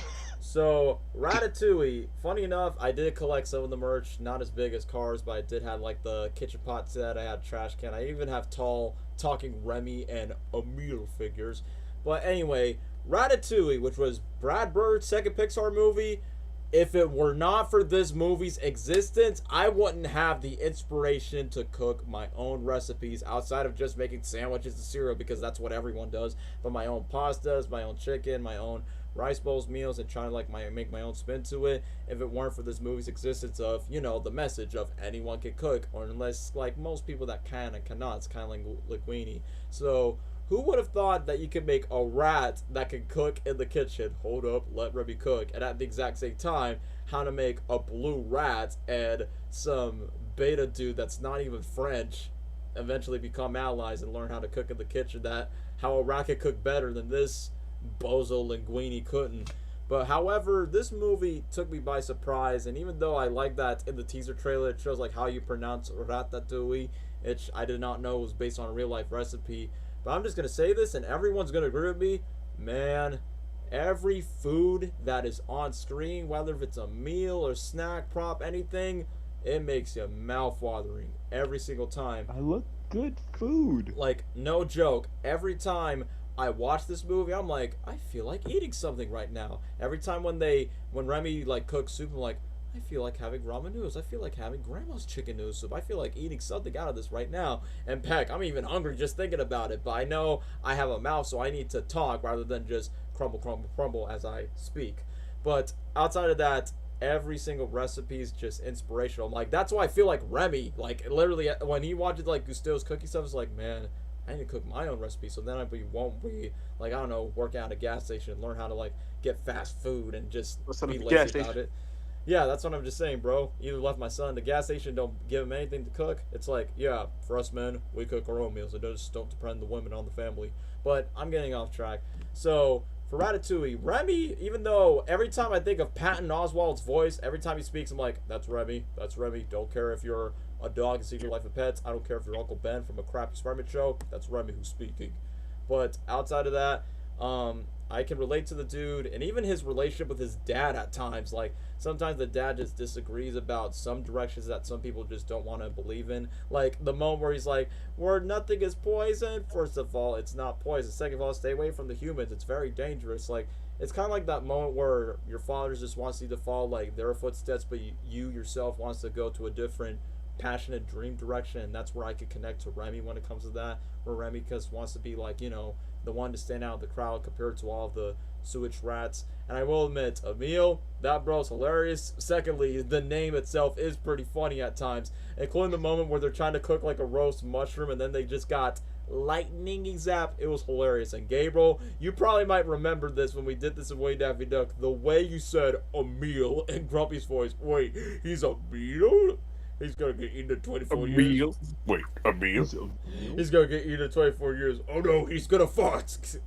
I honestly love that moment when he said that in Grumpy's voice, which was pretty classic. But anyway, I do like the fact that Emil's like the little brother, but yeah, he's a lot stupider in comparison. I thought he was like the rap version of Patrick Star in the movie, but that's how I personally thought how Emil was kind of like at times. But I like the fact that even though he plays the stereotypical fat bro that's like take a bite and then just literally just bite anything, no matter if it's garbage or it's good. But I will admit the scene. Don't just cork it down. But I will admit the scene where Remy combines cheese and strawberry together. As a kid, I always want to recreate that. It's like, let me combine foods that don't mix up together. I'm like, oh, this actually tastes really good. Like, and mash them all together. It's kind of like a party in your taste buds. So, like I said, it just gets to the mood. And of course, like I said, when I say let him cook, let Michael Giacchino cook. Like, look, I love his music in The Incredibles and in other Pixar movies.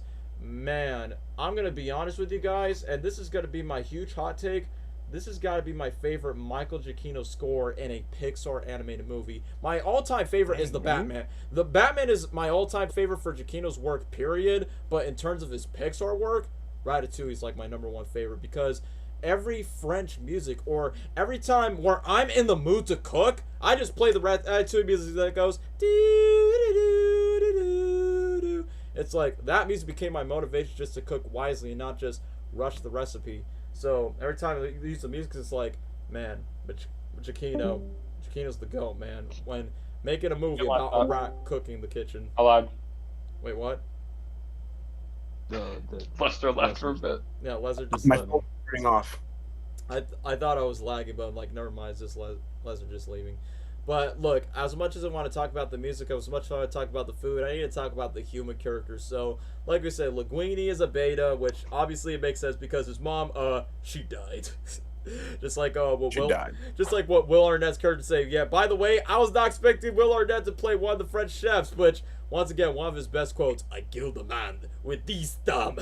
And with just this thumb. That was him. Oh. Yeah, that was Will Arnett the whole time.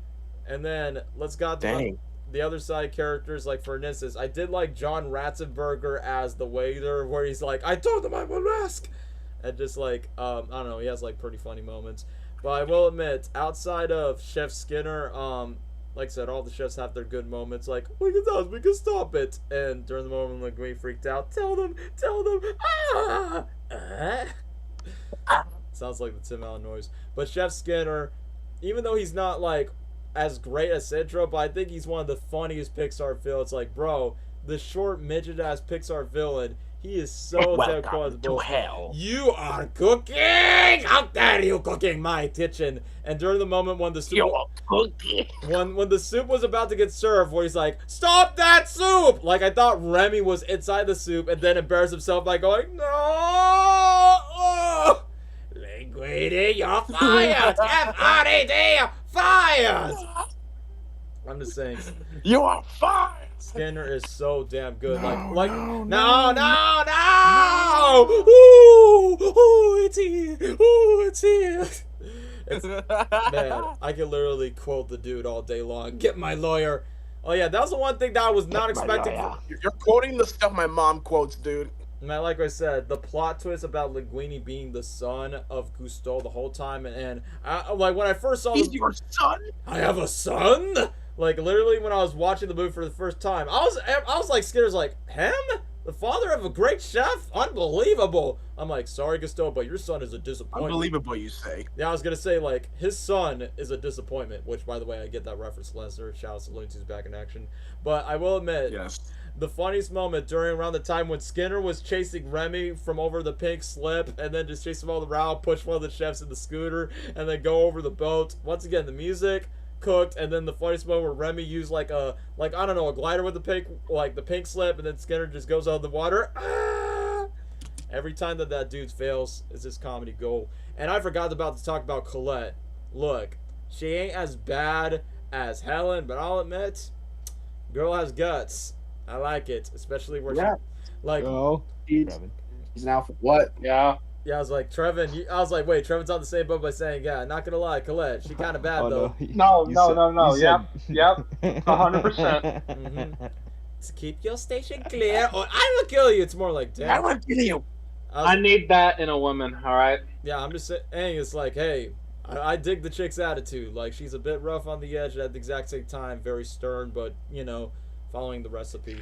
I mean, one of the hilarious things is, like, during the moments where Linguini was zooted and sleepy when Remy was trying to get back to the kitchen, then just put some shades on. It's like, bro, why are people not memeing this where Linguini had the shades on?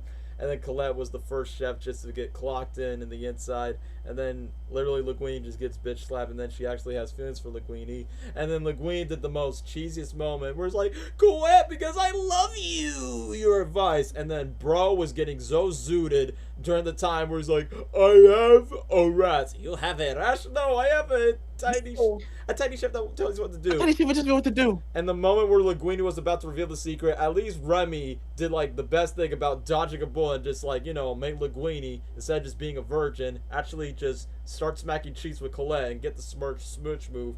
Oh, what? I forgot to mention about it. Okay, even though Sacha Party make a dirty version of that, which I'm not going to speak about that. But I do like the moment where Remy pulls off the hair because he thinks he tries to find a way to control Linguini, but instead, biting his nipples, biting his chest, comedy gold, going, and then next thing you know, gets inside the food and just starts squealing. It's because Remy was hungry and tries to find to control Linguini. But then when he controls his hair, as a kid, I always try to do this, like, can I really control my hair like a puppet? And then the best moment was when Remy and Linguini were off to the apartment cooking food, how to cook the soup, and of course, eggs gone, stupid! When Remy just decided to take some spice. What did I expect? That's what you get from trusting a rat. That's eggs gone, stupid! And then, next thing you know, the best scenes that comes up later on, after when Remy had his reunion. I like that his dad shows the harsh reality of what happens when you try to, like, be friend with an opponent, and then, the life of the rat, they get rat poison, rat trap, and they're all showing dead corpse. But Remy just wants to prove that not all people from different places aren't that bad after all. And then after that, let's get to this one character, which he is, surprisingly, is as quotable as Skinner, Antoine Ego. Like, the moment when we got back to the scene, after when he, basically have a negative rotten score on Gusteau's restaurant, and the moment when Gusteau was getting good reviews thanks to Remy portraying Linguini, where he talks to his clients, how could it be popular? Popular. Man, the way they says it. And I think he said when he meant to, you are Monsieur Linguini. I don't spit, I only swallow. Where he's trying to, like, talk about his... I don't like food, I love it. That's what he says. What's...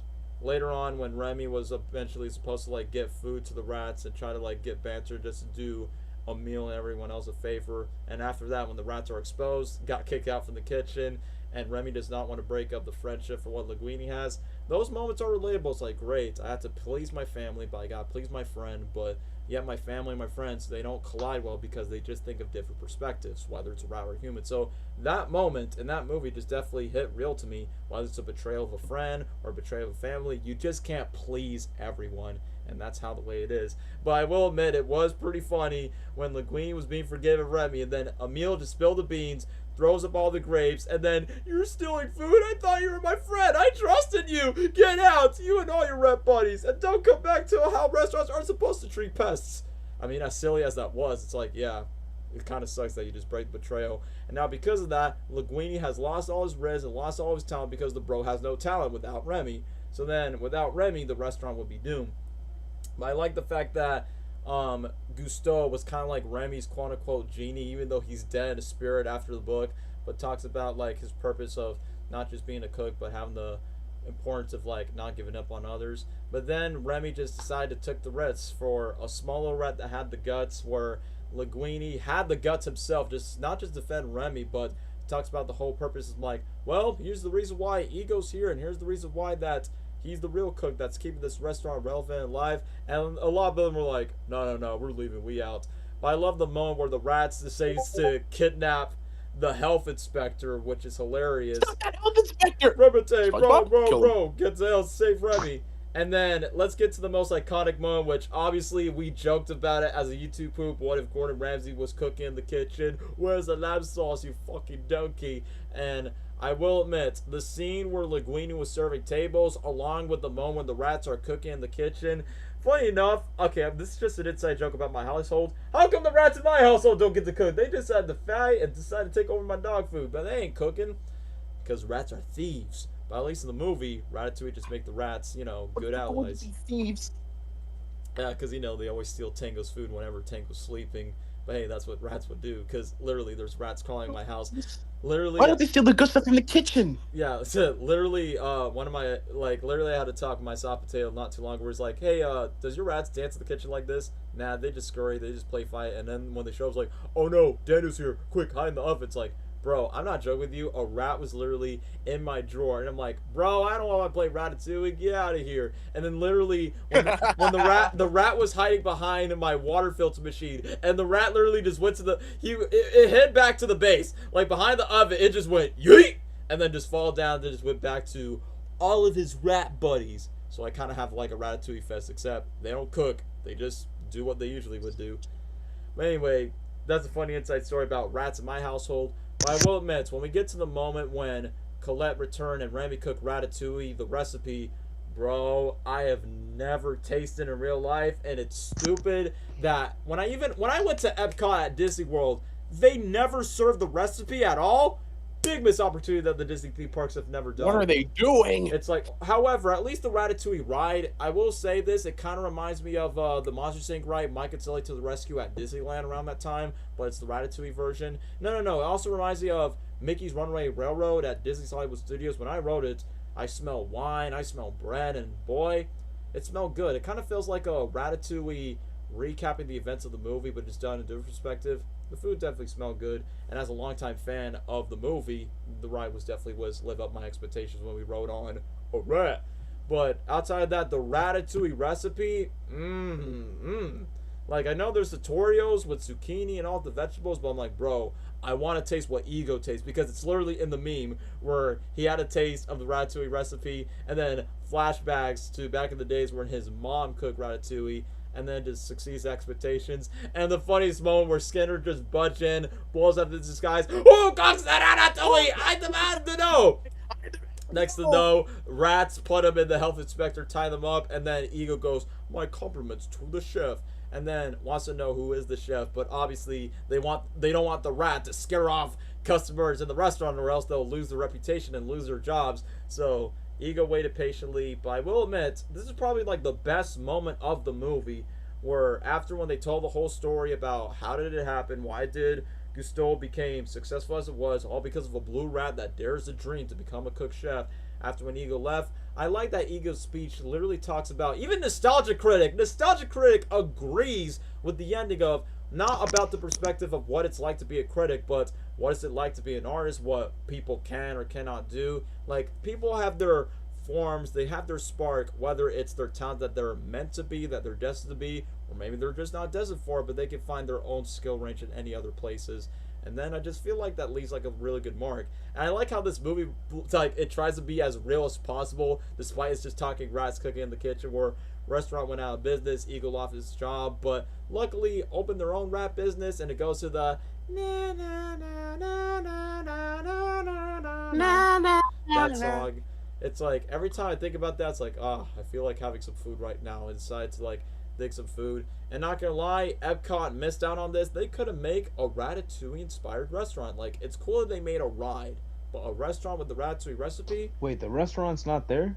Nope. I mean, they do have it, but it's not based on Ratatouille. It's just based on French restaurants. I mean, like I said, I will say this. Kind of crazy. For anyone that goes to Epcot at Disney World, for those who have, I definitely recommend going to the Ratatouille ride at night, because it looks beautiful. I posted it on Instagram when I used to go to Disney around the time, and you get to hear the Michael Giacchino score. It's like, man, if my younger self went to that park, I would have been like, Mom, Dad, I don't want to leave. I want to go back there again and again. But outside of that, Ratatouille, I mean, I know I'm going to let the boys speak for themselves. Even the end credits, just like The Incredibles, it has a great art style, and like I said, everything else. This movie is just very inspiring to me. Like, it is easily a top 5. Without this movie, I wouldn't have the inspiration to cook my own recipes and be like impress my family, impress my friends, heck, maybe even impress my future wife and future kids if I ever cook, like, in the pot, in the pan, the barbecue, whatever it is. And it's like, this movie definitely wants me to be like, yeah, not only anyone could cook, but anyone could be a great artist, whatever type of form it is, whether it's literally drawing or whether it's performing or whatever is their craft from what makes them unique for their talent. So easily Ratatouille is top tier, S tier. I'll let the boys speak because in the meantime, this movie's making me hungry, so I'm gonna let them talk, let the boys cook as I find something to eat in the stream. So regardless, S tier for Ratatouille. Oh man, Ratatouille. Dude. I was gonna ask. Is it okay if I go next? Because this is actually gonna be the last movie that I gotta dip after this. Oh, okay, then that makes sense. Go ahead. All right, go ahead. So yeah, peak. Actually, I was gonna bring up in Paris they actually do have Gusteau's right next to the Ratatouille ride there. So that's why I was confused. I didn't know. Yeah, not Florida. But yeah. Yeah, I guess Paris has it. Yeah, Paris has it. Yeah, like you said, the message of the movie is like to show that you are more. Transformers reference. You are more than meets the eye. No. Hey. Yeah, it's just like I really like the message. You know, Remy. Like, I notice about Pixar movies, it's supposed to, like they take an idea that's supposed to subvert your expectations. Like for an example, like monsters coming out of your closet. Oh, that means more than like it's a rat in the kitchen. Like that's a crazy idea. You know what you get what I'm saying? Mm-hmm. Like I like the way that Pixar like subverts like rules and expectations and things like that. I like the way and they use that to advantage. But yeah, when it comes to Ratatouille, it's an amazing movie. The visual stunning, the animation is incredible. Paris looks so good, even in the sewer. I also really like Remy's character arc. Like he doesn't want to follow rats. He doesn't want to. He wants to do his own thing. Literally. And I also like that he helps. Gosh, why can I not remember his name all of a sudden? Linguini? The guy that he helped. Yeah, Linguini. Linguini. Oh my gosh, yeah, that was his name. Yeah, I like that he also get out of that comfort zone, get out of that spot, because like you said, he was a little bit of a yeah. He's a beta. He helps him, and he helps him bag a baddie, which is pretty raw, pretty cool. Mm-hmm. Skinner is a pretty stupid villain, and I like him. Yeah, he's pretty dumb. Ego, that scene where he goes back to him being a kid, bro. I see that like in everything, But yeah, amazing movie. S tier for me. I really don't have much to say like that hasn't already been said about Ratatouille. Oh, I was gonna say, you know that scene where you were talking about he eats for the first time and he sees all that visual. Me the first time on weed. No, I'm just playing. That was a joke. Don't take that seriously. But yeah. Shitting and coming at the same time. Yeah.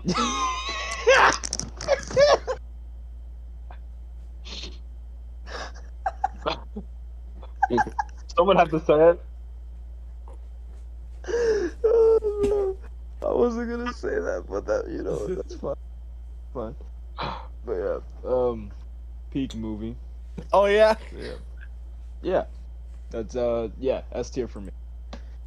And with that being said, I have to dip after this right now. So I thank you guys. Okay. Thank you guys for inviting me. Hopefully I will be there if there's part 2 on this. I was gonna ask Dwayne if we do a part 2. Do you think we should do it tomorrow or some other time? I don't know. You tell me. If it would have to be another time. I don't know. Yeah, we'll think about it. If we split this to a part 2. We'll plan it.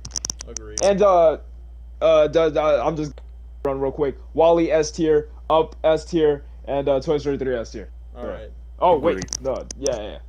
All right. That seems fair. All right, I appreciate you guys. I will catch you guys next time. And thank you everybody in stream that watched. All right. So long, partner. Goodbye, everybody. Good night. God bless. Good night. Stay prayed up. Stay prayed up. Yeah, I guess that's all for Dwayne's opinion on Ratatouille. So, who'd like to go next on Ratatouille? Me. Yeah, go ahead, Lesnar. Okay. Oh my dude, I'm gonna go it's so good. I literally rewatched it not too long ago. Man, where do I even begin with this? This movie, it's more than great. It's like this movie makes me hungry, dude. Like I literally want to have any food they make in this movie, like the soup that Remy made, the ratatouille itself, and even the what was it, the whatever they call it. But anyway, Ratatouille is one of the best films that's ever existed. Like, it's so good, so good. I love Remy. I love Emil, even when that dude he's keep eating garbage. Skinner is, well, I agree with Dwayne. He is pretty much of a stupid villain. Um, and what I really love about this movie specifically is like the lessons, like when Remy's dad kept telling him like, this is what, if you befriend a certain human, this is what will happen. And then Remy says, nah, Dad, I don't believe that. Nah. And the other thing is when Ego went back to his childhood after he had his Ratatouille. Basically, like, then later in the ending of the movie where he finally meant what Gusteau meant by anyone can cook. Yeah. And this movie definitely inspired me to cook, especially Ratatouille. I know that is a real dish, and we need to have that right now. Need. Yeah, need. Right now. Speaking of another Ratatouille, make a sequel. All right. Oh yeah, true. Like, I think someone mentioned in the comments. Yeah, I think it was Cameron who said it's like true. I mean, I know Pixar had their success with Inside Out 2, but if I'm gonna be honest, if there's one that deserves a sequel, Ratatouille. I want to see Ratatouille 2. Bro, come on. I'm like, and the fact that freaking Epcot doesn't have a Ratatouille themed restaurant or Ratatouille themed recipe or whatever. Yeah, that too. That disappointed me when I was over there. Yeah, and I was gonna say I don't know. Sorry. I was gonna say I don't know about you, Gabriel and Trevor. Do you agree or disagree with me and Leslie? Do you think it deserves a sequel or it doesn't? I wouldn't mind a sequel. I wouldn't mind either. Okay. I don't think it needs one, but I would not mind a sequel. Under one condition, Disney and Pixar needs to do the ultimate goal that will make us please: cast Gordon Ramsay as the villain. Easy. That would be goated. Actually. Easy 10 out of 10 sequel. They got to do it. Yep, do it. It's effing raw. Where's the lamb sauce? Colette. Yeah, like what Trevor said, need that in a woman. We need to have an alpha lady in the kitchen. Oh yeah. She could cook. You're joking. You're sorry. You're bluffing. Man, what? Man, Butcher, go way back and. I'm just saying. The older Pixar movies, they have the most baddies, and then later times they become more mid. Yeah. That fucking cheap ass design that most animation studios use. Yeah, I know what you're talking about. Liam explained it. I know what he's talking about. Yeah. Yeah, I know. Oh yeah. Yeah, that looks fine.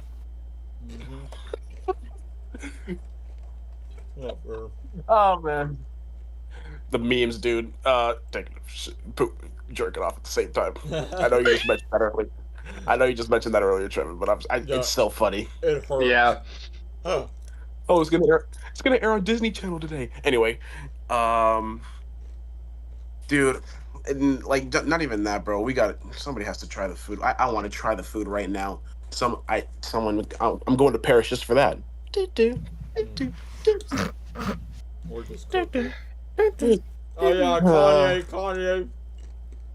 Ratatouille is S tier, dude. I know it's a movie about rats, but it's rats about cooking. Rats in the kitchen, dude. Even and like Daniel, I know what you said about how you're having rats in your household. Yeah. Me, who grew up in New York, that's a common thing. I would find rats in the kitchen, but not cooking though. None of them are pulling my hair, making me cook. You don't know that. What they might do it when you're sleeping. York? Yeah, they probably might. Yeah. And I want to see what they're serving. Why do you think they go in your kitchen to cook? They just don't want to do it in front of you. Food, dude. They want to be fried. No, dude. they need. Well, yeah, you need ingredients to cook, man. Well, in the words of Aladdin, I don't know. Street rats. They want to fall in the fried pan and like get fried because you know the KFC incident that happened. Oh yeah. Yeah. I know what you're talking. They want to die. They've given up. They can't have the sexo, so it's done for them. Yep. Yeah. No more. They've got all types of infections. Yep. So they give up. Yep. If there's ever a Ratatouille sequel and they reference that incident, I'm done. That would be funny. I'd laugh. It'll be ahead of its time. Oh man, I love the part where they tie up the health inspector and Skinner. Oh yeah. Skinner is no. It take over his car. That was funny. Oh my god, I can't with Skinner, bro. What do you say? Get two for me with vegetables, you know? Oh yeah. Now that's what are you doing in here? I can't take that dude seriously. I cannot take. Dave, you want to go next? Short he is. His accent. Anyway, yeah. Trevor just asked Gabriel a That's all. question. Yeah. I'm gonna say, can we do up to Toy Story 3 and then stop there?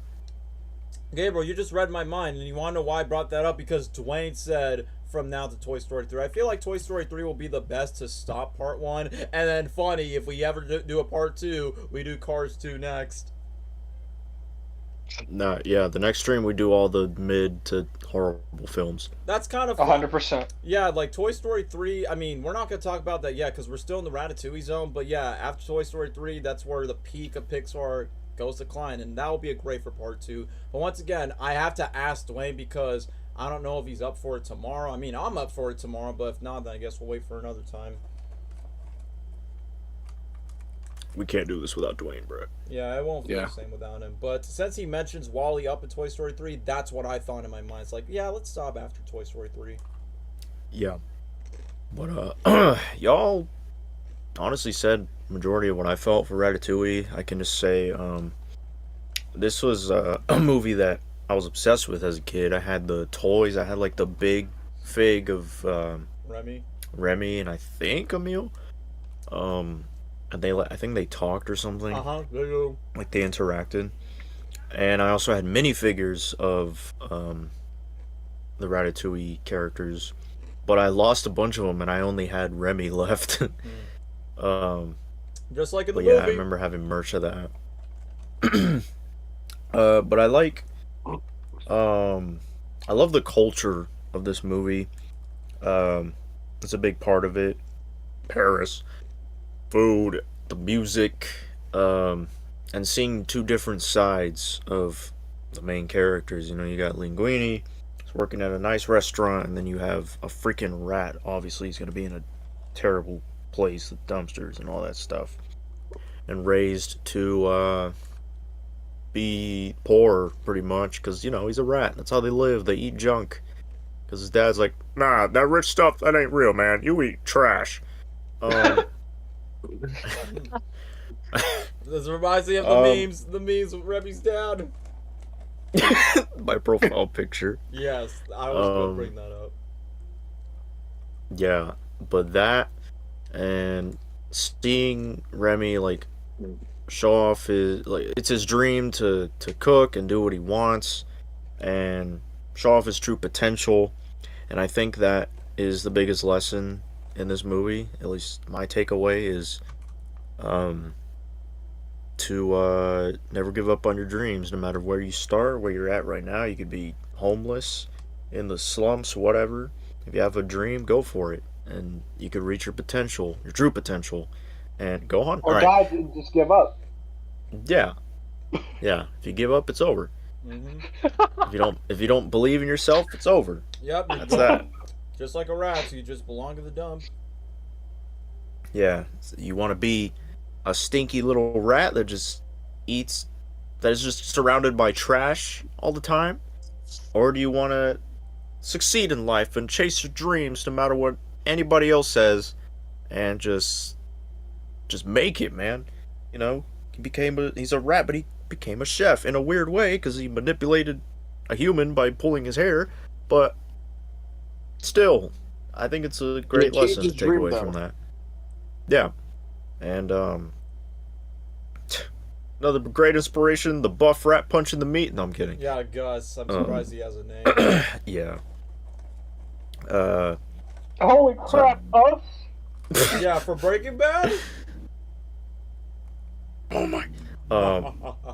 But yeah,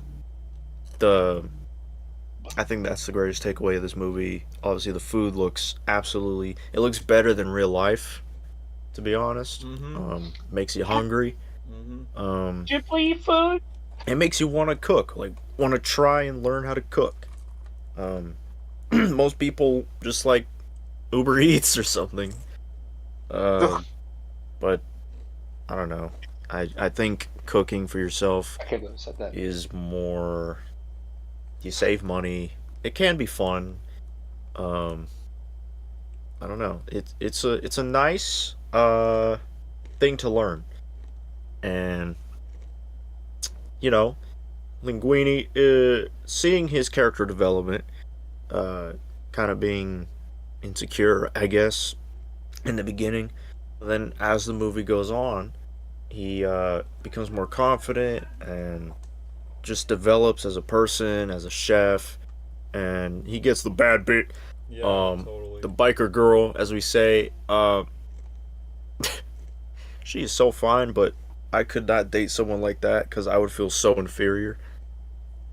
I don't blame you, dude. I won't blame you. Y'all have fun with that. You have to but be she's goated though. Yeah. She's goated. Yeah, you got to be a tough guy to handle like a girl like her. Yeah.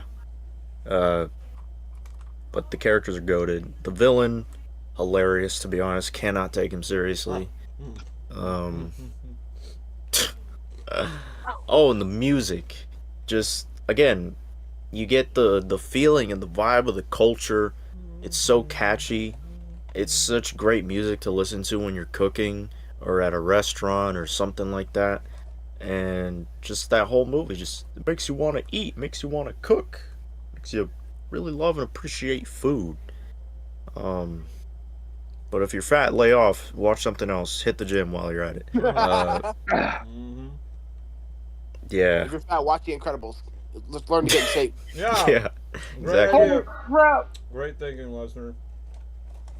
But I gotta just for the valuable lesson, nostalgia, the music, just everything about this movie. I've got a big soft spot for it. Got to put it at S tier. That's where it deserves to be, man.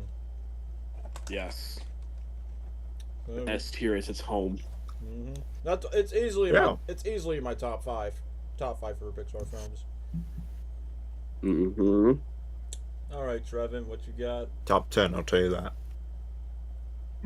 Top 10 for you. But But yeah, all we just got left is Trevin's opinion on Ratatouille. All right. Yeah, I grew up with this one as well. Who didn't? Lately, the recent times I watched it, of course, because I'm fat as fuck. I have to have something to eat next to me because, like, I said it's a requirement for me because I cannot sit through this shit show and just like Not eat anything. not eat something, dude. Like, it's near impossible. I bet people, when they first watched this at the movies, they were hungry as fuck. I bet all of them were starving as shit. every single one of them got a giant-sized popcorn bucket.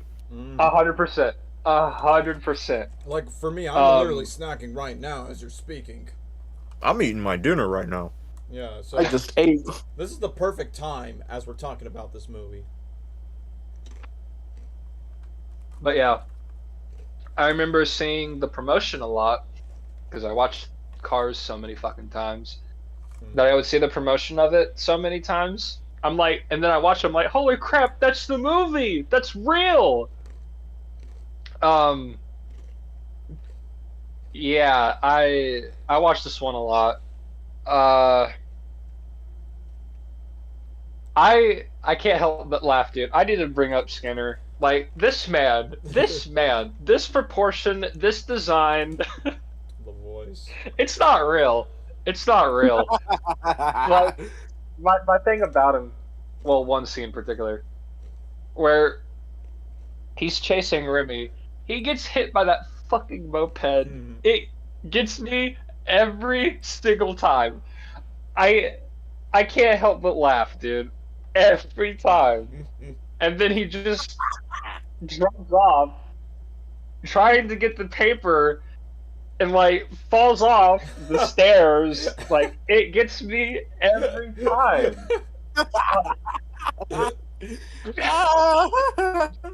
And he just revs up the moped casually.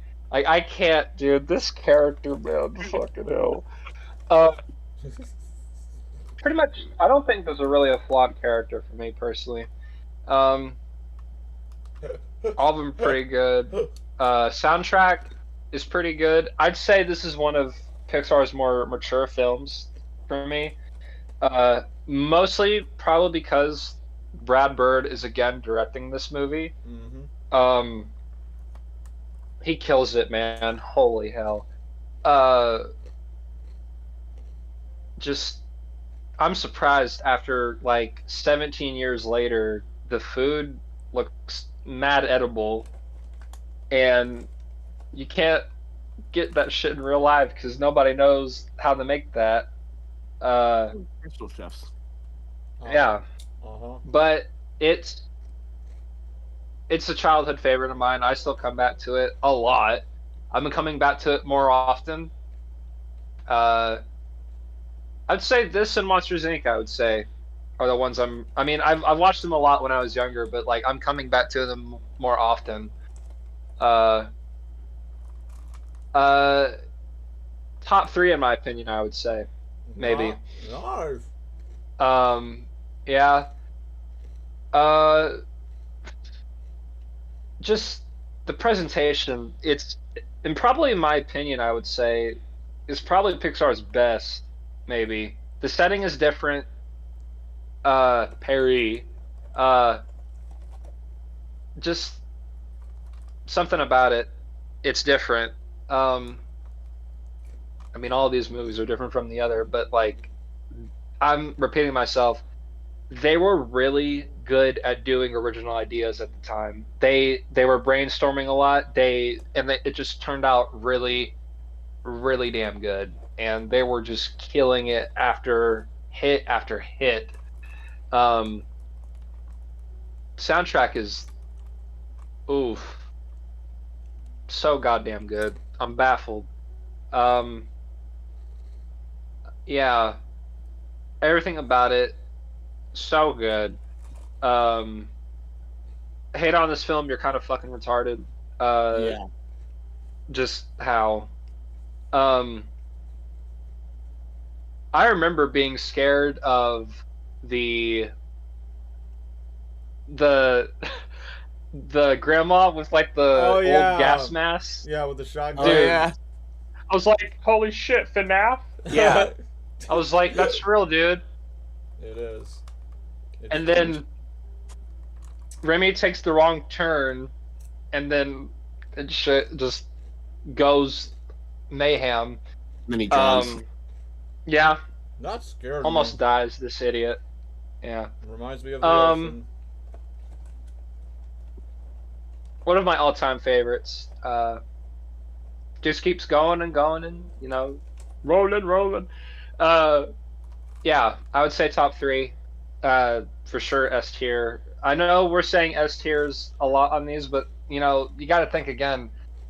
This was Pixar's prime. They were going hit after hit, and every single one of them was just winning awards, nominations, many things, because they were at their peak. They were at their game. They were delivering so much, and they were just killing it, and they were literally untouchable. So, yeah, 100% S tier in my book. I have to agree with Trevin on this because personally, from 1995 to 2010, which we got 3 more movies to talk about on the stream for now, but definitely agree with Trevin. It's definitely the golden age of Pixar when it was on its A game, at its prime. Where even though DreamWorks did the best that they could, and they did have their bangers, but not in quality in terms of Pixar, like film after film. Mm-hmm. Yeah. I'm about to bring up the next movie. I just need to finish chewing. So, that's all we have to say about Ratatouille. Now we get to this. Yep. Now we get to this unexpected surprise that I did not see coming as a kid, which I remember seeing the promo. It's none other than Wall-E. Or in this case, as a kid, it's basically Pixar's movies, Short Circuit. If y'all kids don't know what Short Circuit is, look it up. I feel like that movie was the inspiration of why Wall-E existed. Just because the robot's design is a lot like Wall-E. Or it's called Johnny Five's stupid name. It's an 80s movie. Like I said, look it up if you guys don't know what that is. So, who wants to talk about Wall-E on first place? I would go first, but I'm eating right now, so somebody else can go first. I guess I can. Alright, go ahead, Trevin. I'm repeating myself here, just like these, latest talks about all of them, but I probably grew up with this one just as much as, probably not as much as Cars or Toy Story, but it was probably up there for sure. I think this was when Blu-ray, sorry, excuse my French here, was at its prime, and I think I had this on Blu-ray. I could be mistaken. Watched this countless times. I love how isolated it starts off. We expect this little robot man, to be like the only living thing here. Oh, here's plant. Oh, we got device here that gets sent down from God knows where, and yeah, just this is like, well, holy shit, the world hasn't been taken care of. Yeah, go on a cruise ship where you got the whole entire crew with obese families and all that other shit. So, yeah. I love Wall-E's and Eve's dynamic. I would personally say, this is a hot take, I would probably say that this is maybe one of the best love dynamics that they have done. Agreed. Maybe. Agreed. I don't know. It works. There's little communication in here. It works, I would say. It's all over the place, but god damn it, I love it. It's isolated at first, but it picks up like a lot. It's definitely one of my all-time favorites. I had a very old shirt back in my day when I was into this. I think the promotional poster of it on a shirt. I had that. I had the little like Disney store figurines that I got from the mall, and Wall-E's head came off, and we had to hot glue that shit, and it would still come off because I was just playing with it so much. I grew up with the Wii version of this game. I had that. I would rent that at Family Video. I'd play that a couple of times, but I'd never beat it because like I would be like, ha ha ha. No, because there was this one section in the level where I'd just keep on falling. I'm like, ha ha, he's getting mad. I'm laughing at that dude. I'm not knowing what he's suffering through. Yes, top tier again. All time, it's one of my favorite animated movies of all time. And you might be like, well, the first couple of minutes are really damn boring. It doesn't pick up the pace, will it? Like, watch the movie throughout, and you'll get it. Just calm before the storm. God, what's his name? It's been a while since I've seen this. What's the captain's name? I forget. Yeah. You're talking about God, not the steering wheel thing, the No. actual human captain. Yes. Yeah, I don't remember. I really don't. I just know It's that's been the a captain. long time. Yeah, it's been a long time since I've seen Wall-E. I think Gabriel, didn't we saw it in theaters? I believe we did. Maybe. I don't remember. Maybe. I think we did saw it with your mom. Watched it a lot at home, I know. I can't help but laugh at that one scene where he uses the hologram of the boot. And it's Yeah. like, Oh, you want it? Come and get it. No. yeah. I forget these Come and characters' names, but Yeah, same. Except for the John. steering wheel. Yeah, the steering wheel. He's like, no. Oh. With the red eyes. Oh, you're talking about No. yeah. You're talking about Otto, who's the villain. Yes. Yeah. This idiot. You're programmed to be a fucking steering wheel, not how to drive. This idiot. Dude, I thought it was so funny when the ship was like tilting, and all the fat people were like falling and holding on. Yeah. What was even more funnier was when one dude carried a straw, and he's like, no, and then just lets go of the straw. Yeah. No. Oh. I love the ending. Oh my god. It might be, I don't know. Probably. I gotta think this through, but it might be my favorite ending of any Pixar movie. That might be a hot take. I might have to think that through, but as of now, I think it is. I'm feeling it. Pretty bold. Yeah. It's like, oh, the planet, dude. It's Earth is coming back. It's 2.0. Yeah, just it's a great lesson. Like, don't fuck up the Earth, man. We're gonna die. You know, take care of Earth, Mother Earth. Take care of yourself. Oh yeah, that Yeah. too. So you won't Don't become be fat. obesity problems. Yeah. America in 50 I'm years. going at it again. Yep. This is again S tier in my book. I grew up with this one just as much as Cars, maybe. Because I was autistic as fuck back in my heyday. But Yeah, we all were. yeah, I love it.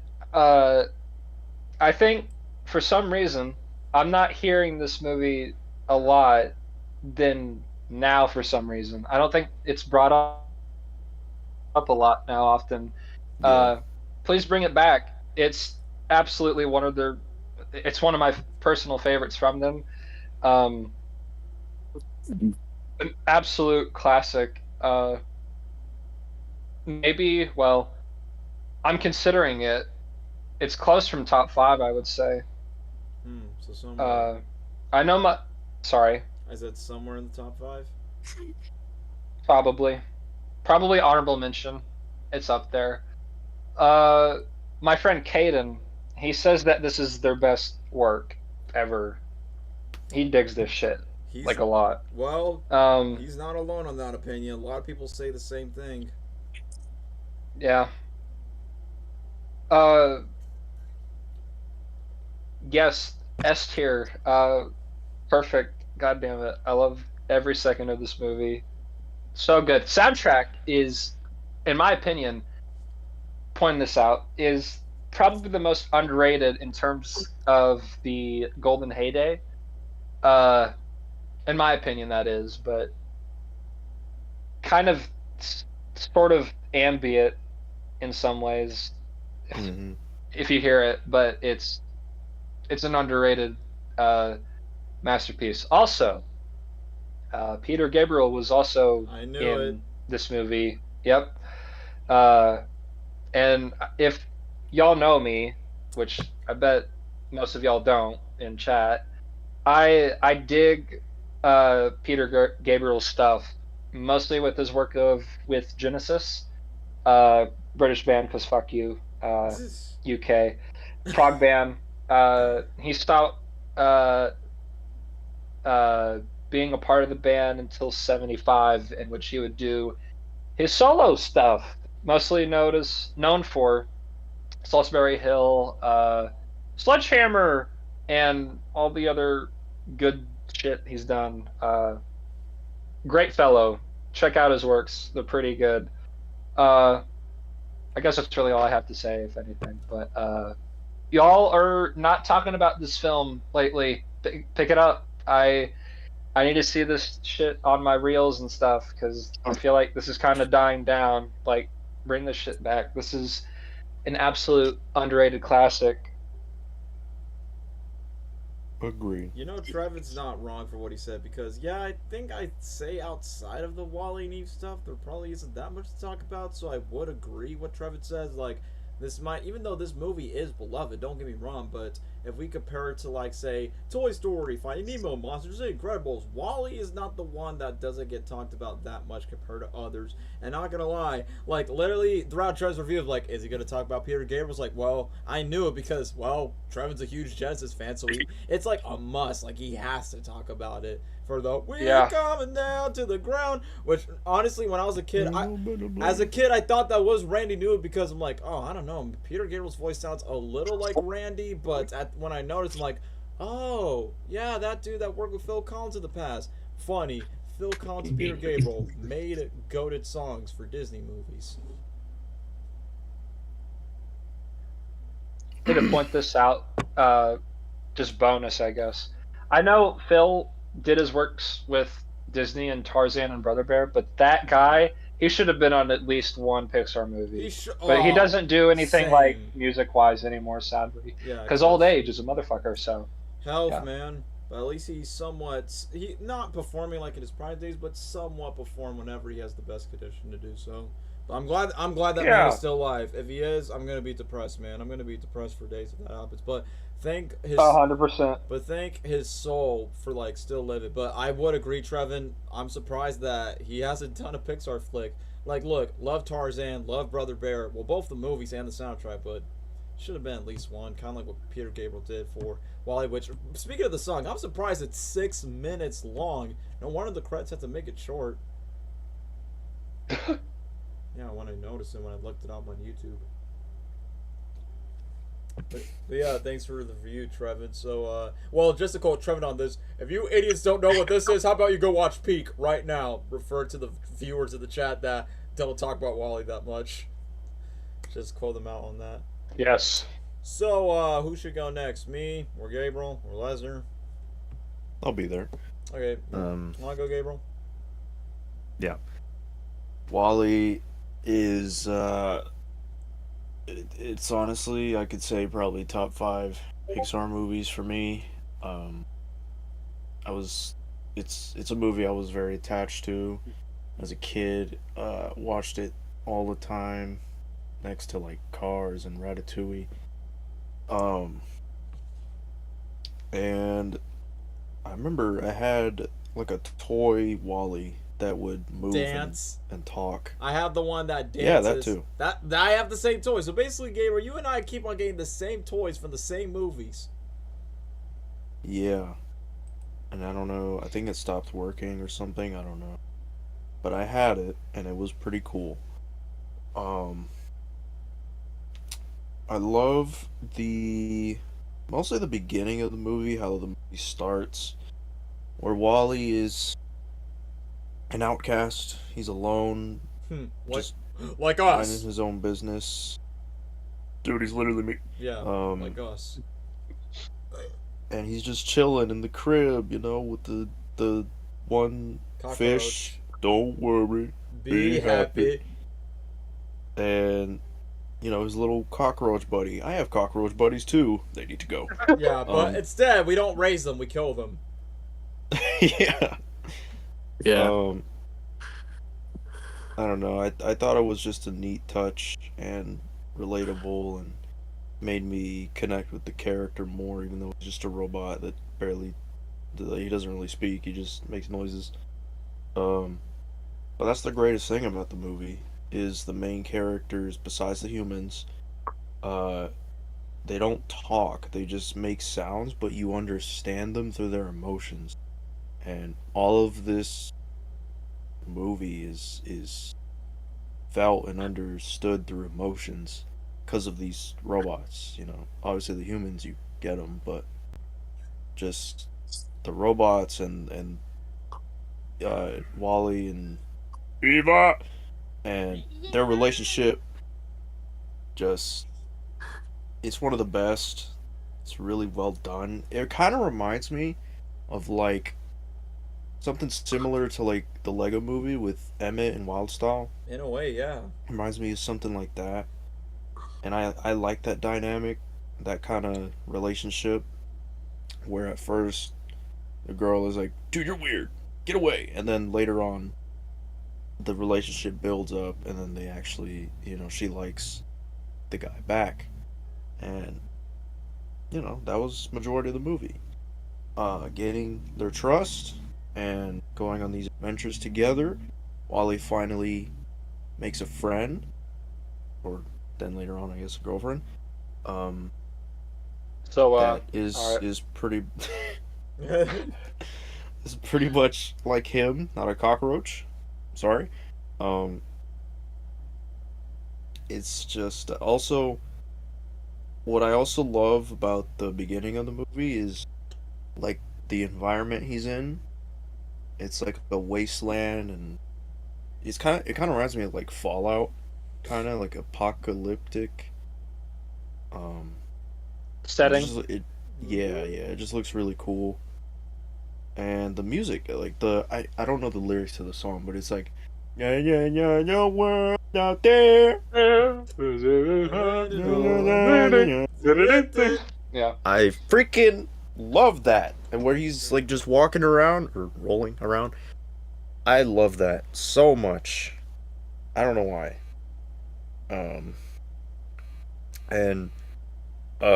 We're going down to the ground, a better place to go.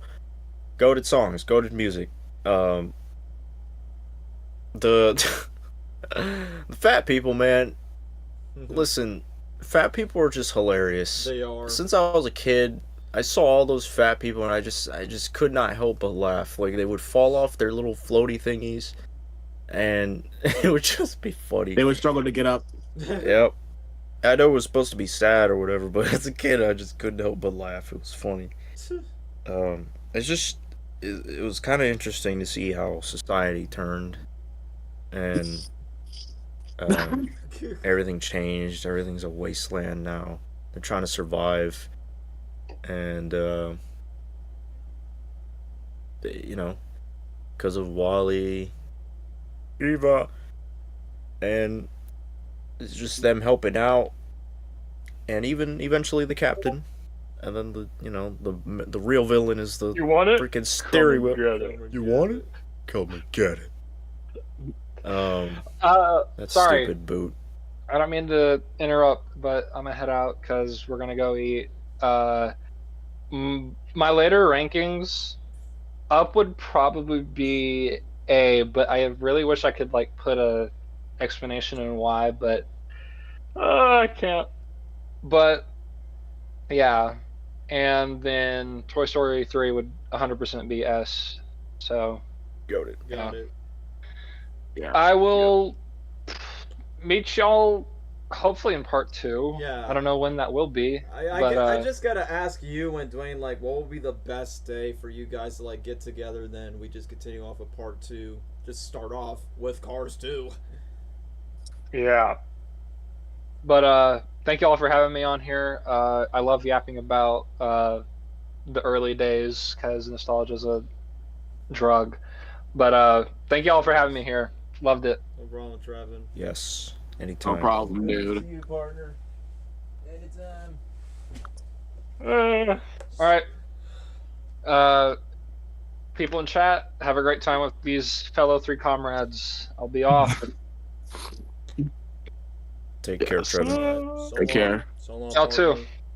See ya. Go be that. So, you shot a foot? What a great way to end off. So, thanks to Trevin. Now, back to Gabriel's Wally review. Yeah, so steering wheel being a villain is interesting for the most part. The ending was a pretty happy ending, I mean, society was miserable. Everything was just... It was an apocalypse. Depression. Fat people, man. Later on, it all got better. People harmonized. And Wally wasn't alone anymore. And the world was getting better. So, I don't know. It's just... It's so... It's relatable. You can... I guess... learn a thing or two from it, from the characters and their development, the ending of the movie showing, that you can always have peace in the end. You can always make a change, no matter where you're from, where you start. You live in an alleyway or something. You live in a trailer home, whatever it is. You live in your car, man. You can always just go out, explore the world, and make a change. So I don't know. It's just a beautiful movie aesthetically, and I don't know. Story is interesting, and I love the characters and the relationships. So for me, personally, I put it on S rank. I know people aren't talking about it anymore, or maybe they'll put it A rank, B rank. It doesn't matter. But to me, I have it at S rank. S tier is where it truly belongs, man. But like what Trevor said, like what you said, it deserves a more higher praise. See. So should I go next? Yes.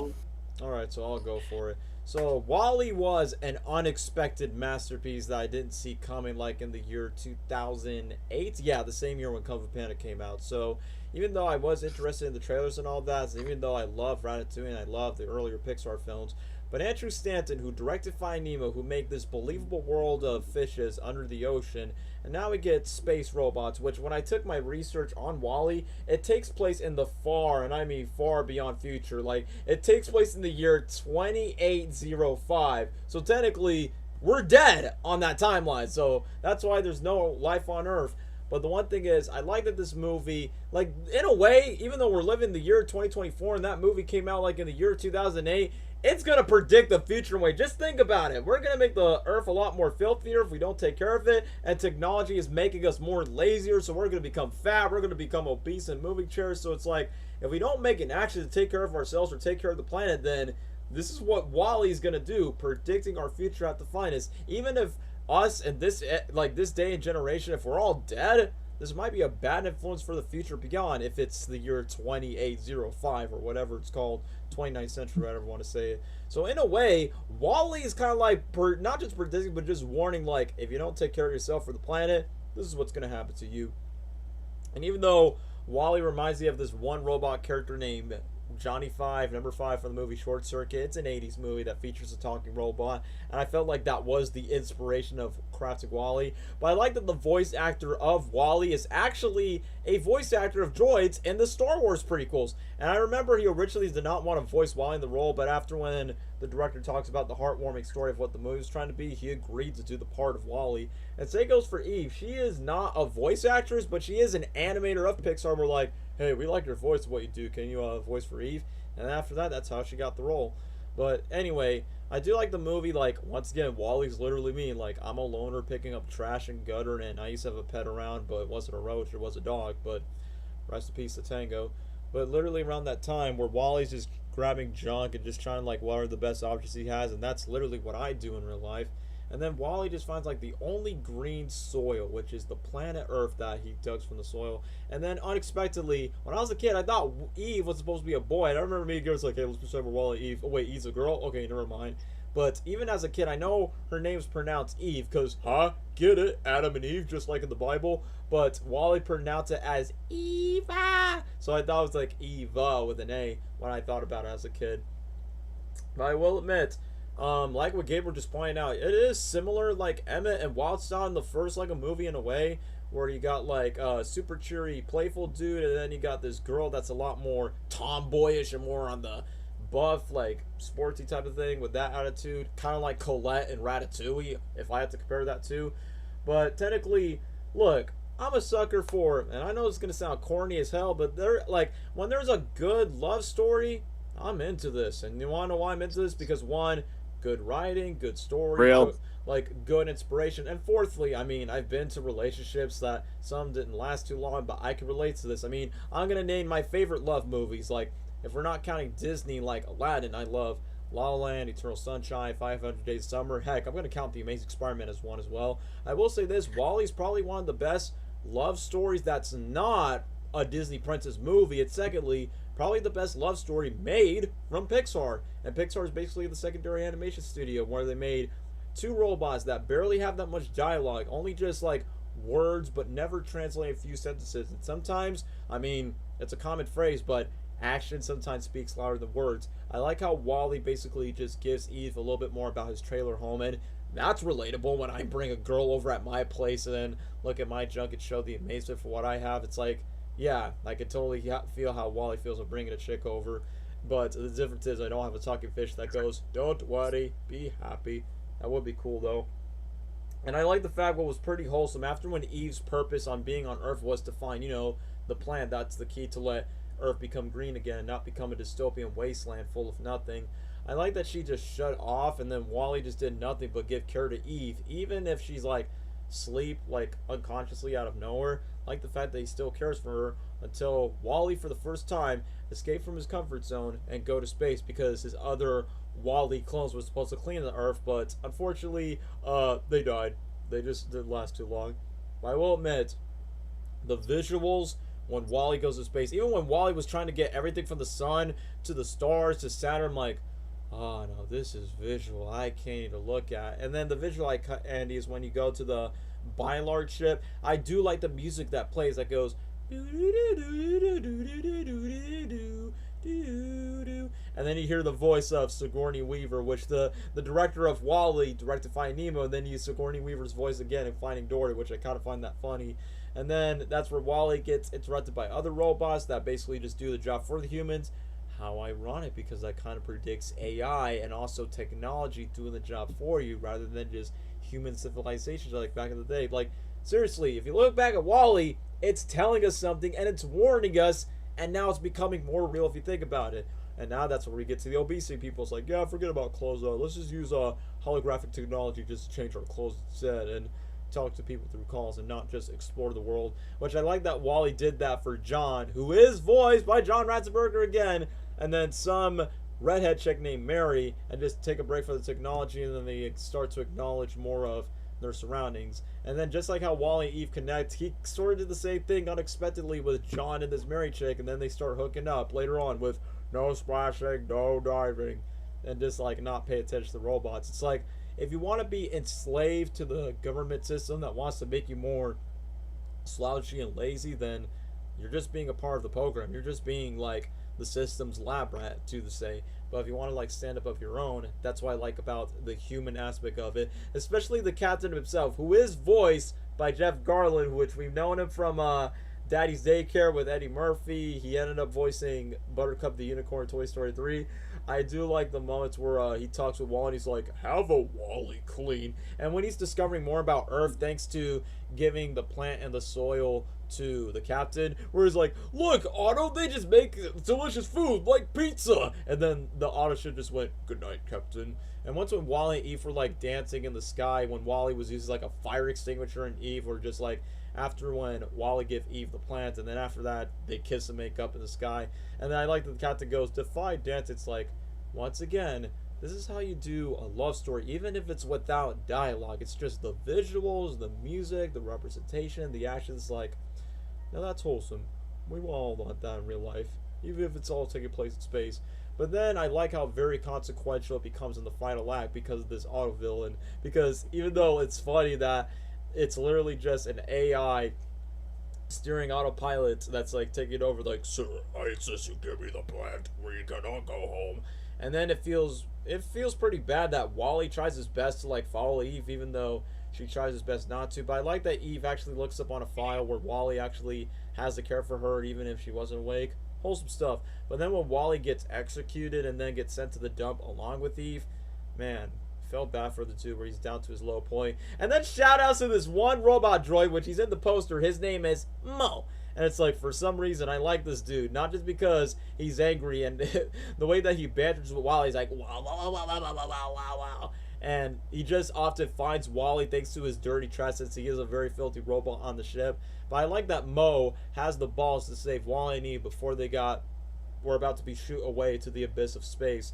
And then after that, they try their best to cure Wally, but despite Wally's weakness, Eve and Mo try to find their best to fight all the robots that Wally pissed them off just to break them out. But at the exact same time, they got Wally in trouble, but they got his back.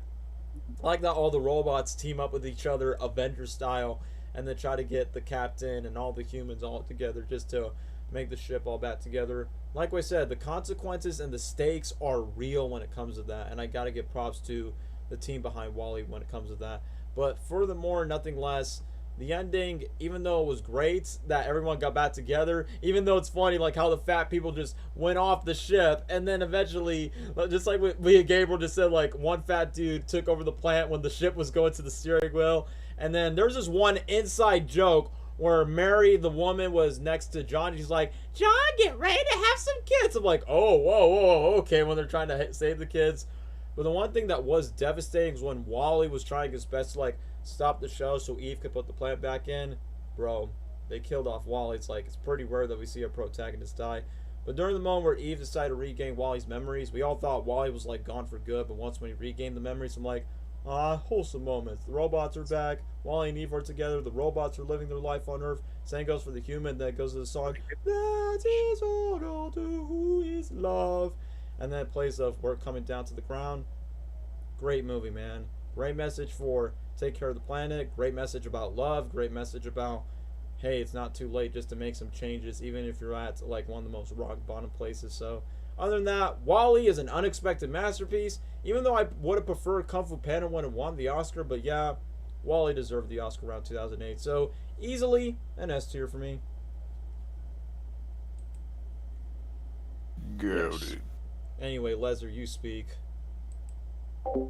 I don't remember much about Wall-E. I'm going to be honest. I know, like, it's the most goated film for sure. I did watch a little bit of it, and I loved it a lot. And I think Wall-E and Eve are like the best robot couple.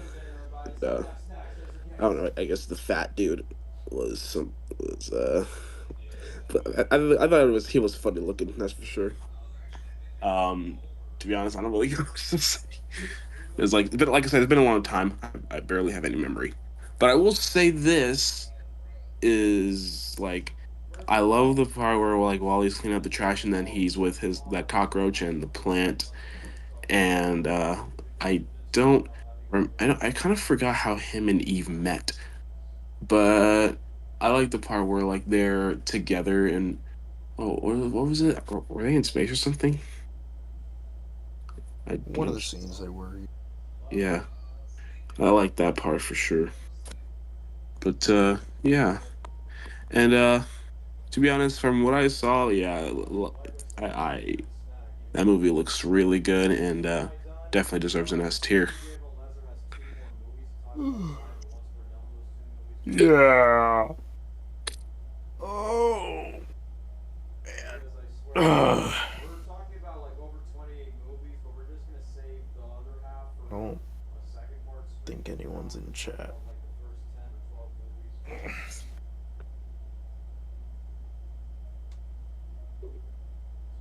Yeah, Night Trevor.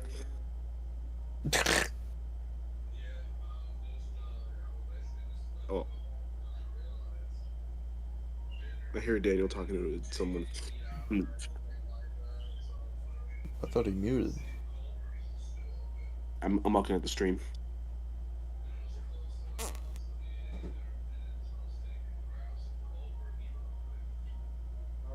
I think it's on the phone.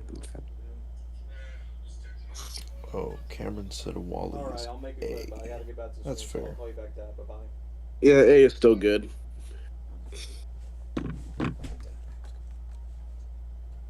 Cars doesn't deserve S tier. Yes, it does. Anyway. Who said that? I'm back. Sorry, got Jude, interrupted sir. from my father for the call. It's like, dude, I'm still streaming. I heard you in the stream. Yeah, I know I mute myself on the Discord, but it's like, well, gotta hurry up. So, yeah, I'll text him about the food, but it's like, come on, we only have 2 more movies, and then after 2 more, we're done after this. But what I missed from Lesnar's review? I just said, like, I really love the dynamic between Wally and Eve, and I think the captain looks funny, and it's pretty good. Yeah. So, you say S tier, just like... S tier. S tier like ourselves? Okay, that's fair enough. Yeah, Anyway, because come on, this is Pixar's prime. it is just like exactly what Trevin would say. However, Yep.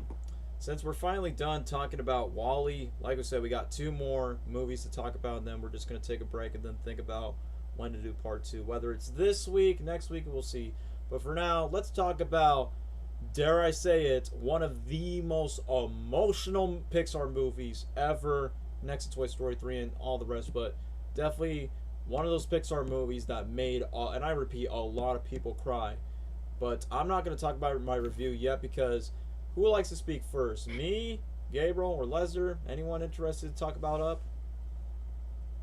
I will just say about Up. I do really like the movie. I remember playing the video game on the DS. I played the demo version at Epcot. But that game just pissed me off, man. I got so basically in the game, if you go to different levels, and if you fail at that level, you got to start the entire game all over again. So I was advancing. I was going level to level to level, and I died by some animal or something in the jungle. And because I lost and I had to start everything all over again, I was so mad that I broke my DS in half. Oh, bro. On purpose. Dang. Literally? Yes. I was very mad. That's insane. And I had a SpongeBob game too. I don't. But yeah, that was the last of that. But Up it's a really great movie. Can't hate on the movie. I'd say the first, like the beginning of the movie, all the original stuff, that's what really built up the movie. It built up the rest of the movie. It made you, I guess, hooked because of that emotional stuff going on in the beginning of the movie. And I would say, I don't know, like the beginning is probably the highlight, really, of the movie. It's what makes everyone cry, sad, and feel for, the main character himself. Carl. Yeah. Weezer. Alright. Ooh-wee. Knew it. But, as for the rest of the movie, I mean, it was fun, to say the least. I think the concept of the balloons lifting a whole house and them traveling while they're in the house, I think it's fun. It's a fun concept, an idea, and then you got the dog, you got the kid, you got a freaking bird, you got the most random team working together, and this old man just freaking get out of my house, get out of my life, y'all suck. Understandably, because he's depressed and he wants to be alone. He doesn't like people. And I always remember me, Daniel, and my cousin would make jokes about that one scene. So long, boys. Yeah, I like that in the trailer. It sucks that it's not in the final cut of the movie, but it disappoints me that it's in the trailer but not in the movie where he goes, "So long, boys," and then he spits his tongue out. Yeah, that was it, trailer. But that's not in the movie. That was funny. I wish that was kept in the final cut. Yeah, that, I don't know. To me, it was a fun movie. Like, the rest of the movie was fun. It definitely was emotional at the same time. Just wasn't a movie that I would put in the big leagues, personally. I don't connect with most of these characters. I don't dislike them, but I don't connect. Yeah, with you're them not either. an old man with a kid with a bird and a dog. They're not fan favorites, I guess. At least for me personally. I know it is to other people, which is fine. I just I don't know. It's not really, to me. It's great, but it's not in the same tier as the I personally would put Up in A tier, but it's a great film nonetheless. Well, that's different from when Dwayne and Trevin dip off. They both said S tier, so that means 2 S and 1 A for you, Gabriel. No, he said A tier. Wait, really? Trevin, I mean. Wait, Trevin? Trevin said A tier. Well, Dwayne Yeah. said S. Okay, so never mind. Well, that means, well, if you're done with review, I'm gonna go on with mine, which my opinion's gonna be different. I mean, I won't say it's in my, like I said, I do want to put this movie somewhere in my top 5 because for Up, look, I'm not an old geezer, but just the idea of it, like for the movie with just a simple title, we have this young kid, aka Carl Frankenstein, who dreams to be more like his hero, which is Charles Muntz. Yeah, that's his name, Charles Muntz. Charles Muntz. Like literally, he dares to be an adventurer, and then unexpectedly, an unexpected lover to stop by, which was Ellie. Which back then she looks like an ugly redneck when she was first introduced, and obviously the dude had no words and basically just have a heartbeat being skipped over, where he ended up falling in love with this chick because she was more of an adventurer, which is what Carl wishes to be. And from that little bit of screen time that we have, where she shows Carl like her adventure book, and at the exact same time she wants to achieve her dreams just to go to Paradise Falls, and then when Carl has the inspiration of going to a blimp or just go to Paradise Falls, and then boom, this movie,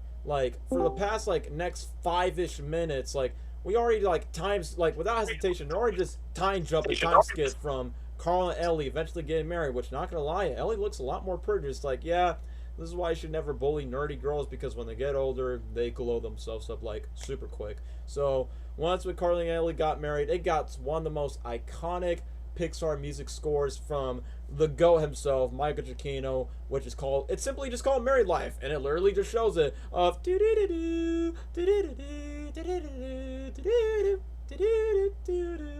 and like literally watching the visuals of how Carly and Ellie just moved in together and how they set up the house, how Carly's the man at the house taking care of all the furniture while Ellie helps around and clean. It's like, man, this is how it was back in the old days. I mean, still nowadays, but not during their time, which is pretty relevant.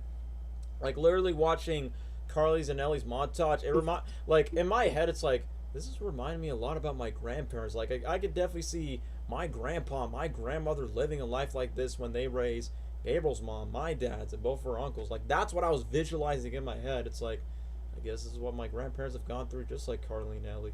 And then literally in my mind, I was like, well, imagine if I go to the married life, something like this. I will admit, even the one scene during the marriage sequence of Carl and Ellie wants to have babies, like they were ready to have kids, and then I was so confused of why they never had a kid. I was like, have they aborted the child? But I was like, no, it's the paint toxins that prevents the child from being born close to Ellie. And it's like, oh, I didn't know that was such a big deal. Well, who knows? Maybe if I get older, now I know. So I'm like, so that's the main reason why they both never had kids. I'm like, huh. You know what, writers, take notes. Take notes of bringing serious topics, even if there's no dialogue, but just visually shown and the music. But even if they never have kids, they still continue with their lives, and they never been to Paradise Falls, but they still continue to live their lives for as much as they can. I like how they still save up money for their tips just to help to pay bills. There's some moments where they want to go to Brazil and visit Paradise Falls, but you know, just like in real life, life gets out the way. Oh, the house is damaged. We need more money to save for the roof. Oh, we need money to get an extra tire until we go start driving. So it's like, man, this movie is so real just for that one scene alone. And they both grow old together. They still live their lives together. They still got the same jobs, like working at the zoo. And the most heartbreaking moment that most people cried at, and even though like when I was young, I didn't cry for it, but I was like, oh, now I understand why people were sad. Like during the moment where Carl actually had plane tickets to go to South America, and that's when a long-time childhood dream that both of them pursued to for their entire lives. But then when Ellie was dying on the exact same tray, on the exact same hill that these two have lived around for all their lives, it's suppressing that she can't no longer live with Carl. And Carl thinks like he failed, like for all the years they spent and all the time we had. He appreciates being there for his wife, but at the exact same time she wasn't able to make it. And it was the heartbreaking moment where she gives the adventure book away, and then Carl just kept the photo book, and then next thing you know, he went back to the same church where they got married. It's like, damn, no wonder a lot of people cried about this, whether it's grandparents, your parents, or I don't know, maybe someday to you in the future. You never know. But the idea of trying to achieve those dreams, even if it takes a long, slow process, which, yeah, for me, it's such a slow, long process just to get to those dreams, even if it's going to take a long, long time to get through. But even though Ellie's gone, Carl lives on, but since he's all alone, he's just your typical cranky old man. And once when he step outdoors, it's no sunshine and rainbows anymore. It's my bad. Go down. Bless you. I hate allergies so much. It's nothing but construction over the city where John Ratzenberg's like, hey, Mr. Frankenstein, these people are going to take over your house. And that's the thing. These people want to evict Carl Frankenstein's house and then just make a new build because, you know, as history at time changes, it's no longer a country anymore. It's no longer a small town. It's a city. And I like that. One of the funniest moments where he's like, you're in the suit. Yes, you. Take a bath, will ya? I am not with them. This is serious. They're going to take your house. Well, if you can take them, then you can take our house. Really? When I'm dead, I'll take that as a baby. Honestly, I'll take that as a baby. Like, that's a funny moment. Until then, we got Russell, which back then we did expect Russell to be like this annoying kid, which this always happens like whenever we grow up. I mean, not gonna lie, Russell does remind me of Angel back in the past, not just because Russell was Asian looking. Angel did look a little Asian at times. But it gets me in the moment where as you get older, you find kids annoying, even if it's not your real biological sibling or child, and you just gotta tolerate with their illogical nonsense. But in reality, Carl doesn't want to tolerate with Russell's like wilderness explorer. But I do like the fact that Russell knows his animal habitats, and at the exact same time, even though he's trying his best to like help old people just to earn his badge to be a senior wilderness explorer, it's kind of similar like Carl's dreams and Russell's dreams, what he wants to pursue. And then after when his house got evicted for attacking one of the construction dudes, after when they damaged the mailbox, when Carl loses temper, he could have got arrested, but then we're going to evict his house. And soon when his house was going to get evicted, that's where he pulls off the balloon trick of "So long, boys." And it's kind of funny that there was no cops or helicopters or no news report, but saying, on the news, this old man decided to take balloons and fly all the way for the city. So it's like kind of funny that they don't pay that much, like, I don't know. Probably did, but they just didn't show it. Yeah, probably that must have happened off screen, like on the news or something like that. But it's kind of funny if you think about it. And then unexpectedly, I like that Russell, we didn't knew about it, but he was secretly on the porch this whole time and tagging along with Carl unexpectedly. So literally when he's up on the house, which by the way, there is a real life Airbnb. I'm not joking. Like, this is not a joke, guys. A real life Airbnb where they actually have the up house. You can sleep there. But the worst thing is, it's up in the sky, so I'm like, look, as cool as it is, I don't want to step out of my perch like, want to sleep, It's like, yeah, I would rather just stay on the ground as much as the movie makes it look cool. But all joking aside, it always comes to that trope of two characters not liking each other. Like, you've seen it with Woody and Buzz around that time, even Mike and Sully, the list goes on and on. But the one thing I like about Carl and Russell, like, despite their dreams and their personalities being different, I like throughout the movie, even though Russell is not Carl's son, but later as the movie progresses, Carl feels like when he sees Russell later on, when he has like more mutual respect towards Russell, he feels like he's the son that Carl and Ellie never had in their lives, but Carl has like the closest thing that he could get. And then thanks to Russell, that's where we get to the bird, aka named Kevin. And I always thought it was a male, but then we get Doug, who is honestly, in my opinion, the best animal sidekick in a Pixar movie. And once again, as a dog person, it gives me the flashbacks when Tango used to be more like Doug. Not the most smartest, but definitely the most wholesome. But I like how Kevin, Doug, and Russell becomes this very random, like, dynamic team together, from a random bird, a dog that has a translator that makes it talk, which, I'm not gonna lie, when there's like a translator where it makes dogs speak from their minds, like, man, why can't we have that in real life? Like, as a kid, it's like, I want my dog to talk, but they can't, like, you know, verbally speak. But like a translator where they can speak on their necks, That would be such a cool prop to have. So you can understand one of the minds of the dogs. And I like that the main villain, Alpha, his voice translator is messed up. And yeah, the joke often repeats itself. Hi, Alpha, your voice sounds funny. I know. And every time where every time I hear the high-pitched voice, in my head it's like, I can't stop thinking of Alvin and the Chipmunks, even though Alvin and the Chipmunks, the sequel, came out the exact same year as this movie. So I find that pretty ironic.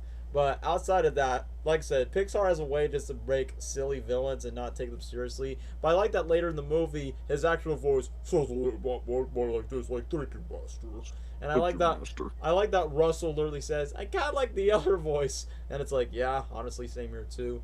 And then we get to Charles Muntz, which I know it's the same trope that The Incredibles repeat of, hey, I've been your biggest fan. And then the trope is, never look up to your heroes because secretly your greatest hero could be your biggest enemy. Once when they started fighting after Charles was hunting Kevin, and then Carl and Russell are doing their best to protect Kevin, because once when Doug realized that Kevin's a female and definitely has to take care of her other young offsprings. But I will admit, like, outside of the beginning of the movie, this movie does get dark at the moment where Kevin gets injured, but also Charles burned down Carl's house. And since Carl doesn't want the house to get rid of because it's the last thing of Carl's past, but also the last thing that keeps Ellie's spirit alive. When that picture frame comes down, and then Carl chases over at the house, and then Russell tries to do his best to protect Kevin. But when the dogs and Charles take their Kevin, like, it gets really serious. Like, I mean, rest in peace to the voice actor who voiced Carl Fredricksen, but his voice acting during the scene where he goes,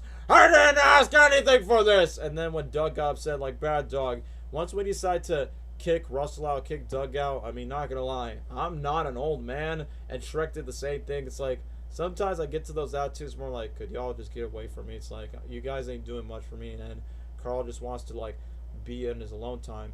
But I will admit, even though the married life scene is pretty emotional and that makes everyone cry, I will admit the one scene that actually did tear me up was when Carl was all by himself in the house, and he looks back at Ellie's adventure book since the beginning when they first met.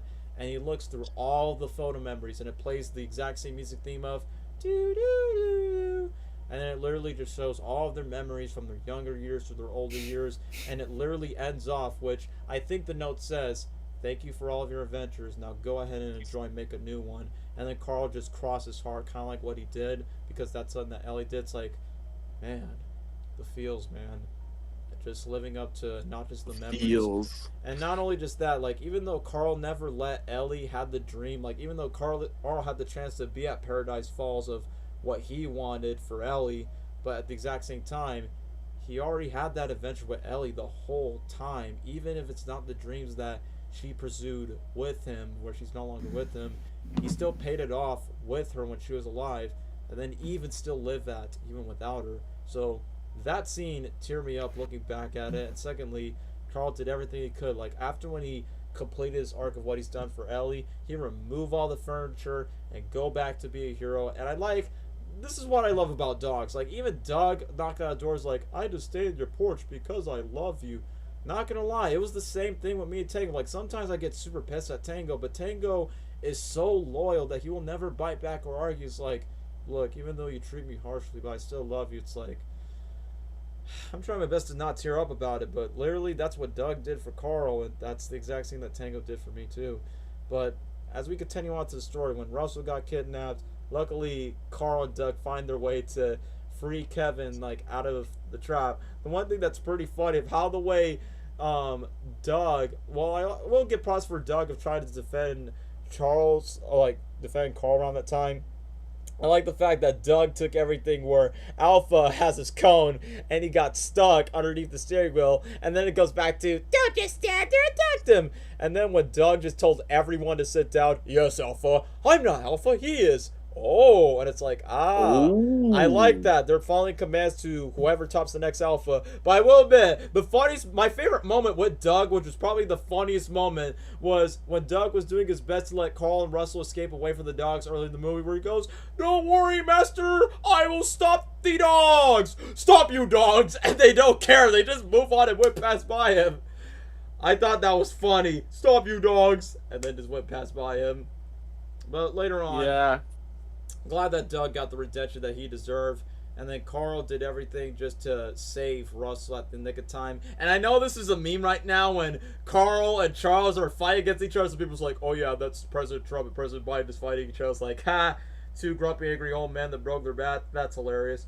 And I will admit, it gets very intense at the end where Charles has his gun, and then Kevin, Carl, Doug, and Russell were like up in the blimp, and then the house was taken down. Even though Charles, died at the end, but literally when Carl had his chance to save everyone from Russell, Kevin, and Doug, literally I like that Russell apologized to Carl by saying, sorry about your house, Mr. Fredrickson. And I like that Carl just says, you know what, it's just a house. That's kind of like, despite Carl being old, he is, like, personally, he's still grown and still mature about his art, that he's okay to let go of his past. There's another Sir Pixar movie that we'll save it for last that goes more in depth about letting go of your past and growing up to move on from an arc. But since we're still talking about the same movie, it's kind of interesting that from an old man's perspective, he did everything for what he's done for the house. He's done everything for his time with Ellie, even if she's no longer with him. That's such a beautiful arc just to look back at it. And then when Carl and Russell got their flight to went back home and all the dogs went back together, and then Russell went back to his wilderness, like senior wilderness, like stage, and it was a very heartfelt moment where Carl just stood up to him. And even though, like I said, Carl never had a kid, but he treated Russell like if it was like a kid of his own. He gave Russell the Ellie badge, aka the grape soda lid that Ellie gave to him to Carl. It's like, man, first of all, that's good writing, good. That's also good payoff. Like, it's poetic justice, man. It's very satisfying to see that being paid off. And I like that earlier in the movie, Russell talks about this game called Red Light, Green Light, about choosing like which car to choose, and they go eat ice cream with his mom, and Russell bring that up. And then that was actually paid off at the very end of the movie where Carl, Russell, and Doug were eating ice cream together. They have the blip, and then the end credits just shows more photo memories. Like, even though, looking back at that adventure book where Ellie says go make new adventures, that's exactly what those end credits are. So it's like, Pete Docter, first of all, I'm glad that that man is the CEO of Pixar, in charge of all these movies. He made banger after banger, man. Like, he's made Monsters Inc., he has made Up, and like I said, man, he knows how to make really good emotional driven movies. So, in my personal opinion, I know Gabriel said A tier, but I'm sorry, I gotta say Up. You definitely deserve to be on the S tier spot as I think about it. So, S tier for Up for me.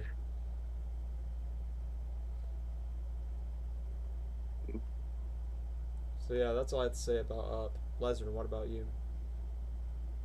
Okay, Up. Definitely a movie I look back on a lot.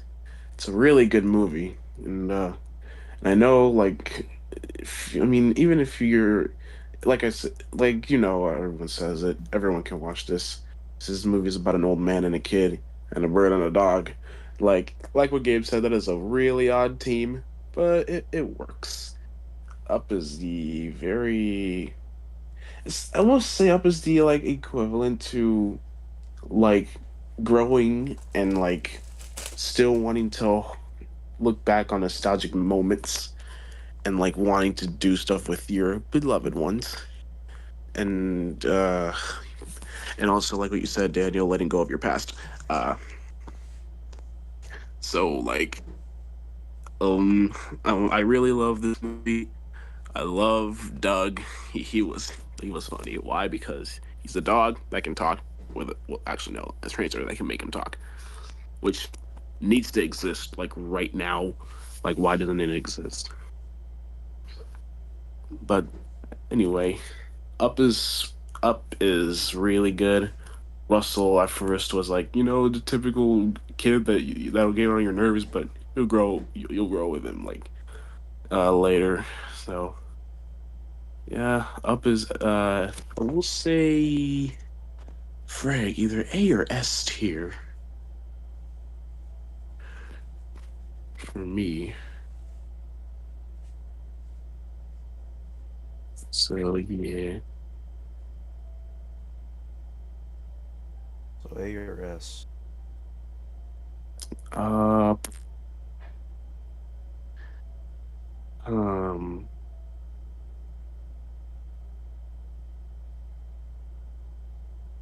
mean, I really love this movie a lot, and I look back on it a lot. I just put A because I don't it's fantastic, but I'm not as into it as the other films we went Oh, through. okay. S tier for me. Yeah. Dog Days. Dog Days. Dire Wimpy Kid.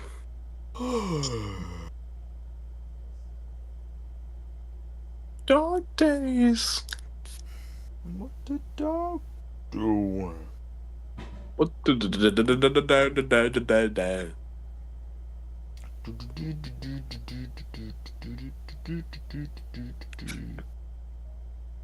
Dude, I want to pet a capybara in real life. Just want to pet one. Sorry, I'm back. We can't forget about Doug Days. Oh, thanks for mentioning that, Cameron. Man, looking back at those shorts, little that we know, that was like, what was his actor's name? Ed Asner, if I could pronounce his name right. That Yeah. was like his final performance as Carl Fredrickson. Even I know his real final performance was called Carl's First Date, which was like the last short film before we don't hear him as Carl anymore.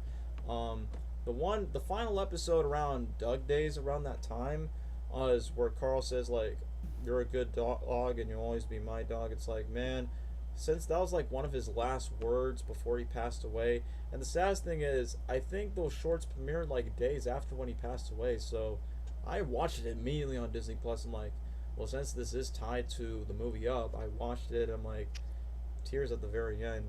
And now it's even more tearful when he says, "Always be my dog." It's like, damn. Even looking back at Up, it definitely gives me memories of thinking about Tango around that time. So that's why I give Up an S tier for that reason. So I guess, Leslie, you put it on S tier or A tier? S. Alright, so yep, easily S tier. So, anyway, how many hours has it been? I know this will be the long stream, but for those who are still watching, almost 6 hours. 5 Okay, hours. almost 6 hours, good. So, I want to end this off on a high note. So, we'll think about part 2, and my dad just went back home. So, we have one more movie to talk about, and we'll debate of who wants to talk about it first, but the last movie we'll talk about for this stream, it's none other than Toy Story 3. So, who would like to speak first? Yes. Lesnar. I guess I will do. Oh, Yeah, go ahead, Lesnar. Toy Story 3. sorry, Gabe. Anyway, Toy Story 3, dude. Oh man, where do I even begin with this film?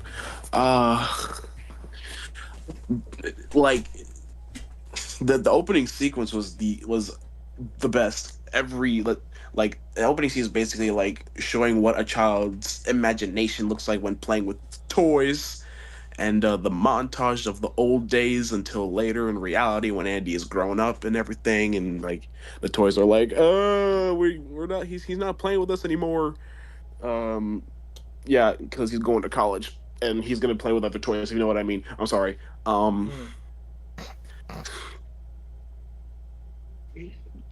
But yeah, dude, Toy Story 3 is basically like oh my gosh, the best of the sequel of the Toy Story sequel. My man. Like aside from 2, like Toy Story 3, I don't know, it has something special. It's really special from the other sequels, from the other movies. I mean, like I love the story of it, and Lotso is definitely the most is a menace for sure. Like even after hearing the backstory by the clown and in Bonnie's room. Bonnie sucks, by the way. I'm sorry. Yeah, and Toy Story 4, she sucks. They Even ruined worse. her because of Toy Story 4. Yeah, Toy Story 4 she does. But we're not there yet, so you know what, I'll discuss about that later. But yeah, man, like I love the new characters too, for sure. Like in when everyone, like, this is like basically like how a daycare really is when they're at the daycare, and like in one room the kids are nice, the other they're all rowdy and insane, which I guess it's kind of accurate, but it's not. I mean, I would but like then again, I really love of the when Woody is telling is trying to get back to Andy, but his friends are like, nah, we're staying here, and even that, like Woody doesn't, like, It's like they betrayed his trust or something. You know what I mean? Oh yeah, Yeah. that scene. I'll talk about my review, but I have a lot to say about that scene. Yeah. But yeah, dude. In reality, Toy Story 3, peak, literally peak, the best. I mean, it did feel like the finale to the Toy Story movies until 4 came out. But yeah, S tier, man. S tier. Oh Still the my. prime of Pixar. And you said that this is the best Toy Story movie in your opinion. Yeah, for sure. Couldn't agree more, bro. Glad that you're on the same page. So, thanks, Yep. Lester. Gabriel, would you like to go next? See. Toy Story 3. I'm sure people enjoy the first two movies more, and I understand, but Especially Toy Story 2, let's be honest. A lot of people say Toy Story 2, which, fair enough, but we understand why. yeah, Understandable. Have a Yeah. great day. for me, it's just more personal.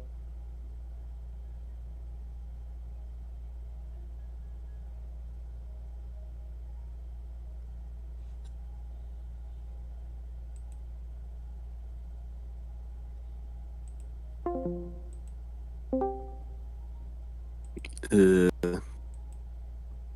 What, is Gabriel still speaking? I don't hear him. Oh, okay. I thought that was me for a second. It's like, Gabriel, can you, hear us?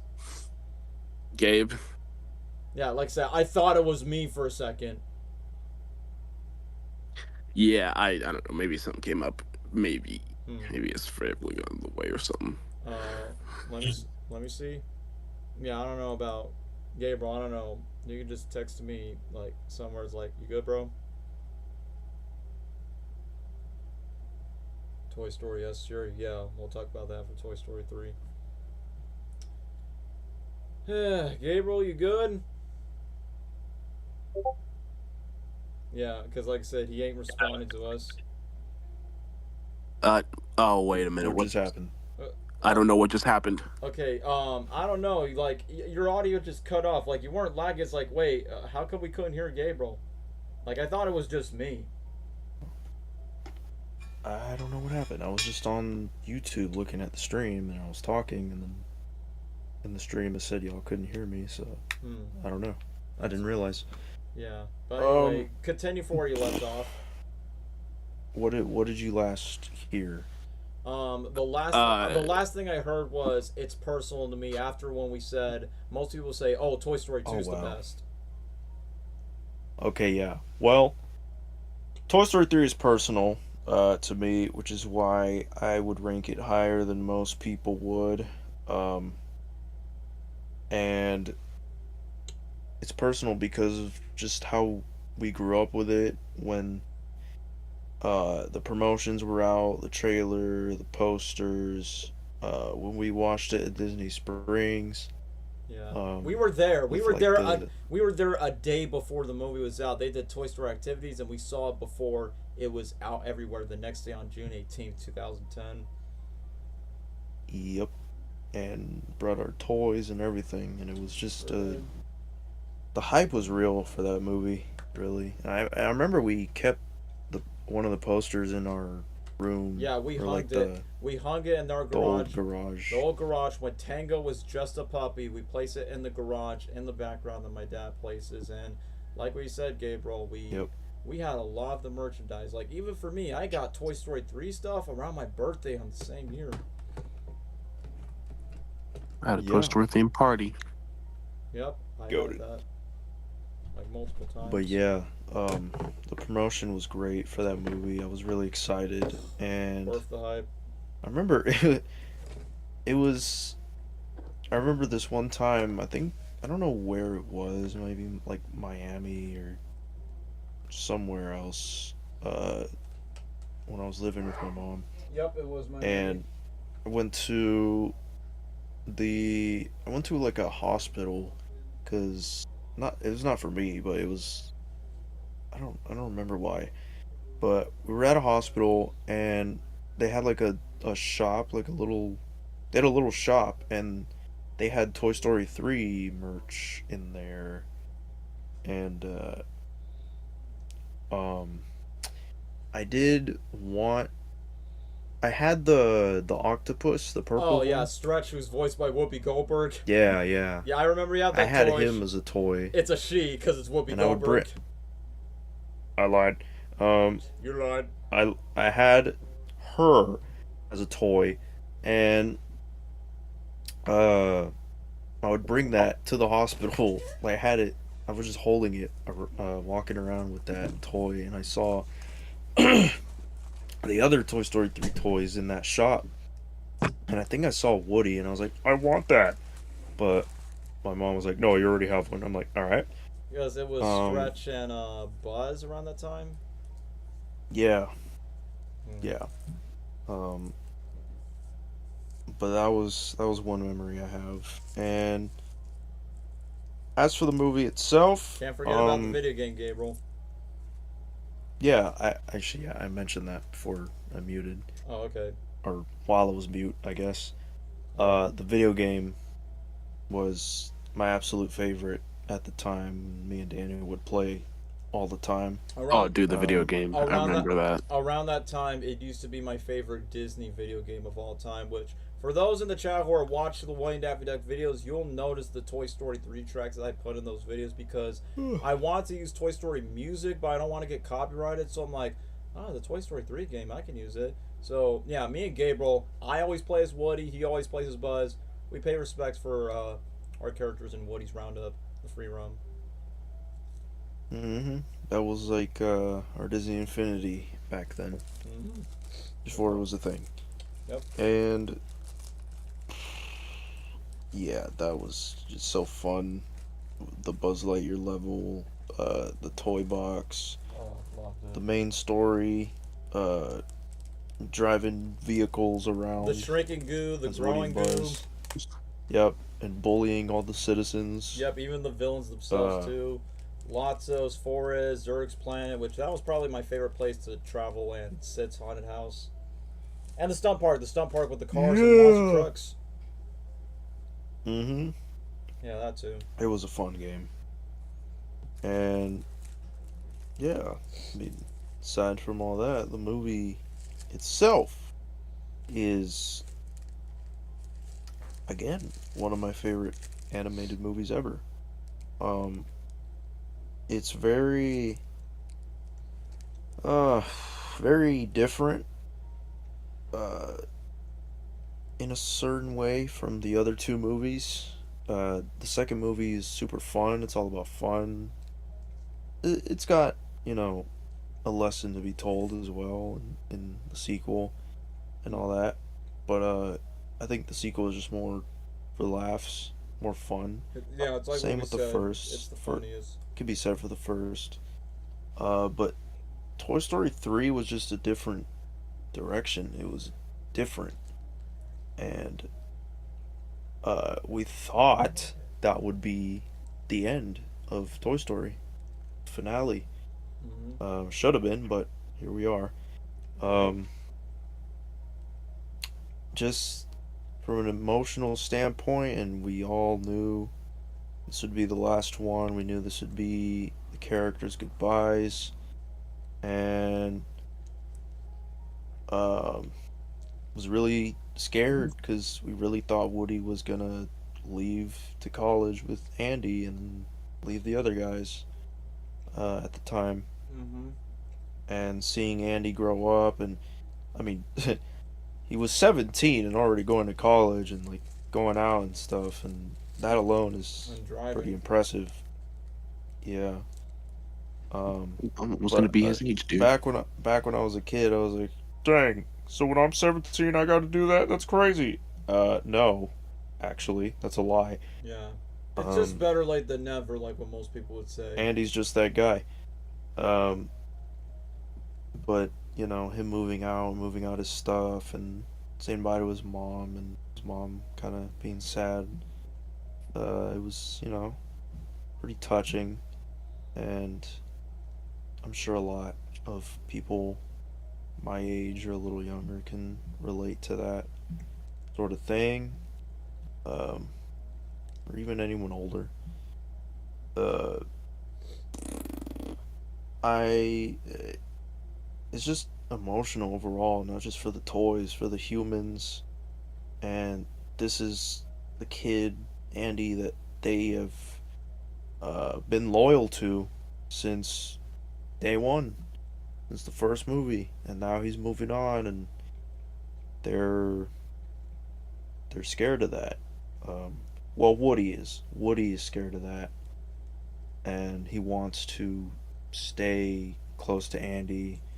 The other toys understand that it's time to move on and stuff like that, because they think Andy doesn't want them anymore because he's older and Dad, we're not trash.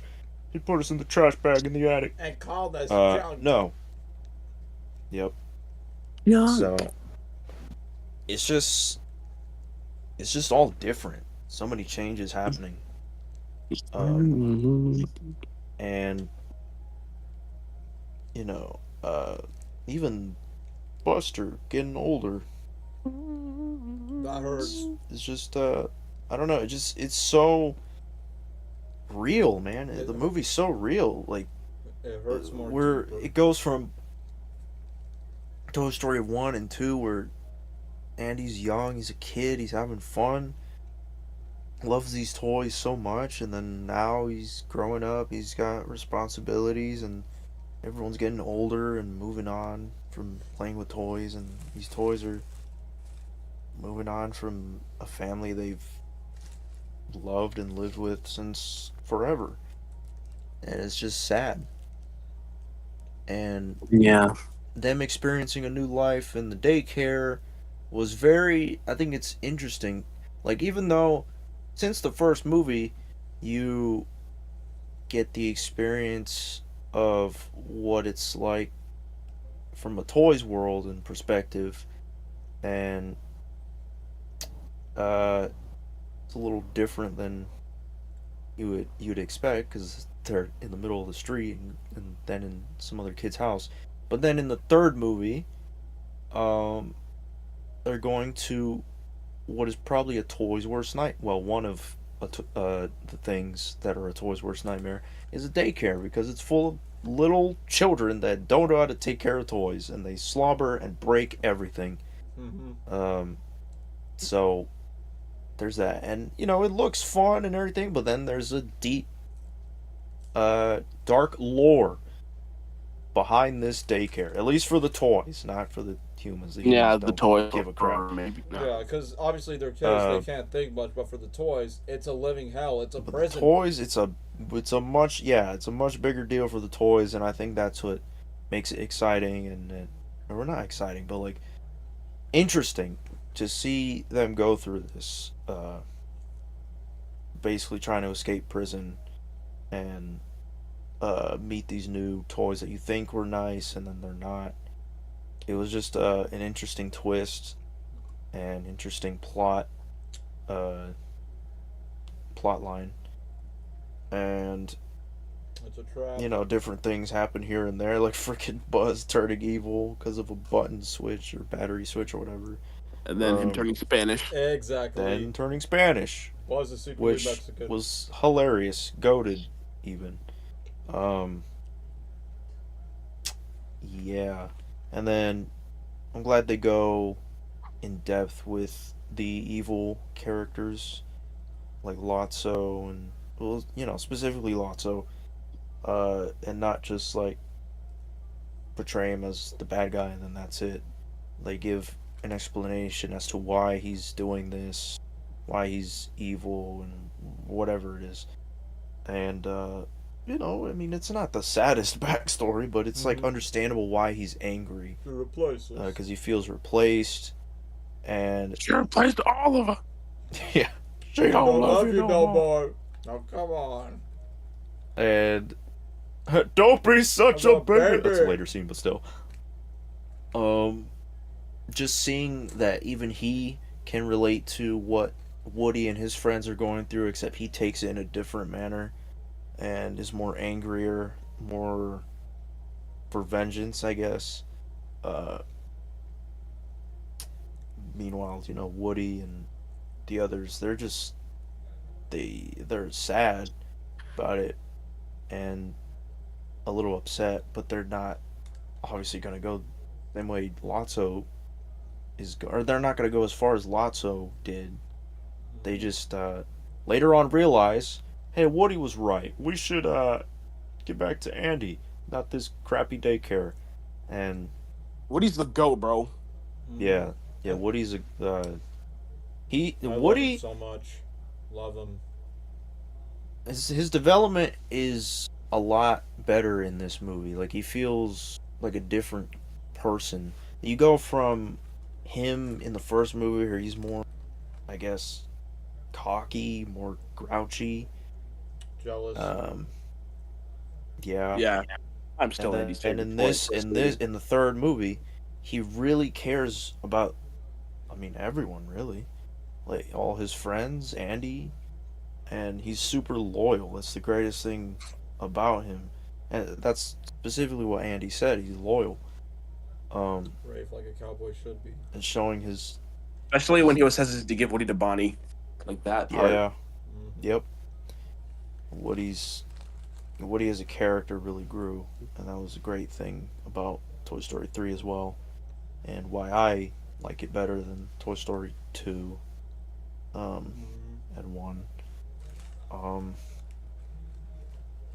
And I don't know, I mean, I like the addition of Ken, kind of like how they added Barbie in the Also sequel. voiced by I'm ready to Michael go. Keaton. It was smart. Yeah, It was smart of them to do that. Mm-hmm. And he was funny. He was funny. I think he was funny. Came from Street Fighter. The baby was kind of funny also. Oh yeah. Kid from Street Fighter. I thought he was gonna talk. I'm a Cartoon Network kid. Oh, that joke that said, "Dad Snyder, where are you?" He left. Screw this. I'm a Cartoon Network kid now. Yeah. Oh man. But yeah, it's just the whole thing was so interesting. The development of so many characters, especially Woody, was great to see.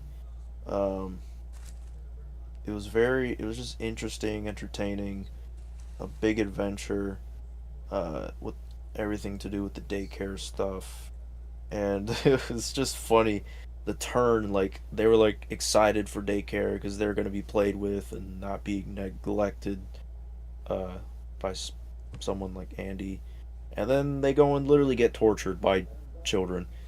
So yeah, they got a taste of that, and learned their lesson. Then they were like, "Yeah, Woody, you're right, man." So I don't know. I think loyalty is one of the greatest lessons to be loyal in this movie. But aside from that, like towards the ending, even though Lotso could have been redeemed and instead he backstabbed them again. Oh yeah. Um, Still irredeemable. That's just he chose that path, man. They were helping him out because they understood his pain, but instead he's just being selfish and angry. And cold-hearted. Now he's just attached to a truck, Yeah. the garbage truck for the rest of his life. Deserved. Well, keep your mouth shut. Yeah. He got what he deserved. Yeah. I think he's definitely the greatest villain in the Toy Story movies as well. That's another reason Who why. is the greatest? Sorry, I'm sorry.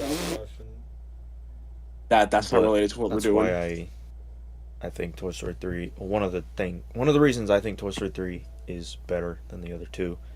Lotso was just a much better villain.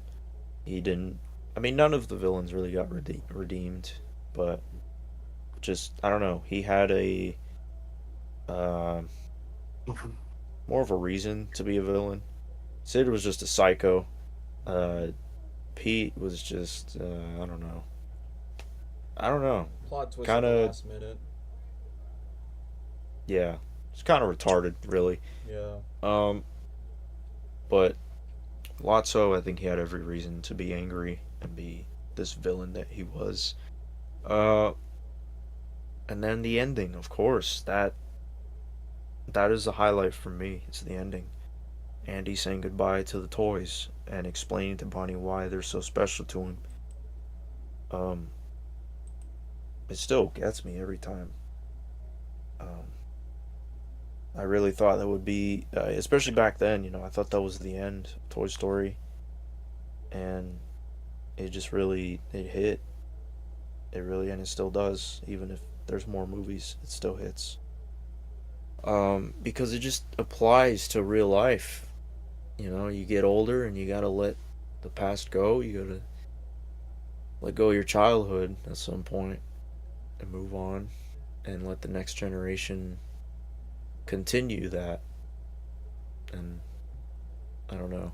It's just it's just part of life, part of growing up. But it is sad, fortunately, to let go of that. And the music in that scene, the just Andy's speech and him playing with the toys one last time, just yeah, that hits every single time. And then when he drove off, and So long, Woody's partner. final line, so long, partner. So long, partner. That, yeah, that just, it just applies to my life and to others' lives, and I think that's what's so special about Toy Story 3 for me. So, on a personal level, just me being biased, I guess, I put Toy Story 3 at S rank, or S tier. I'm about to put S. it. We're about to put it right now, but the one difference is, hold on, let me put Toy Story 2. There we go. So, Lesnar says this is the best Toy Story film. You've heard what Gabriel said about his personal note for Toy Story 3. And before I get to my story about Toy Story 3, yeah, 6 hours, good. Longest stream, who cares? For those who are loyal to stick around, thank you for sticking for this long. Thank you for hearing Lesnar's and Gabriel's.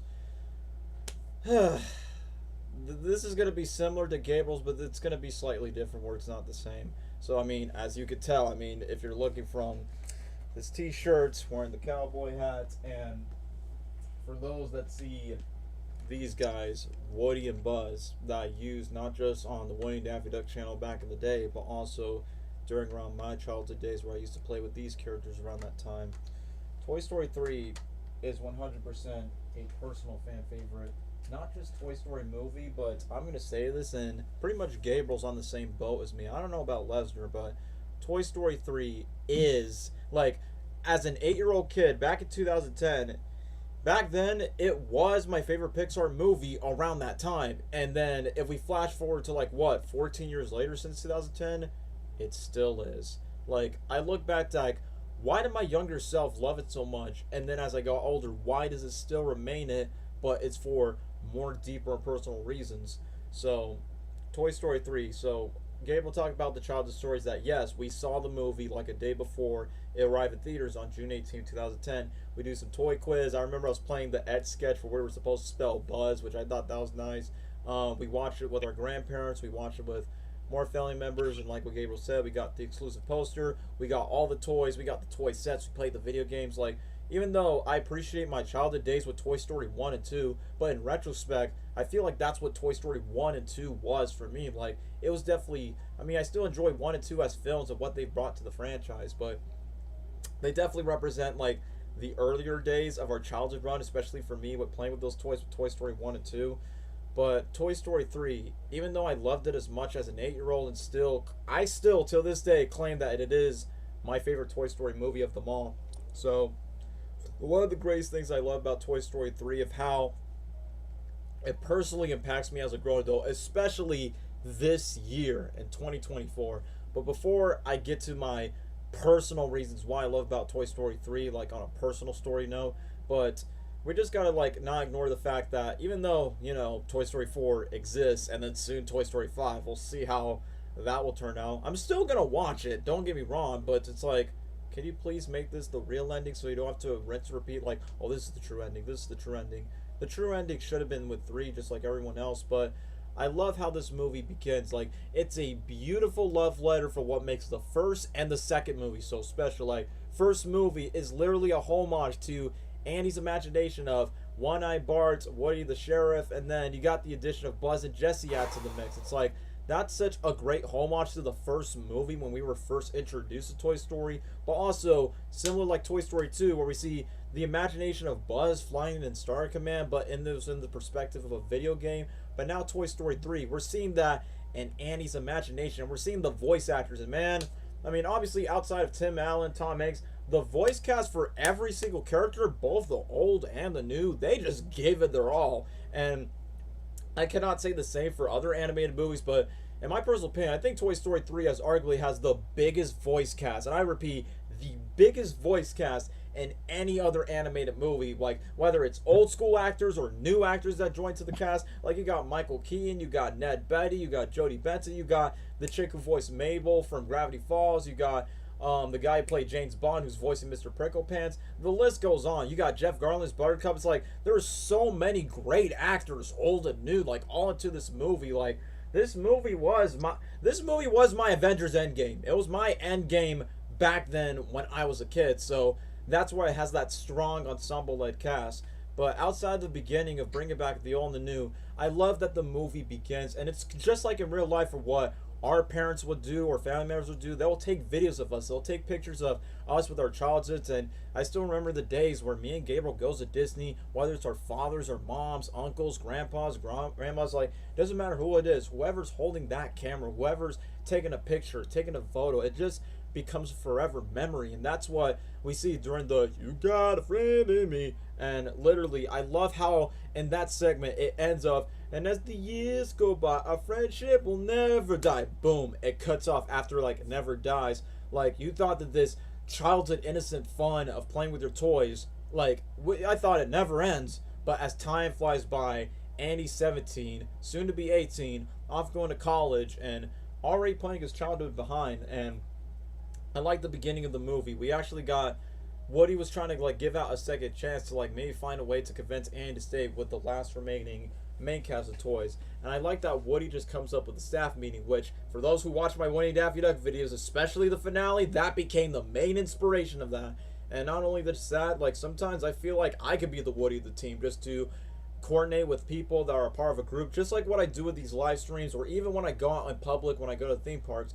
Gabriel knows it. Like, Gabriel's like my co-lead when it comes to the guys, but for me, I'm always like, I just want like just to take inspiration from Woody, just be a man of action, a man of ledgers, and just trying to keep a group of people all together and just not leave left behind. So that's why I love Woody so much, because not only I can just learn a lot from him, it's just that he's just personally like a great leading protagonist that I could connect myself to, and that's why I got myself the cowboy name named after my dad. But all that aside, love that Woody just gathers the last remaining toys where they all lost hope. Like, they don't have a purpose to be here anymore because times have changed. Andy has gotten older and we're no longer getting played with anymore. And I like that Woody mentions about the other toys that just comes and go. And that personally hit for me, because as you think about it, that's kind of like referring to your family members or your friends, anyone that you know and love. They all just come and go. They just have new purpose in life. There's new directions. Whatever the reasons are, some will stay and some will go. And that's what I love about that moment. And the moment where originally, this was the original plan, that Woody wanted the toys to be up in the attic. Like, even though, yeah, like their days are over where they have to hang out in the attic, but the original plan was Woody wants all the toys to be together so they could stay together underneath Andy's household. And that's what Woody was trying to convince. It's not about getting play. It's all about being there for Andy, because Andy's just like their kid. Like, even if Andy never had a father, they're kind of like family figures, despite them just being talking toys. They're just there just to see Andy grow up, just like how people in our family see ourselves grow up from our birth to now. And literally the moment where Woody was trying to find his best and trying to convince, like, maybe someday in the future Andy's kids would go play with them, which unfortunately that did not age well for 3 and 4. Who knows about Toy Story 5, but we'll see.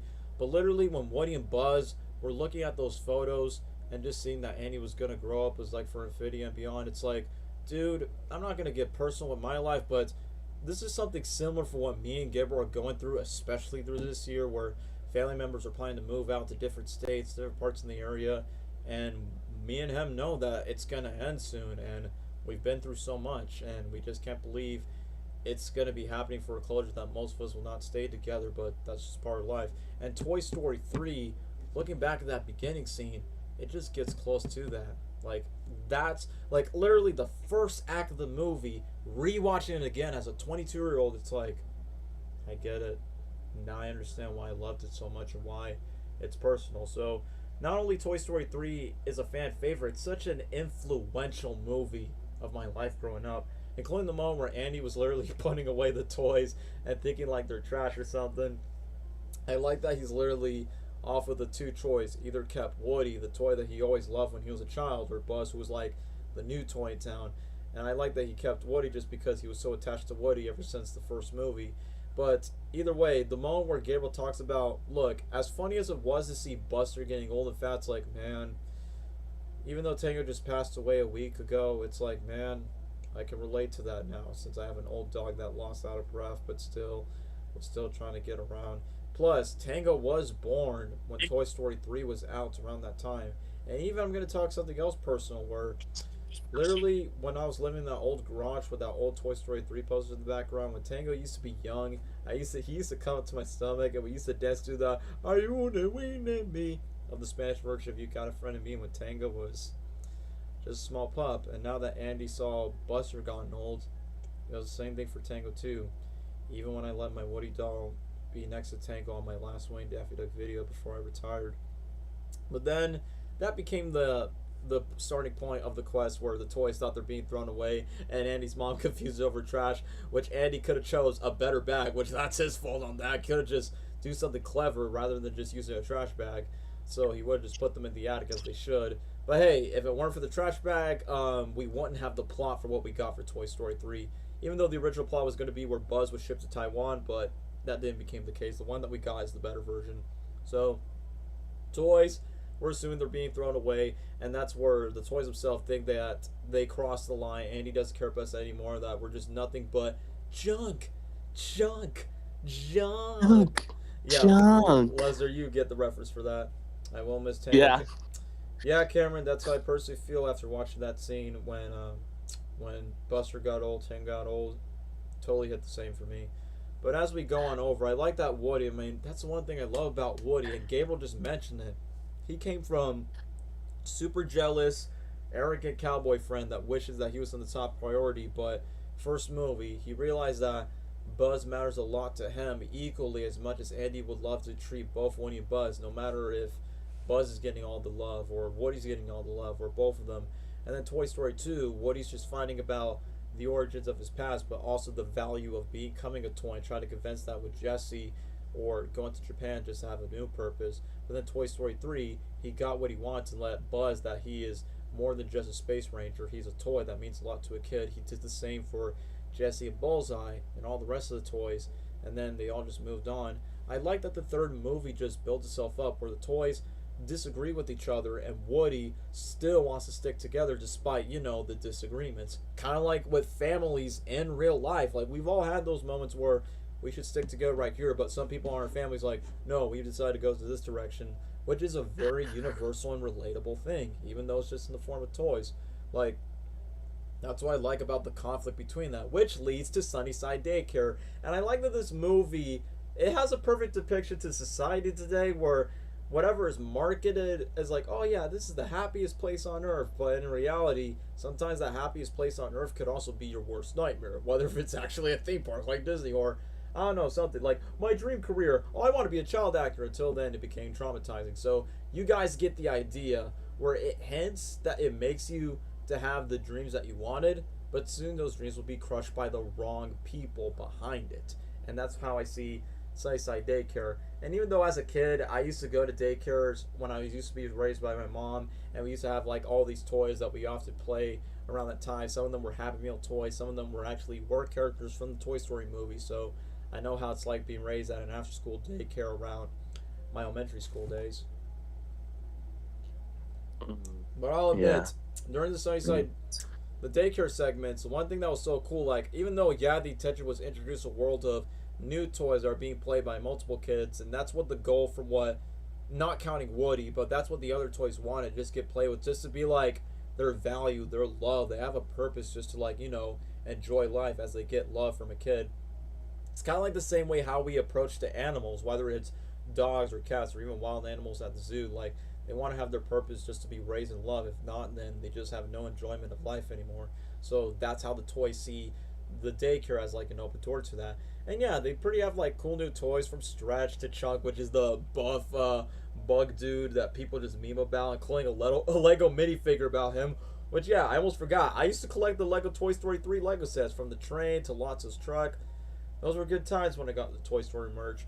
And speaking of Lotso, Hug and Bear, which, fun fact, if you actually grab the Lotso plush, the bro literally smells like strawberries. I'm like, okay, at least the people in the movie know what they're doing when it comes to, hey, make this as a toy and make it smell like strawberries. Man, Lotso actually smells very refreshing.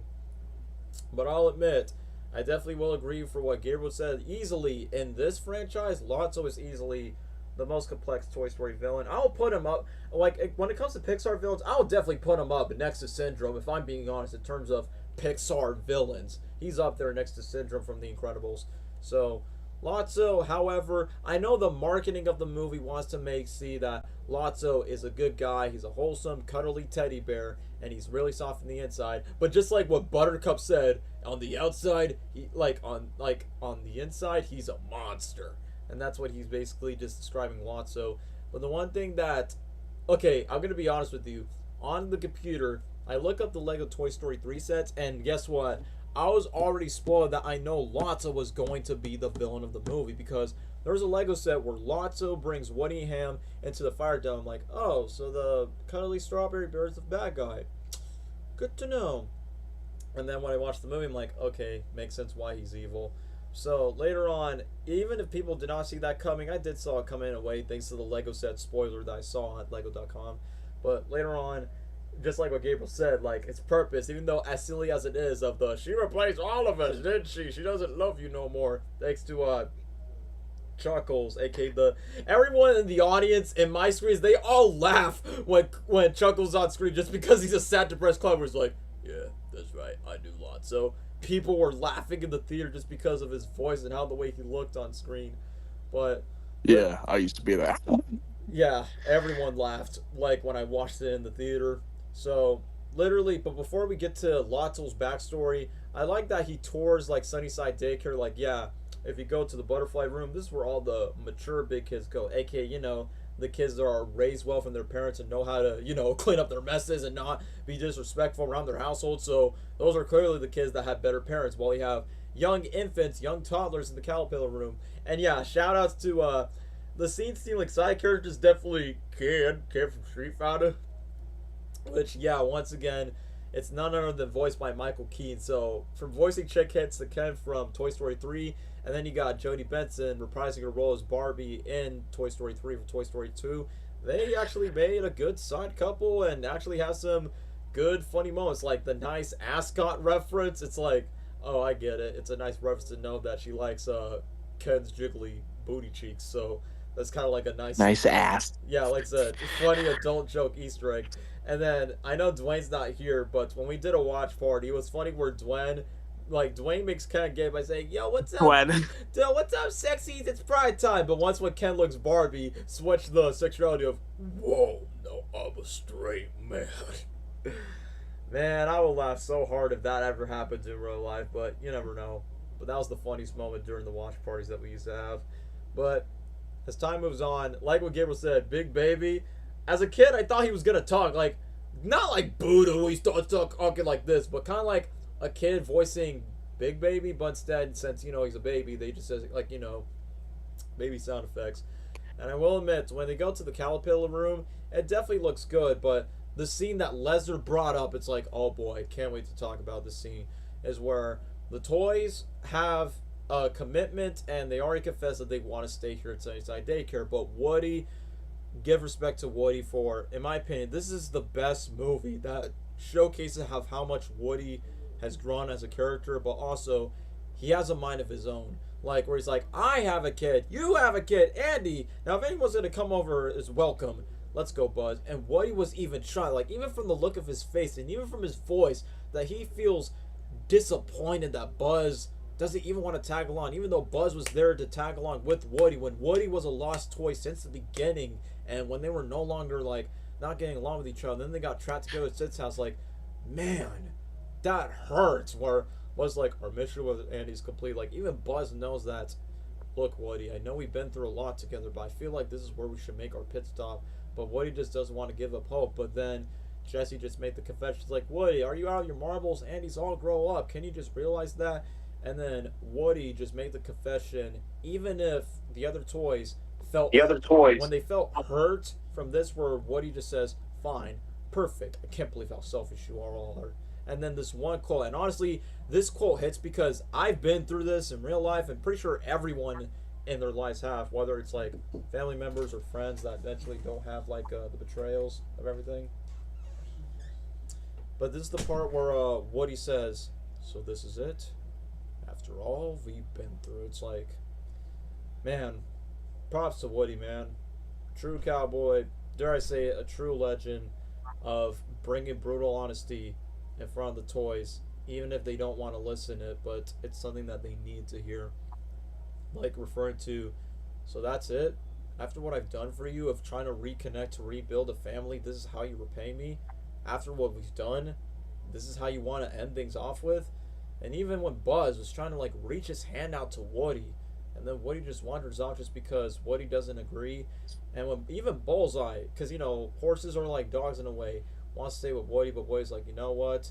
I think it's best for the rest of you guys just to stick together, even without me. It's like, that's why I'm like, if that was me, I'm 100% on Woody's side. Like, even if someone in your group, whether it's family or friends that don't disagree with you, sometimes you're just better off as a solo cowboy and just walk on your own. So I love that scene so much, and it still gets to my mind till this day. So then Woody just take the bold move just to leave Side Daycare, even though that was a mistake at first. Same goes for the toys when they made their own mistake. That's where Woody just gets to Bonnie, which even though Bonnie went downhill in Toy Story 4, but I liked her in Toy Story 3, because even though Andy's playtime days are over, but that doesn't mean it's not over for another one. And out of nowhere, Bonnie just loves Woody unexpectedly, even without the cowboy hat. And then we get to the caterpillar room, which, like what Gabriel pointed out, it's just a trap for the toys. And thanks to that, it's a trap where you see all the kids. And funny enough, there's an Easter egg. I think there's one kid, no joke, was wearing Lightning McQueen Skechers. I don't know if I'm right on this, but I think I saw it in the background somehow. But yeah, it's disgusting when, you know, they pick their nose, they drool. Like what Mr. Potato said, love, we've been thrown, kicked, drooled on. Where all the toys are, dare I say it, they're being abused, technically. They're being abused by all these young little toddlers that doesn't know how to play their toys well. And then you got Woody, who's lucky enough to be played by one kid that treats toys equally well, and that's where Woody gets to the new characters from. Prickle Pants, Buttercup, and Trixie, Peas in the Pond, and Dolly. So, the new characters were good, but then it shows Woody's purpose that, even though Andy is gone, but now he sees love for toys from this Bonnie chick. But I like that the toys at Sunnyside Daycare noticed their mistake. Like, yeah, maybe we should have listened to Woody the whole time. And Buzz actually, you know, he becomes a man, a space ranger, just to use all of his techniques of being, getting out of the caterpillar room. Then he knows the suspicious things for what does Lotso and his gang do, where there's like, hey, you think they have a fun playtime? Shh, they might hear you. Until then Buzz realized not only these toys are doing their own version of playing, what's the game called? Like playing a game of Gambo or something like that. It's a casino game. I don't even know the name. But they went inside like the snack vending machine. I thought that was cool. I'm like, that's a nice way just to put the toys for their secret place to hide. And then after when that was over, when Buzz got kidnapped, unfortunately, that's where Buzz had his confrontation where Lotso was trying to play it cool by saying, kid? I will admit, it's funny where he's like, Lotso was being soft like, kid, what's going on? Why is this toy tied up? I thought that was funny. And then after the funny... Kid? Yeah, where he's like, hush now, kid, if we just got a keeper. And even Chunky, you know the toy with the spikes, literally changes angry expression to happy expression, which it's kind of like a Two-Face toy. But I like the fact that Lotso's like, Buzz, you are welcome to be a part of the Bud Fight room. And then after that, Buzz, you know, as loyal as he is to the other toys, where he's like, well, I know you accept me to be welcome to the room, but I can't leave my other toys for him. We're family. I stick together. And it's funny how Lotso says, family man, huh? I don't understand. Put him back in the timeout chair. And then after that, I thought they were gonna probe Buzz for a second. Whoa, hold on there, boss. And then they literally got the bookworm, literally out of nowhere. And, okay, the one thing would feel like it's random is, like, out of nowhere, they have a Buzz Lightyear instruction manual that quick. I'm like, wait, does the bookworm expect there was going to be a Buzz Lightyear toy in the daycare? I don't know, that just felt off to be around that time. But then, around that time, that's where they brainwashed Buzz Lightyear, Winter Soldier style, where he forgot about the good side, about himself, and now he's back to program, I'm evil right now. You work for the evil Emperor Zurg. So that's where Buzz eventually just went back to his old first movie's roots, but now he's a bodyguard slave to Lotso. And I like that how the director approached the third movie during in the Sunnyside Daycare, where the director took a lot of inspiration from a bunch of prison movies, and I think that they did a really good job on that in a toy's perspective, putting all the lockers and the cubbies and everything just like all looked up for the toys. Even the lighting and the setting just makes it look good. Heck, even for a side character like Barbie, even has sympathy for the toys. It just cared less about, like, oh, Ken's doing for the wrong side, and I want my ascot back. And I will admit, the funniest moment during around that, when the toys were getting locked up, is when Mr. Potato Head was being taken to the box from Big Baby, and when Buzz was having, like, his military rule speech of, roll, go, dusk, it does, we'll be spending the night in the box. And where Mr. Potato Head was literally put in the box the next night. And then when Lotso got to Woody's hat thinking that they killed him or something, that just leaves the toys traumatized. And then once when Woody was taking the GPS just to learn everything about the toys, I thought that was smart. And once when Woody was finding his way to Gas Sunnyside Daycare, when he mentions that place, that's where we get to Lotso's origin, where he used to be loved, but then when his when Daisy's stupid parents were like, oh yeah, our daughter just slept, but we left her favorite toys. Oh crap, we don't have gas money, so we're never get those toys ever again. I mean, if they would have not realized it, or if they should have realized it, then maybe Lotso would have been replaced. But then she replaces. I mean, however, it's understanding from his tragic origin story, but I will admit the scene where Lotso, Big Baby, and Chuckles were like behind the Pizza Planet like car, and then when they got to a bump to the rain, and then Chuckles like, then he found Sunnyside. The rain where Lotso goes inside the daycare, the rain, the music, and the lighting, it looked really good. And then Chuckles just continued, he wasn't my friend anymore. He wasn't anyone's friend. And then Woody, like a true cowboy he is, he took the risks. He took the risk on going back to the daycare despite being a living hell for his main friends that's been apart with them, being tortured at Sunnyside Daycare in the caterpillar room for the second day. Woody actually stuck back to get back. And then we get to the telephone guy, which I forgot what was his name, but he was very resourceful of what he was doing about with Woody by saying, you shouldn't come here, poor fella, trash it, and it's off to the dump. But I like that the telephone literally goes to Woody about, he knows everything of what's going on with Sunnyside Daycare from, okay, this is the toy that freaked a lot of kids out in the theater, but your real problem is the monkey he sees. The monkey. Everything. A lot of kids got dramatized from that monkey just because they were scared of how he looks in the teeth, which, by the way, that's the same monkey that the Grinch played of, play, monkey, play, play, play. So, yeah, that monkey was freaky, but technically that monkey was the night guard at Five Nights at Sonny's, as I want to call it. Except, yeah, Lotso is Freddy Fazbear. Oh, that's a real thing. Yeah, remember, their main mascot is Freddy Fazbear, just like Lotso. His name is Jolly Chimp. Oh yeah, that's the name of the toy brand, which I know is inspired by the toy in real life. But I like that the telephone guy. I like that the telephone guy was like, he could sneak behind doors, past the halls, climb the wall. You wanna get? I was like, you wanna get out of here? Get rid of that monkey. I thought that was funny how the way he said it. Oh, that could be taken out of context. That's what I'm saying. Like, looking back at that line, it could be taken out of context for like a dark inside joke. Get rid of that monkey.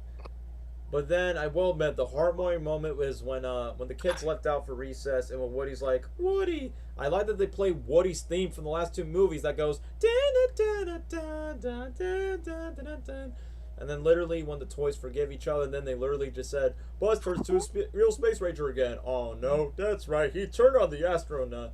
And the moment where Jessie was talking to Woody where she's like, it was my fault that we could have listened to you. But then Woody apologizes back. Like, I like that they don't take the, no, it's your fault, no, it's your fault. Like, they equally felt like they made their own mistakes. Like, the toys felt bad that we should have listened to you. But then Woody felt bad by saying, no, it's my fault that I left you guys and just leave you behind. But from now on, we stick together. And then they decided, thanks to that telephone guy that give Woody the plan, is like, there's only one way. One way. It's like, oh man, like I was on the edge of my seat in the theaters, like, oh, I wonder how they're gonna manage to escape the next night, the third night at Five Nights at Sunny's. And then literally, I like that Woody decides to use a backup plan for everyone. And I'm surprisingly how almost every toy got their plan well, from Mr. Potato Head distracting Ken, Woody and Slinky taping the monkey, Barbie seducing Ken and just looking all of Ken's wardrobes and rip Ken's outfits in front of him, which I thought that was pretty funny. And like Rex and Ham's dynamic of how they distracted Buzz. Like everyone, like I said, it was like Avengers Infinity War, Avengers Endgame of the Toy Story movies to me. Like everyone had a meaningful role when they tried to escape out of Sunnyside Daycare. And then the funniest moment, especially since we're Hispanic, were they tried to fix Buzz until then he translates Spanish like Pitacla Español. And the funniest moment was he tries to ask Woody, ¿Qué de ahí, amigo or enemigo? Like friend or enemy. And then after that, like a typical Latin person would do, just kiss a person in the cheek 2 times. And then Woody's like, we gotta switch it back. I don't know, that part, yeah, it's like, but how do we do that? I don't know, that part's in Spanish. Oh, we don't have time for this. Come on out, Buzzo. Even though Buzz still believes that he is a space ranger, but it's all translated in Spanish. But what is funny is how Buzz did have feelings for Jessie. I mean, let's not forget the boner joke in Toy Story 2 when his wings popped up. If y'all know what I'm talking about. Yeah. Yeah, but then we get to Toy Story 3 during the moment where Buzz was being a little bit more the muy bonita, like being the size of being a Latin lover to Jessie. And then the funniest moment was Mr. Potato Head when he removed all of his limbs from a potato to a tortilla. I will change your diapers. And when the pigeon tries to pick some out, what are you looking at, feathers? Like I feel like Mr. Potato Head still has his moments to shine, just like it did Toy Story 2. And then when he turned into a pickle, I mean a cucumber, you have not believed what I've been through tonight. And then next thing you know, that's kind of funny where his wife, Mr. Potato Head, was like, you lost weight, it's so tall. I'm like, well, I guess that's a one joke to pay off where Potato Head was jealous of Twitch's biceps, where his wife was thirsting on. And then when he changed it to the pickle / cucumber, that's when they got free. And the funniest moment is when Gabriel Lesnar, they know this, when Big Baby was spying on Woody, Mozart, and the aliens. I will admit, it was creepy when the baby twists his head, but it reminds me of the ditch. Nida, where are you? I want to steal your feet. That's like, oh damn it, I'm gonna be a Cartoon Network kid now. I hate Nickelodeon. So it was a funny inside joke that we talked about on watch parties. But yeah, I will admit, during the moment where Buzz was trying to rizz up Jessie, like, not gonna lie guys, I tried to do that at 3rd grade, and you know the scene where the Potato Heads and Slinky had like weird stares? I kind of did that 3rd grade. It's like, Yeah. I was like, damn you, Buzz. Even your Spanish riz did not help me pick up chicks in 3rd grade. Like, it didn't work. It just made myself more embarrassed. But either way, I like the moment where Jessie hugs Woody and then Buzz says, El Vaquero, like in front of like saying like, oh, the cowboy's gonna take over. It's like, and then Buzz tries his best to impress Jessie again, like, Buzz Raquel, just to open the trash shuttle. And then we get to the conflict where they were about to be free, but then Lotso came in, you lost a little doggy, and then just kicked Slinky over. And then we got the conflict where all the toys came over, they beat up the telephone guy. And I love the confrontation that not just Woody, but the other toys like Jessie and Barbie had their toys. Even Ken himself in his brief underwear after where Lotso was like, he's like, you're a piece of plastic. You were made to be thrown away. How about you join our family again? And then Jessie's like, this is a family. It's a present. You're a liar and a bully. And I like how Potato Head and Slinky were confused where Barbie decides to sound more political, where she's like, by the government, not by the third force. And then I like this one joke where Ken is like, don't do this, Lotso. She's a Barbie duck. And there's 100 million of her just like her. Not to be, there's not. And it's like, ha, fun. It's like, yeah, there are millions of chicks that you could dig, Ken. But you at least found the one Barbie that feels like that was made for you. So, now he's no longer just Ken anymore in Toy Story 3. But I like that Ken actually, for once, be a man, be a Sigma, in front of Lotso, and just said, like, anyone can be cool and Bravo. Lotso just put himself in the pyramid. Anyone can curve what can. And then the toys just become silence as they shut up. But I like that, thanks to Woody's knowledge with Bonnie's toys, including the clown toy, Chuckles. Wait, what about Daisy? I don't know what you're talking about. Daisy used to do everything for her. I like that Woody actually knocked nonsense to this dude by saying, like, she replaced us. No, she only replaced you. You lied to Big Baby, and you've been lying ever since. What you good, Dad? She love you lots, so she doesn't love me as much as any kid ever loves a toy. And then when the baby was about to cry, what? You want your mommy back? She never loved you? Don't be such a baby! And then crush it. Don't be such a baby! And then what makes Lotso more menacing, bro, he abused that baby with that stick. It's like, this is what happens when you dummy. Like, even the shock on the toy's face, like, how dare he abuse that baby? And Star Wars fans compared this scene to Return of the Jedi, where Lotso's like, that's all a toy is. When Darth Vader throws Palpatine and goes, no, and throws Palpatine to the electric abyss, a lot of Star Wars fans are like, yep, it's like Palpatine and Darth Vader all over again. Big Baby has a change of heart, throws Lotso in the pit, just like what Darth Vader did to Palpatine. Yeah. It's not the first time Toy Story inspired by inspired by Star Wars. That's funny. Toy Story 2 took inspiration from Empire Strikes Back, and Toy Story 3 took the inspiration of Return of the Jedi. How ironic. I like that the Toy Story movies took inspiration from literally the original Star Wars trilogy, if you think about it. But then it gets to very exhilarating stuff for Toy Story 3 when it gets to the dump. Like, literally when, if it weren't for those stupid aliens that trip over the dumpster, they would have had their time to escape. But then Lotso's like, I'm back, come back to the dump at 5 knots the sun is. And then Drax went inside the dump. Man, Randy Newman cooked with the music. And I like that Barbie was a joint along with it. But Ken's like, Barbie, no, I love you, please don't leave me. But then all of old Andy's toys all connect with Woody and Andy together. But man, when the trash was about to come up, and then the funniest moment, it was a badass moment from Spanish Bros. Senorita, ¿dónde estás? And then rescue Jesse, and then his face where Jesse's like, my hero, and the boss is like, si, senorita, and then with his face like going, Si, senorita. And then when the giant TV screen pushed down, knocks down Buzz. Have you seen Buzz over here, y'all? I found him. Like, to me, I knew Buzz wasn't gonna die, but in my mind, it's like, damn, what a hero. I know Woody has done the stuff to get the gang back, but even Buzz did something good just to save Jesse's life at the end. And then, literally, after being programmed as the Winter Soldier, programmed to go El Español, El Buzzo style, now he's back to his original self. Like, the funniest moment was when Buzz back to his normal self, he smells himself, like, obviously, the joke is he's surrounded around guards, but he thinks he farted. He's like, that wasn't me, was it? That moment was hilarious. And then Jesse smooched him. And I like that Woody just tells Buzz, what happened to me? Beyond infinity, Space Ranger. Like, yeah, Buzz, you went backwards to the astronaut. And man, we talked about WALL-E from their dystopian scene, which obviously WALL-E goes more in depth with it. But I love Toy Story 3's approach to when they go to the garbage, when they go to a wasteland, like even when the toys were dumped out, man, I got the feels when Woody was literally just standing in the pile, just looking at the distance, like, yeah, that must have what it feels where there's no civilization. And trust me, Toy Story 3, man, when we get to the dump, to the junkyard, this is where things get dark. And like Incredibles has gotten dark, Up has gotten dark, but this is like next to Incredibles and Up, this is like one of the darkest moments that Pixar has gone through, pushing the toys to the trash, about to get crushed, that one of them could die. Oh, dude. Like, literally, when they're about to get crushed, and when Slinky was up to the metal, like, up to the ceiling, and they're like, quick, grab something metal. And even Lotso, unexpectedly, was like, help me, I'm stuck. Like, even though Woody knows that Lotso has done bad things, like torture his friends, brainwash Buzz Lightyear, and basically pull him to the dumpster, Woody's goody two-shoes in his heart, whether if it's the snake on his boo, like, he still is like, look, you've done a lot of bad things to me, you've done bad things to all my friends, but you know what?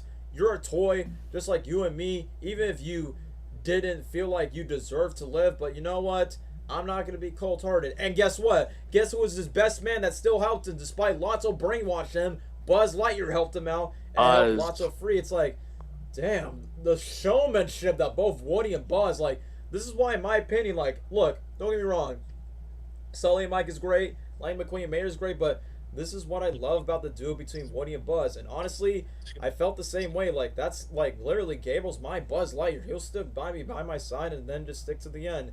And then, before when Woody, Buzz, and Lotso were about to get shredded, they got safe. And I love the moment, where Rex was like, we're gonna be okay. And Woody's like, I don't think that's dead, like, once when it shows the fiery furnace pit, and then when it zooms back to the toys running away, for some reason it got me vibes of Wall-E from his world, but now it's kind of like the pitfall. It kind of feels like the toys were about to go to an afterlife hell, and it got really dark around that time. And Lotso, the toys assumed that Lotso was going to do everything he can just to push the button. Like, you think there's going to be a redemption arc where they're like, just push it, push it. But Lotso, as cold-hearted as he is, where's your kid now, Sheriff? Like I said, Lotso's a menace, bro. Like, sure, Stinky Pete has his advantages, singles for Sid, but no. Lotso, definitely one of the most menacing villains in Pixar next to Syndrome, and he just let the toys die so he can go free. And I will admit, the score when they went to the fire pit, like, when you hear, like, minds clicking that goes, boom, boom, boom, boom, like, adrenaline, I was, like, getting goosebumps, and the kids, like, my younger self was like, this is giving me chills, man. Like, my brain was 50-50. It's like, they're not gonna die. Maybe they will. Yes. No. Maybe so. That's how I sort of felt like. It was kind of like Guardians of the Galaxy Volume 3 is like, oh, this character's gonna die. No, they're gonna live. No, they're gonna live. No, they're gonna die. But literally, if there was their last moment together, I like that Buzz made the first move when the music plays, where all the toys were going hand at each other. And I like that it emotionally paid off when Woody was the last person that needs to hold the hand. And earlier in the movie where Woody and Buzz did not hold each other's hand just because they disagree. But if this is their last moment together, Buzz has his final hand, Woody reaches out his hand. It's like, man, it's kind of like if we all someday die, like together, whether it's in families or friends, it's like, don't get left behind. Like, if this is going to be the end, we're all dying together. Like, that's what I'm seeing as the toys. And now as I think about it, when Woody, Buzz, and Jessie were closing their eyes, sure it was part of their imagination with the tumble monkeys. Like, looking back at the start, like, literally, they were all ready to accept their fate. And they're all ready to accept their death. Like, this is literally, like, their time to go. But then, thanks to the aliens, since the first movie, the Clod, it's like, damn, those small little aliens from Pizza Planet. And just because they have their obsession of the Claus the Master, whew, the toys were saved, man. And just like what the Potato Head says, you saved our lives, and we are eternally grateful. My grateful. Boys, Daddy. It's Daddy. Man, that, like, massive W for the aliens, man. If that was the case, that would have been the end of Woody and the gang. And I like that Potato Head, despite him being a cranky old man, he's like, you know all this thing that I said about going back to Andy's? I take it all back.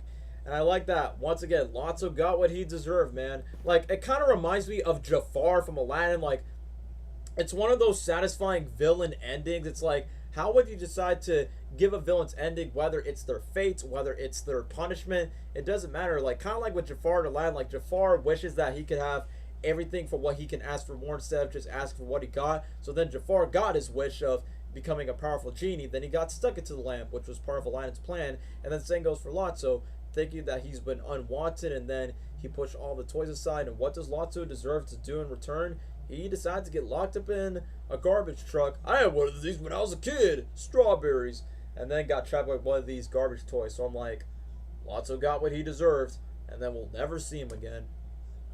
And then I like the toys. Good. And I like the toys make their commitment. And also, okay, this is a minor thing I forgot to bring up, where Miss Potato Head lost her other eye throughout the whole movie, but left her one only eye, where Andy was pissed, where the toys were gone, and he's pissed at his mom for letting them go. So then she checked her other eye, and he's still packed in, but he's almost done. And I almost forgot, how did they got back home? Sid, yes, that same Sid from the first movie that got dramatized by toys, is working as a garbage man. Huh. That bro's living the dream. Right. I think it would be so funny if he still dramatized of living toys as a grown adult. That would have been hilarious, where he's like, no, the cowboy, the Buzz Lightyear, I quit my job. That would be so funny. You know what? Okay, this is a hot take. I'm so sad that Toy Story 4 never do this, but not ever since Toy Story 1, we have never seen the toys show like, oh yeah, toys are alive to human beings. We haven't seen that since the first movie, and I think that would be Maybe fun. they'll do it. Who knows? They gotta do it for the fifth one. It'll be a big missed opportunity if they don't do this for the fifth film. But either I'll way, be so pissed. that'll be so funny though. Whether if it's one of the main adults, whether if it's Andy himself or a random like, toys are alive, run! I mean, that would like To me, that would make Toy Story 5 interesting. Like, wait, toys come to life the whole time? That would be such an interesting plot. Like I said, to me, that would be the only way to make Toy Story 5 work. Anything else, I don't know. Toys R Us, I guess. But anyway. Yeah. Hold on, let me drink. Back to the main point. This is where we get to the emotional ending where all the toys wash themselves up. They successfully went back to Andy's home. And they're in the moment where Woody has his, well, not, it didn't happen as it aged well, but Woody had his final handshake by saying, "This is goodbye." He has his talk with all the women and all the toys. Okay, I see one comment. They were going to do that for the Circle 7 version of Toy Story 3. Yeah, they were. They were going to do that with Buzz, where Buzz was about to be shipped to Taiwan because that's where Buzz was, first built. And it was basically like the Toy Story 2 version of Woody's story, but they put it for Buzz in the Circle 7 Toy Story 3 version, and Buzz was actually going to stay with the lost toys in that toy factory, and they let Buzz go.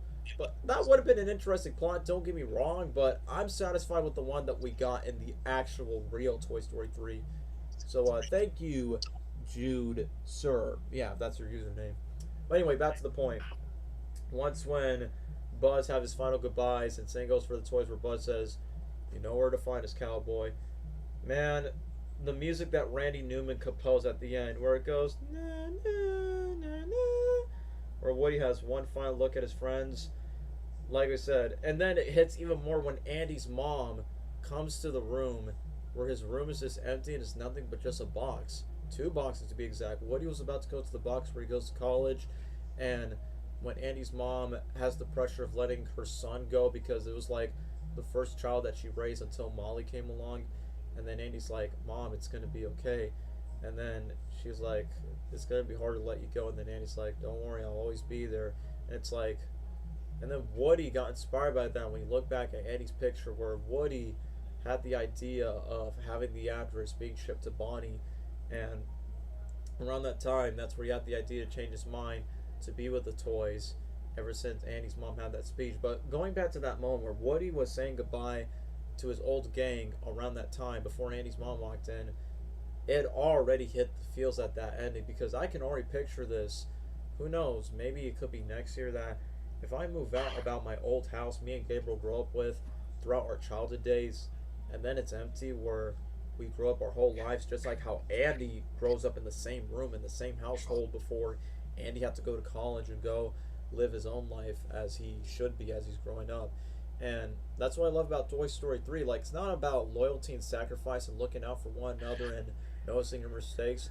Toy Story 3 is all about moving on, growing up, even if you want to keep living in the past, but as you're growing up physically and mentally, you know you can't stay in the past forever, because if you stay stuck in the past for too long, you're just imitating and repeating your old, younger self rather than just growing, progressing, just to evolve yourself. And that's how Andy feels, and that's how the toys feel themselves throughout this movie.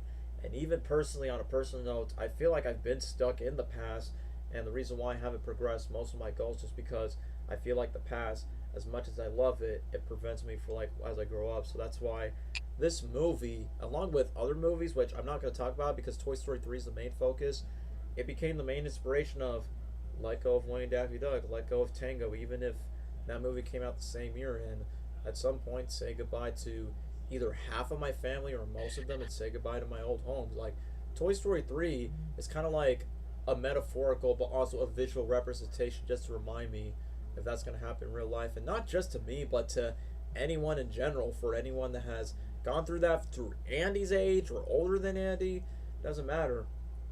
I love the moment where, even though until Toy Story 4 retconned it unfortunately, but for Toy Story 3, the ending, in my opinion, like, I think Trevin talks about like, oh, Wally's my favorite Pixar ending. I mean, sure, Toy Story 4 exists, but if we're only focusing on 3, hands down the best ending in a Pixar movie, period. And I still say it's still a beautiful closure, and not just a beautiful closure to the Toy Story franchise around that time, and a beautiful closure of Andy's history with the toys. It's one of my favorite movie endings. Like, it's literally up there next to The Truman Show and The Lion King as in favorite movie endings of all time. Where literally, Andy gives away the toys to Bonnie, so then share it to a new generation, a new legacy, just to carry on. And the music where it plays "So Long Partner," and when Andy introduces all the toys from Jesse to Buzz, I'll admit, guys, hold on, let me just grab my Woody toy on camera. When they play Woody's theme where it goes, na, na, na, na, na, na, and then when the piano plays, tears shedding from my eyes, just because not only Woody was Andy's favorite toy growing up, but it was a toy that was very personal to him, and relating to Andy just like he is in the movie, I felt the same way with Woody. Like, even when I was recording Woody and Daffy Duck, I felt the same way how Andy was doing, just letting go of the past. And the heartwarming speech that he talks about Woody, and it's so true to Woody's character throughout all three movies. Like, Woody, he's been my pal for as long as I remembered. He's brave and kind as a cowboy should be. And from what makes Woody special, he'll never give up on you. Ever. He'll be there no matter what. And those words are so true from what Woody has done to Buzz, for what Woody's done to Jesse and Bullseye, and literally throughout this whole movie as I'm rambling about it. And sure, the one thing that doesn't age well is like, do you think you can take care of Woody for me? But then Toy Story 4, yeah, I'm gonna ban you, cowboy. I'm gonna love a spork instead. I thought that was stupid in Toy Story 4. But anyway, to not break off the emotional moments, the one thing that hits was Andy got a chance. Even though it was Bonnie's first time playing with all the toys, minus Woody, Andy gets to embrace his childhood with these toys one last time. Like, literally when the voices are just like muted for a while and it plays Randy's music, like Randy Newman's music, where it goes na na na na, where Woody's like right in the back, and then they recreate all the moments from the movies. It's like tears, man, tears running from my eyes. It's like we're all grown up, guys. Like, even if it's just a moment, even if we're just 17 like Andy, we're in our 20s, let's do this one last time. And Gabriel, that's how you and I felt when you do Wayne Daffy Duck. It's like, let's do this one more time, Gabriel, before we're ready to move on and just grow up and just get older. Yeah. And during the moments, like, even though Bonnie's changed as a character in Toy Story 5, but looking back at Toy Story 3, as the music continues playing, she let Woody just make a wave to Andy, even though it sucks. I know How Shouldn't Have Ended made a parody where Woody's like, we've been alive this whole time, and then Andy crashed his car to college, and then Buzz is I know like, what you're talking about. yeah, I was like, can we all agree it's a major mistake? I mean, not gonna lie, if they do that for Toy Story 5, I wouldn't mind it. If they had to do that for Toy Story 5, and it's like, we've been alive this whole time. Wait, Woody, you've been alive? It's like, yeah, we just don't want to blow our secret. We've been alive this whole time. That would have been so funny.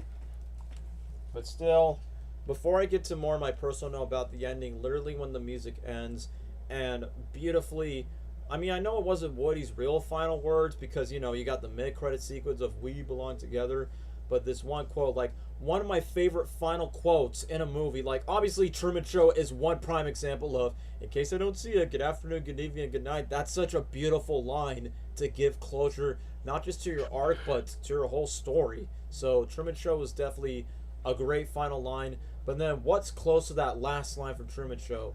Toy Story 3, So Long Partner. And once again, I'm trying my best to not tear up about this, but literally when I was saying goodbye to Tango around that time, when I was literally on my way to the car, I literally played the exact same So Long Partner track, the exact same track where Andy was playing with his toys, because I know I'm going to let Tango go, just like how I let go parts of my past from Woody and Daffy Duck to other parts of it. And once when I played So Long Partner and I had my final moments with Tango when I was in that emergency clinic carrying his old bones, literally my final words when I said to Tango by saying, "So long, Tango, I love you for infinity and beyond." And then after that, Tango was gone. And after that, that music was just stuck in my brain ever since when he passed away, just because it's funny that when that movie came out, that's the year when he was born, and the same month when that movie came out, Tango was already a puppy, where we used to have those memories where we used to dance to the Spanish version of You Got a Friend in Me in the mid-credits, and I said goodbye to him with the Toy Story quote. So now you see, guys, what it means, of what Toy Story 3 means a lot to me on a personal note, where I'm literally saying goodbye to parts of my past, because just like with Andy and just like with the toys themselves. We just can't live in the past forever, or else we're just gonna rinse and repeat our younger selves, and will just be no personal growth. So, in order to have that personal growth, whether it's a goodbye, see you later, or it's a gone forever due to trauma, due to death, and everything else, those memories you have in the past, whether if it's as a kid like Andy, or as with toys, or any memory in your life, always remember it and always cherish it. And even for the people that stay or go, just like the toys themselves, just appreciate the moment that you're living with them. The ones that will still stick by you will still be there. The ones that move on, just say it's been nice knowing you, and I'm glad that we had a good run where they did everything that they can. And the best way of how Toy Story ends, and guess what, for those that watched Wayne Daffy Duck the movie too, the main inspiration of recording that shot in the sky was Toy Story 3, because literally the movie begins, like the first movie literally begins with the clouds in Andy's wall. And the third movie did the same thing. It begins in the sky with Andy's imagination of what he's round of, and then it ends with literally just looking at the sky. And I know I'm going to sound cliche or a broken record, but I love it when movies end when it's just the blue sky of themselves rising up, and it's like, it's a visual and beautiful way just to leave off a satisfying ending. So then we got an aftermath of the toys, hanging out, Sunnyside Daycare, Ken and Barbie are taking over, everyone's happy, all the toys got the reunions, they mess with each other, they have fun with each other, they have plays, they mess with Mr. Potato Head, Bonnie just made fun drawings, Buzz and Jesse has their salsa dance, If You Got a Friend in Me, and there you have it, Toy Story 3. Even though the franchise continues in forms of short films, Halloween specials, I'll still say this, Toy Story 3 is definitely the true ending of the franchise, and it should have been around that time. But unfortunately, Toy Story 4, we'll talk about Toy Story 4 in part 2 later on, but I will say Toy Story 4 is a decent epilogue. When I'm not going to give away my thoughts on Toy Story 4 because I'd rather save it for the next stream. I will say this, they did a really good job with Woody's arc in the fourth movie, but I'll save my opinion for that moment. But everything what I said about Toy Story 3 for this 7-hour ramble, for this longest stream that I've done, this is why Lesnar has his thoughts, Gabriel has his thoughts. This is why Toy Story 3 is not only my favorite Toy Story film, but literally my favorite Pixar movie of all time. Like I said, as a kid, I loved it that much. As a kid, couldn't stop quoting the movie, couldn't stop getting the merchandise, and just rewatching it again and again. And then as I got older, especially for this year in 2024, where I'm seeing this year, like 2024 is like the year of the closure of like the past before 2025 and the rest. I had to soft reboot my life, whether it's with old folks, new folks, and just move on in life. Toy Story 3 will always be like that one movie that will be like, it's okay to let go, but at the exact same time, have the moments with the people that you have in your life, whether it's your old family, your old friends, even if they don't last that long. And Toy Story 3 is a perfect reminder of that. And thanks to Toy Story 3 and all the movies that we just rambled, it just proves that Pixar does not make these movies just for kids. I mean, yes, it is marketed for us kids, but they put like really deep adult meanings that most anyone at any age, whether you're a teen, adult, a grown parent, or even an old elder senior would easily get, whether it's in the form of toys, fishes, monsters, rats, robots, superheroes, cars, bugs, whatever. But Toy Story 3 definitely teach me a lot about growth, letting go, having loyalty, having allowance, mistakes that you regret having on, and at the exact same time, sticking until the end, until the story is done. And that's why the movie just lives up to its name, Toy Story 3. So, furthermore, it's a straight 10 out of 10, 11 out of 10 dare I say. So, like what the boy said, Toy Story 3 is an S tier ranking, and it's the best Pixar movie of all time. Don't change my mind on that. Yes. So, as we ramble on for 7 hours, the longest stream for this long, I mean, outside of Bug's Life, of course. I know most of you guys want us to talk about Cars 2, but since Dwayne's gone, Trevin's gone, we don't want to continue the stream without those guys. And plus, since it's 28 movies, how many movies have we talked about so far? From 1, 2, 3, 4, 5, 6, 7, 8, 9, 10, 11. 11 out of 28 movies. Who knows?